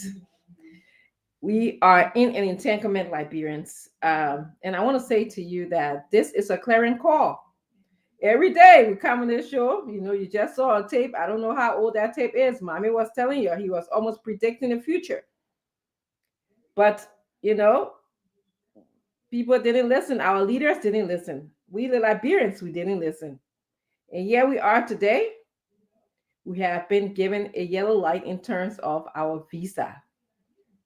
And as Jerry said earlier, and I reiterate that, we might not be able to come outside of Liberia. We may not be able to come to the United States. Yeah, you may go to Dubai, but coming to the United States that we have loved to come to so dearly, we can't do. We may not be able to do that until we tell the American government what their concerns are, or we fix the concerns. And Jeru mentioned, and many others on the show mentioned some of the concerns. So, as I've often stated, we need to get our acts together, Liberians. Whether you're in the United States, whether you're at home, you are affected because someone was saying earlier, it separates you. And this is almost the beginning. What's going to happen financially to our country? We're beginning to see some pullback in terms of some finances. What's going to happen to our Western Union? What's going to happen to our Sendwave? Those are the questions that I just want to throw out there. So we need to start loving ourselves, loving our country, investing in our country. Stop this corruption, this greedy business. And I always can say the last time I went to a funeral, I seen other people taking their big houses with them. It was a little small hole that they put everybody in. So as you live today, be your brother's or your sister's keeper. And I'm Cyrus, then I have to just Cyrus Isaac. I know you were coming, but I want to just alert my people in Bon Minds who listen to me often that the representative for the family, unfortunately, he's not here today. I was hoping that he was going to show up, had a meeting with China Union. And in that meeting, China Union already paid $500,000. They did that in December. They also made a second payment of $500,000. They also did that in December. They have $1 million to pay by the end of April. They have to pay. They will also have to pay the balance on $100,000. They call it surface rent, which I'm not sure what this surface rent is. Then they said that they pay. They have an outstanding balance in their scientific research fund. So people, please go and find out what is this scientific research fund. For the family who held the Chinese accountable, according to him, they will be donating 20,000 textbooks to the school. Who read textbooks these days? I know not my students. Everything is electronically in digital device. They also said they are going to make 20,000 worth of medication to the hospital, but most of all, they have development fund in terms of they will pay $2 million to the county development fund, something that is a taboo in a way in our country. But I just want you to keep your ears open, your eyes open, so that you'll be able to know what's going on in our community. So thank you, Stanton, and thank you, everybody. Yeah, Dr. Richardson, I hope you can keep those documents, share with us. Let's bring them up on Monday. Yeah, it was on the House of Representatives webpage. Thank you very much. Thank you. Isaac, don't talk to us, please.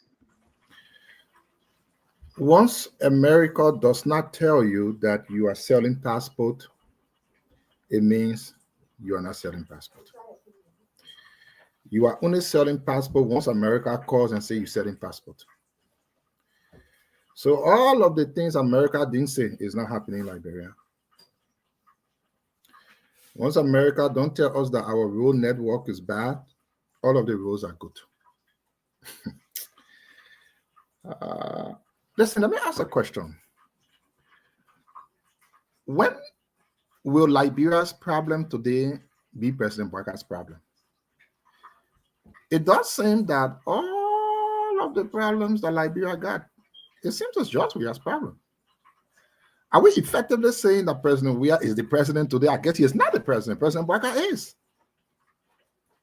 If somebody can tell me, oh, let's wait for 20 years later, then it will be President Bouakar's problem, we can start waiting. When 20 years come, then it will be a problem. Maybe people don't understand what goes on in our country. Again, the very smart brother who was on the show the last time, he said if you put $100 in the oil, it still remains $100. No matter how you change it around. So pretending like you're making sense does not really mean you're making sense. It's only mean you are talking and probably you don't know what you're saying. I will hope that Liberia's problem today becomes President Bouakar's problem, since he is the president of the country. Everything of this country today, even the reason why President Baga took plane the last time was because of President Weah.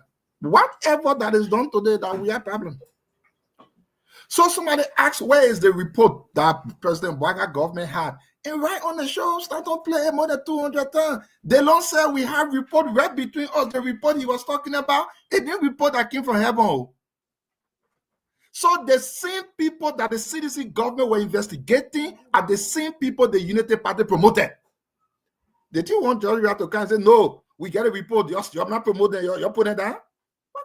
What kind of logic is that? Start to play about the 200 times, and Delon said, we get report in front of us. The report he was talking about, Jeru, and now you the one who sent that report there now.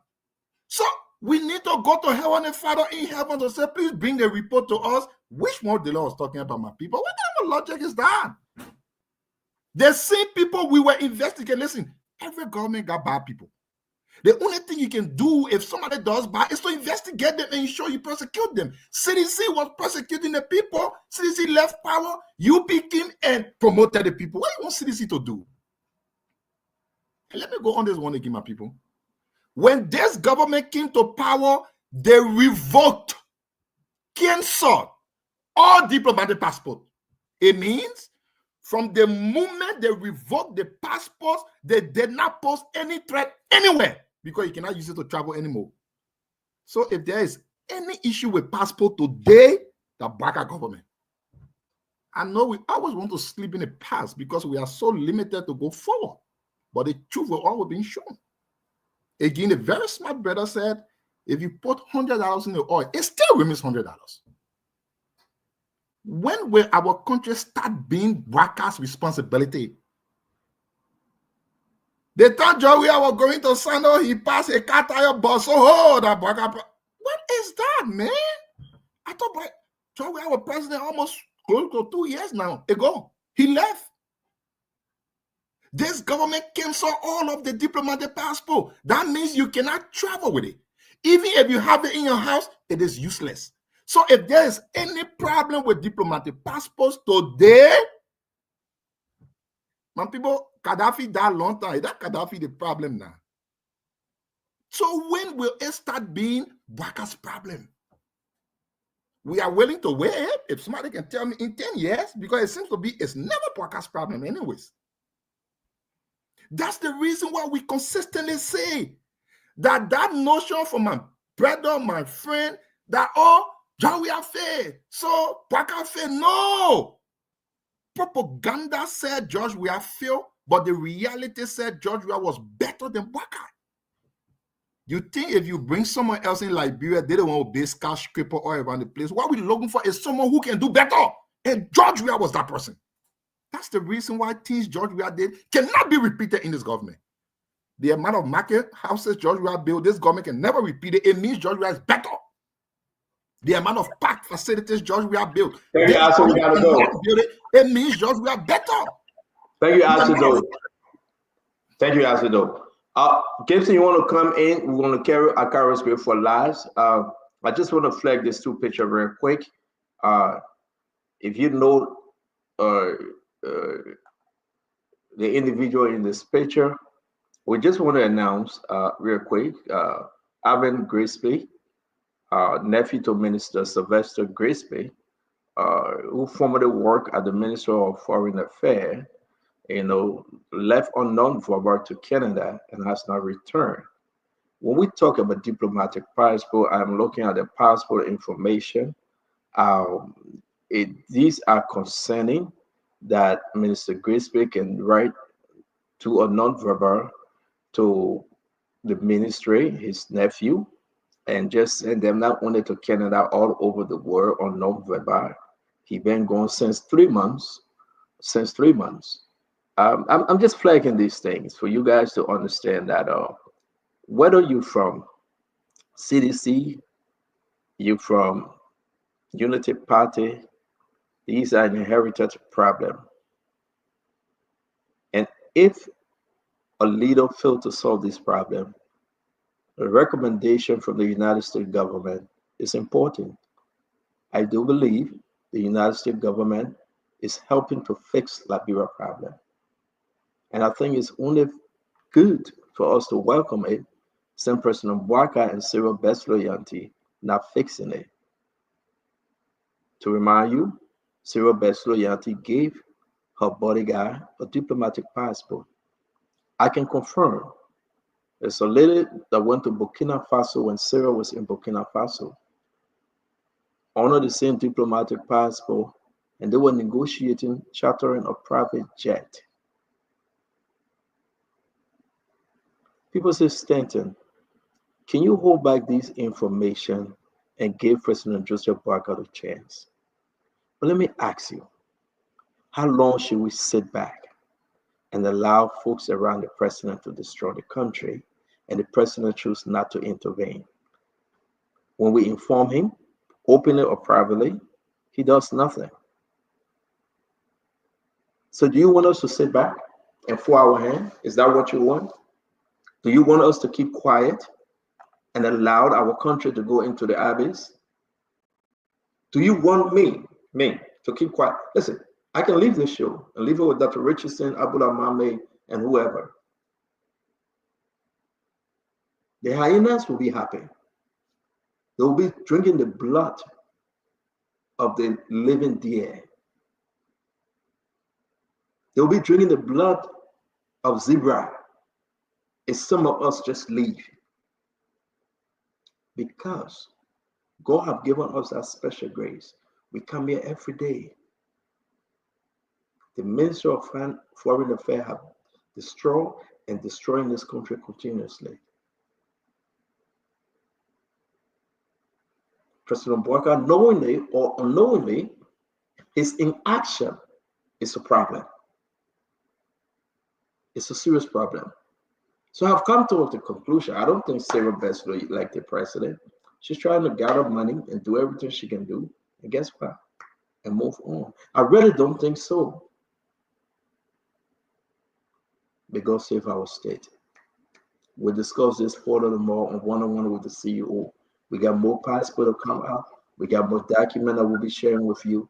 And we know you are still with us. Gibson, Mame, and Look, let me crack a little bit of joke. I saw in the comment section, one girl told Mame that he must start bluffing with his pink lip. Enough. Everybody gets different gossip. Coming on this show. Jerry, I saw that actually. You saw it, right? Everybody come on this show, they got different considerations. Other people came just to curse the whole day. Did you tell again need to me in the chat room? Oh, they did it? Mame that Muslim man, you can get fired. Okay, that was just a joke to loosen up a little bit. Look, standard are censoring the chat room there. But I'll just read it, and that's maybe naturally to put up there.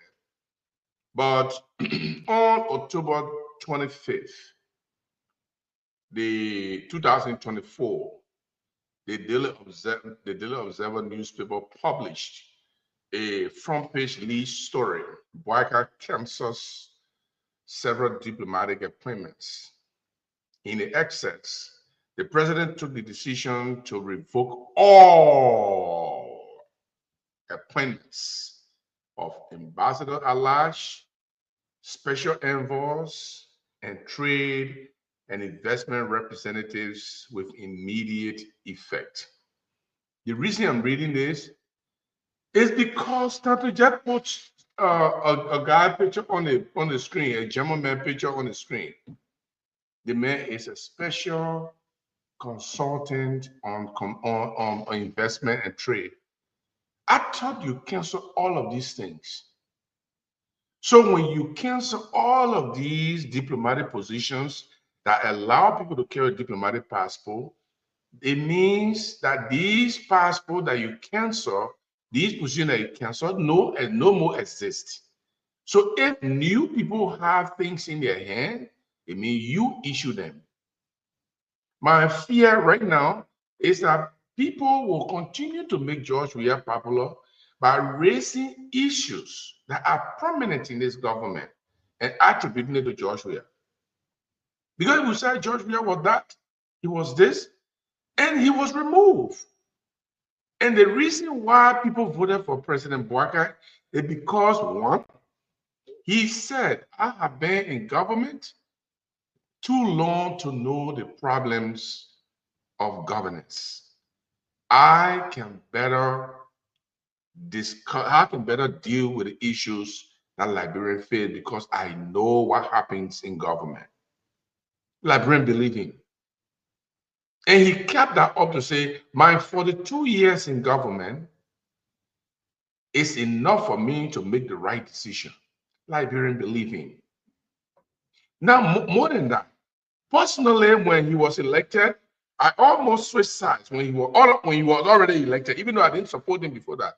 When I look at his age, and I think that President Boakai does not want anything right now.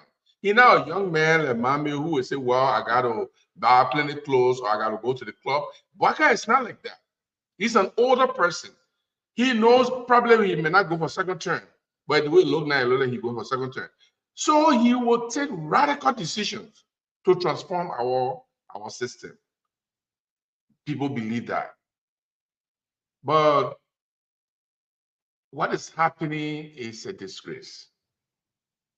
What is happening is a complete disgrace. Even though some of us told you people during the campaign time and said he will go to work 12 o'clock and go home 2 o'clock because he needs to sleep. We told you that there will be hyenas that Stanley just talked about that will be doing the work. I even name people like Jacob Kabakoli or Steve Queer or Anthony Kessler. These are people, today there are more of these people who are doing the work for President Boakai. Sometimes he wake up and he see on his wall and see anything written and say, oh, I didn't marry Kanye. You're taking from that before you can realize. Look, this is a disgrace. And I don't fault Mohammed. I don't fault Mohammed. Mohammed discussed the issue at the time during the campaign. These are very good. But I'm telling you today that if Boakai does not wake up now, I'm afraid that this government will not be able to resurrect itself if another year add onto this without the practical decisions that need to be made, practical corrections need to be made are made. We need President Boakai to fix it. We all, our stake is in this, my people. We all want to succeed. I don't want to come tomorrow and hear that the U.S. government, because a 60-day pass and President and the Liberian government did not do anything, therefore Donald Trump imposed a travel ban or visa restriction. When Donald Trump put it there, it will take time before he move it from there. Unless we go to court. I don't know whether we get right to, we got standing to sue Donald Trump in America to revoke the visa restriction. So this topic, I think, yes, I agree that tomorrow it should be discussed again. And maybe the way you did it first time with the first topic, open it to the public and hear what the public is going to think about it. What the public think? If the U.S. government imposes a visa restriction because the government is not taking steps to certify the conditions or the concerns of the United States government after 60 days, what will it be like? What will you think? I think when we'll do that tomorrow, I think people will express themselves and tell us how would they feel. This is not about I support Boakai or I don't support Boakai. When the visa restriction comes, it's not because you're a Unity Party person, so you will get visa and the CDC will not get visa. Everybody will be denied the same thing. And this is going to worry a lot of people. And I think I will stop this fire and let Mami and Gray to. Thank you very much. Mami, while you come in, I want to read this letter. Mami, you remember this, Mr. Yeah. Andrew D. Wampley? Tomorrow we'll talk more about this. I know you and Gibson will be here. Probably our cars will join us. This is very powerful letter from he's the former passport director, right, Mami? Yes. Andrew D. Wampley. I'm asking him to come and join us. These were the recommendations that he spoke about concerning today's situation. I put it in the chat room. You want to screenshot it, you want to listen, you want to read through this. To Joseph Yimambwaka, these were first-hand recommendation. They buried this letter under the table, and as of now, nobody cared to even pick it up. But everything he outlined in this letter is happening today, and those were some of the recommendations he was trying to put forth. So we'll discuss this letter more, and want you to take the picture of it and read it. It's very, very important for you to do so. Mommy, help us close, please. While the people waiting for that letter, this is what I want to highlight. This is what he said. My purpose of reaching out to you, Mr. President, is to seek your assistance and protection as I prepare to come forward as a whistleblower and witness in a matters of importance to our motherland. The matter he's referring to is the sale of the diplomatic passport. He said, I have long been dedicated public servant and leave that. He said, I'm fully aware of the risks involved in bringing this matter up. It is with my understanding that I humbly request your support and protection. My decision to step forward is fueled by my general desire to see justice and to bring those who stole passport to book. So, this is the former passport director begging the president that I know the entire syndicate. I know the whole group that were operating this thing. I know the story. Just give me chance and protect me. I want to come home and reveal to you all those who were involved into selling diplomatic passport, whether in Liberia and outside Liberia. I want to disclose the whole network so you can know for yourself and take action. He wrote this letter in January of 2024. It's over 1 year. We have not heard what has happened. Now, to Gibson and Gray and others who said President Bouakaki, he canceled all diplomatic passport. So anything that happening now with diplomatic passport, it is under him. I agree. 100%. But as far as we are concerned, today, from the time President Bouakaki canceled diplomatic passport to today, there has been no report, investigation, whether from foreign governments, to establish the sale of diplomatic passport. There are speculations. However, there is available report for the sale of diplomatic passport that President Bouakaki have not investigated. That this old passport director is saying he wants to come and support the investigation, and the president have not agreed. Mama, let me correct you. Mama, let me correct you. Mama, let me correct you. When you say under this government, there is no evidence to that one can present that the sale of diplomatic passport is continuing, because the government is stepping on the way for investigation, Mommy. Okay. There's so many allegations, Mommy, so many allegations that under this government, they are selling diplomatic passport. But can President Bouakaki open an investigation? Look at OnePlus saying, I want to come and talk. They have buried that letter for 1 year. We know George Manawia, because George Manawia opened an investigation. Can President Bouakaki open an investigation on this allegation? If he doesn't, then you will not know who also diplomatic passport. So let's be fair. Stanton, you are making allegations like any other person can make allegation that there are sales of diplomatic passport. I will not reject that allegation. You know why? Because the actors for sale of diplomatic passport are still within government. So I cannot rule out the possibility that people are selling diplomatic passport, because the actors who were involved in the sale of diplomatic passport are still in government. Thank you. I cannot rule that out. And that's why we call for the president to investigate. But yeah, it's my point. And that's why I want us to align. Diplomatic passports were sold. The US government raised issue. There is no finding. The passport director wants to come and testify. There is no finding. Who now will tell me that because President Bouaka doesn't investigate and bring those who sold diplomatic passport to book, it means George Weah is free? Gibson, is that why you agree to? Diplomatic passport was sold under George Weah. He commissioned an investigation that went nowhere. President Bouaka comes to power, promised that he will investigate. He has not investigated. If President Bouaka doesn't investigate, how does it make George Weah better? Let me ask you, I like your point. I know we really got to go, folks, but I beg you. Mami, when did President George Manuel Weah open an investigation in the sale of diplomatic passport? What year? I think it was 2021, 2022, around there. I'm not too sure. When were there any conclusion? No conclusion that we know of. So we didn't know how far the investigation went, right? Sure. Correct. Here comes our government 2023.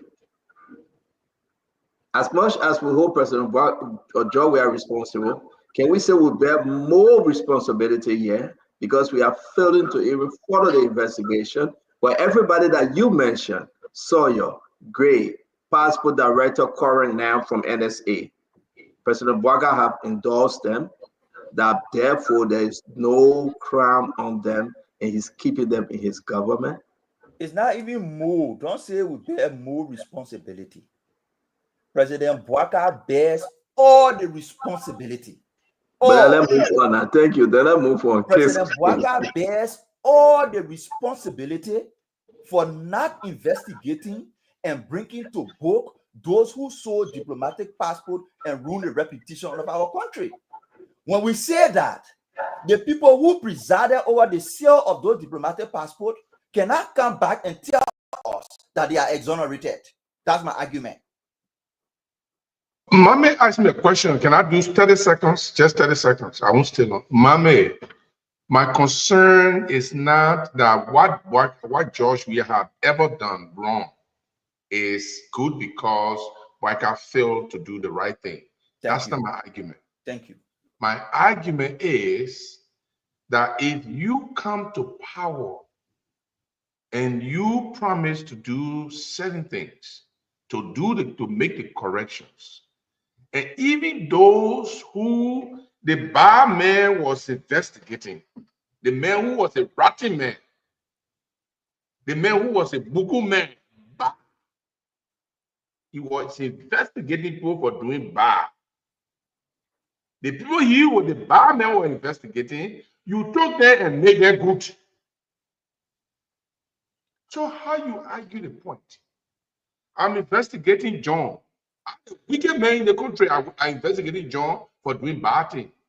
You came and papa me and took the John that I'm investigating and made good man. Everything I have done is not involved. That's the wrong point you're making. That's why I disagree with you. Because you proved to the people that what I was doing is not as important for you to take action on it. Because the bad I was investigating, you took the bad man and put it in your government. That's why I disagree, Gibson. That's why I disagree. Well, we'll always disagree, though. Good. We'll always disagree, but you have to be, if you are serving managerial position before, your previous manager took a decision on a certain employee who was stealing in the company. You came in and said, look, you promised to the board, I'm going to correct the ills in this business. And if you go make me the managing director, I will do well. I'll do better. The man who the employee that was stealing in the company that they were investigating, you came and appointed that employee to be deputy to you or to head a department. What kind of bad thing you can say about the man who you succeeded? Does it mean that employee were not stealing? No, the employee you elevated was stealing. It's still a role. But you who come to correct things, you appoint that employee to a department, to head a department. So he was not heading the department. I'm wrong for doing this. So let move on, guys. We'll continue tomorrow. Mama, can you finish up, please? The way I will finish up will be 30 seconds. The mistake we make in our country is that what Gibson and others are alluding to. A Carol Gray gave the day ballet scenario. You kill me already, are in the graveyard, you leave me. No. That's why the country have not made progress. Because we kill them, they in the graveyard, we turn our back, and the noise just in the graveyard, the noise just there. Before you make up your mind, they jump from in the graveyard and come back and present themselves as angels. That's the mistake we keep making. Joseph Boakar's failure to correct the mistakes of the past doesn't make George Weah better. Diplomatic passport was stolen. He commissioned investigation that went nowhere. The U.S. government elected him. He took no action. If President Boakar does the same, it doesn't make George Weah better. It only means both of them fail us on the issue of our diplomatic passport, and therefore Weah cannot be a replacement to Boakar, and Boakar cannot be a replacement to Weah. Well, thank you. In 2012, a Danish, I'm reading this strictly, and you can find this, a Danish businessman by the name of Ma Johan Burko Corzain in 2012 honored Madame Salif while Joseph Boakai was vice president. He was found with a Liberia diplomatic passport, and he said it was sold to him for 150,000 US dollars. 2022, honor George Manawia, Sheikh Cointe was found with a US passport. I mean, a diplomatic passport, a Liberia diplomatic passport we're talking about here. Yeah, in America. And guess what happened? Joe, we are opening an investigation, 2022, May. Let's fast forward. When the president's son was arrested in Europe, all right, during COVID time, and he was young, he presented a Liberia diplomatic passport, and that raised on the line. All these documents, they have been offline here. They begin to ask, who gave Osmani Bamba, an Ivorian businessman, the one I just put up, who gave him, a long friend to George Manawia, the country diplomatic passport? We are. So we have established enough, and we'll continue to say this thing.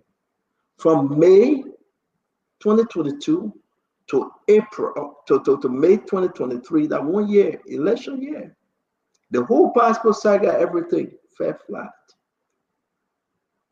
And that's why we ran with this. And we begged the Liberian people to please remove George Weah, because we realized that we were in trouble. These are our disappointment, Honorable Gray, before you come in. A very serious disappointment. They were Gray, Sawyer, NSA director, many more, they are all there. You took them. They were under investigation. You think America's stupid? These people were under investigation. You took them and you kept them and you elevated them and you gave them job. You say, what the Stanton say about you that lie? What Costa say about you? I'm the president now, I'm telling you that lie. I will keep you to work. Why everybody that was on the rescue train begging the Liberian people and say, you sold the Liberian people diplomatic passport, America is coming after her. President Boakai told the word Gray, told Sawyer, Comfort Sawyer, told the NSA, what the NSA, former NSA director name, what's his name? Pearson. Pearson, told him, to all of them. Say I bought the Constantine on his Facebook TV, Costa, and all of them. They lied to the people to make me president. I'm going to keep you to prove to them that I didn't believe them. I will keep you. And what President Boakai did. President Boakai told. That's a real simple way you are putting it. I really like that. Oh, they were great. That they say you saw passport, I didn't believe them. But I kept quiet because I wanted them to make me president. To comfort Sawyer. When Costa was running around and saying that you're a bad person at the foreign ministry, when Stanton was yelling to the people and said, you're bring Joseph Ivan Boakai, I kept quiet. I didn't believe them, but I couldn't say anything because I wanted to be president.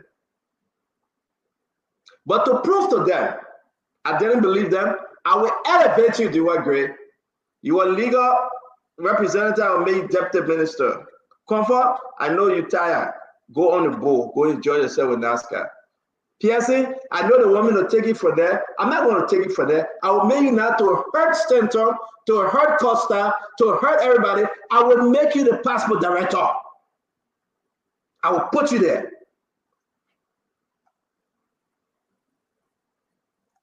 President Braga did that. But you want us to come here and defend like we mumu, we stupid. You want us to come here and lie to the Liberian people and tell them, say, President Boakai is doing the right thing when it comes to the foreign nation.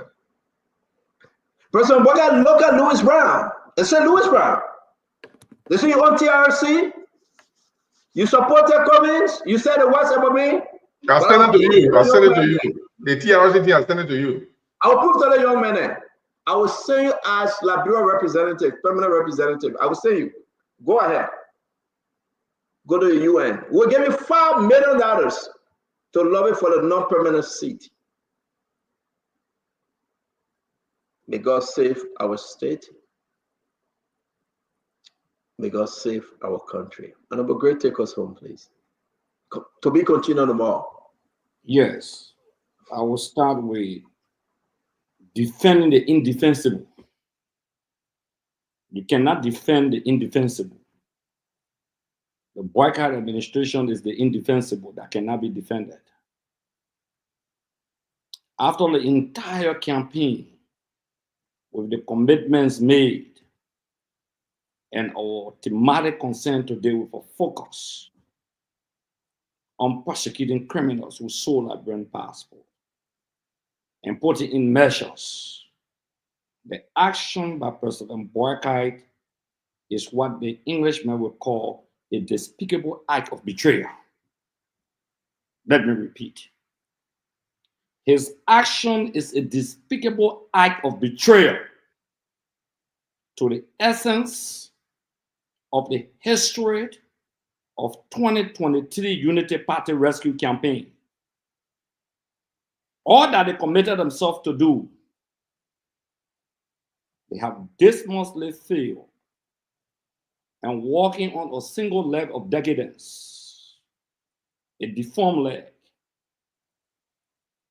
a leg that is broken, and they are crawling.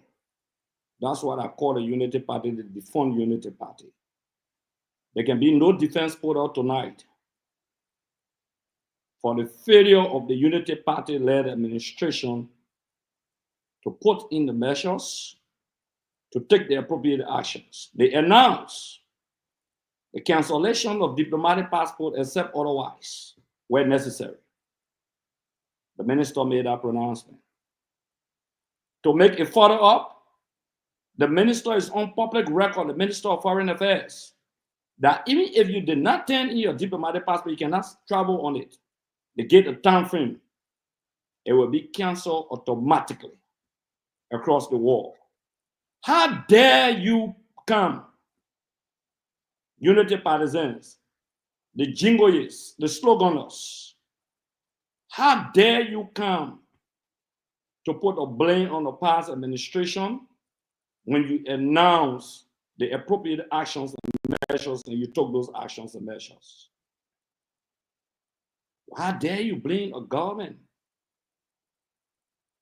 All of you say, the people you accuse, that the people that Joseph Boakai appointed, that despicable act of betrayal. The people you accuse, that the people you appointed, Sylvester Graceway, Alvin Graceway, on the payroll, the supplemental payroll of the Ministry of State, Alvin Graceway, Look at that supplementary payroll. Maybe you'll get a copy, you'll be having it in your chat room, but I posted a long time. But I guess I think somebody had it. He's at number 69 on the US payroll and at number 71 on the Liberian payroll.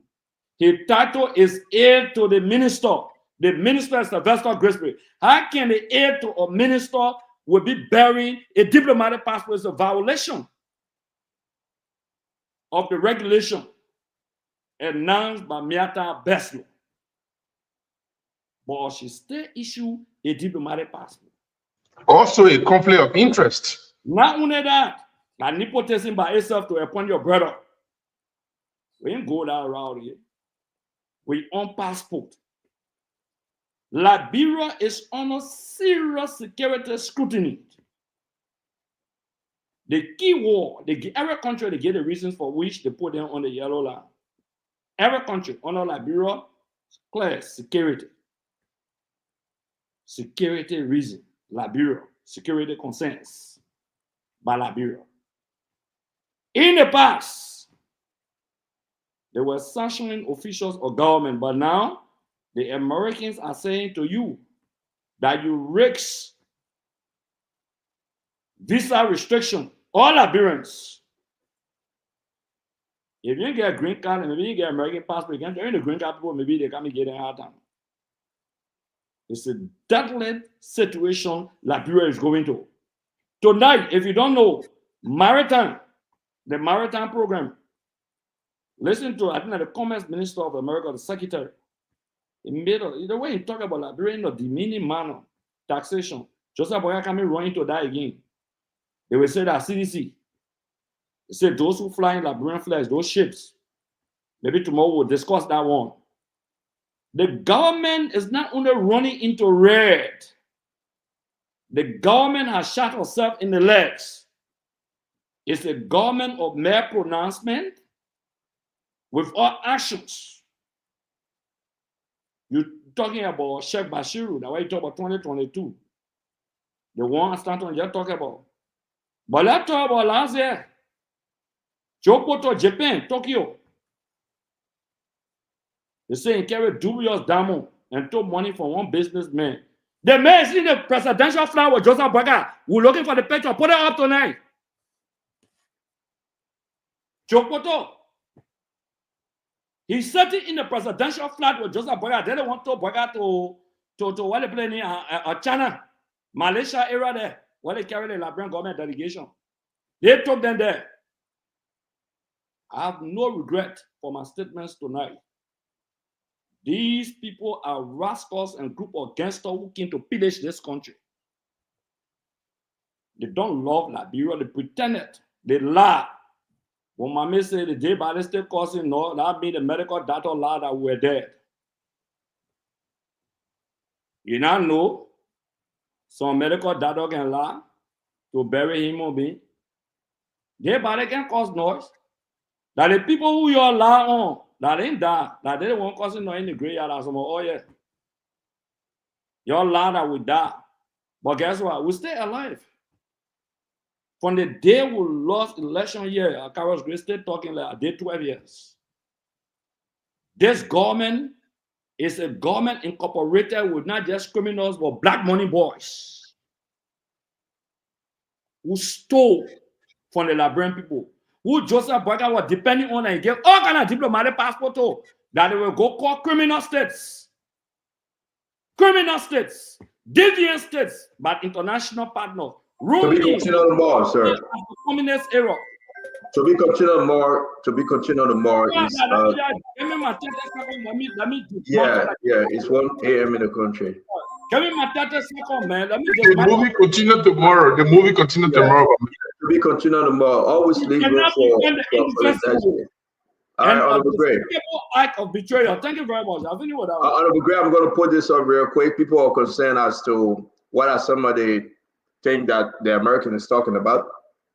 Is that such an issue could include failing to share with the United States information about incoming travelers. 1. 2. Purportedly inadequate security practices for issuing passport. Right. 3.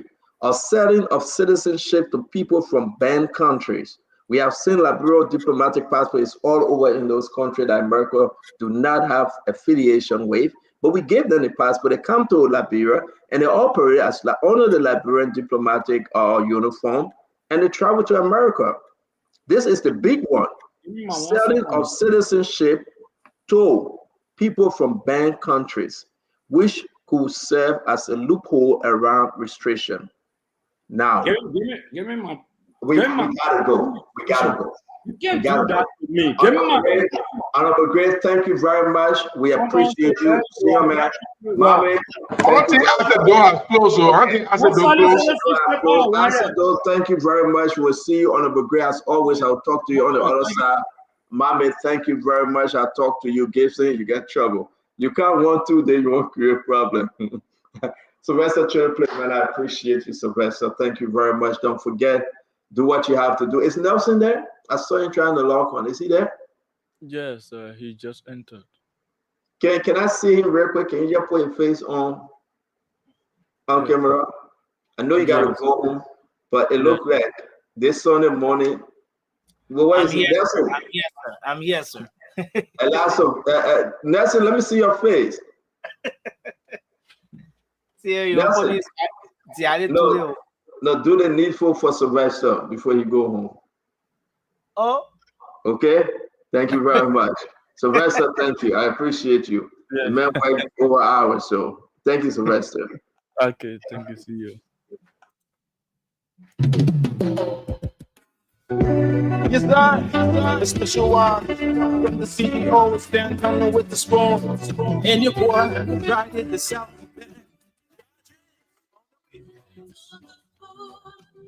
All right, so that's how we conclude the March 15, 2025 edition of the program Spoon Talk here on Spoon 107.5 FM, Fabric 101.1 FM, and other local radio stations across Liberia. I'm gonna tell you what is happening in Liberia. We are appreciating you for your reactions, be it recommendations, criticism, in whatever form. And thanks so very kindly for participating on the program Spoon Talk. And those that have been following us through our social media platforms like the YouTube channel, the Facebook page, I'd love to say thank you so very kindly. It is because of you we are all here. It is because of us you are also here. And for those of you who have been following us through the traditional media, that's the radio, I'd love to say thank you so very kindly for always having that patience to listen to us. Thank you so much. And so, Spoon Talk returns on Monday. However, tomorrow is the one-on-one with the CEO, beginning at 8 p.m. in Liberia time. I'm Sylvester Chidoplay. Again, the March 15, 2025 edition of the program Spoon Talk. It is a national holiday here in Liberia. It is the birthday of our former and very first president of our country. That's Mr. Joseph Jenkins Robert. And for all of you who celebrated your birthday on this date, like the special agent to His Excellency President Joseph Boakai, the diamond agent, Special Agent BNBCC, who has 11 years of experience in security. And today you celebrated your birthday on March 15, 2025. I'd love to say happy birthday to you, Mr. BNBCC, the Damo agent to His Excellency President Boakai, one of the very active, intelligent agents in the EPF. Veteran BNBCC. Again, happy birthday to you. Well, folks, that's it. Thanks so very kindly. It's the best children place, money. And you have yourself a wonderful, wonderful night. And stay safe and be blessed. Bye bye.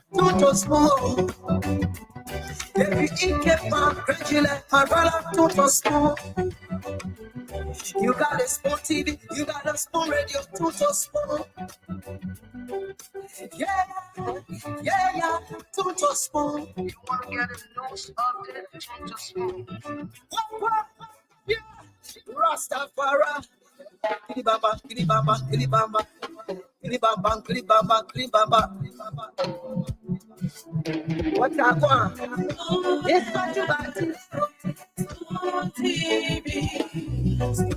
It's what you got.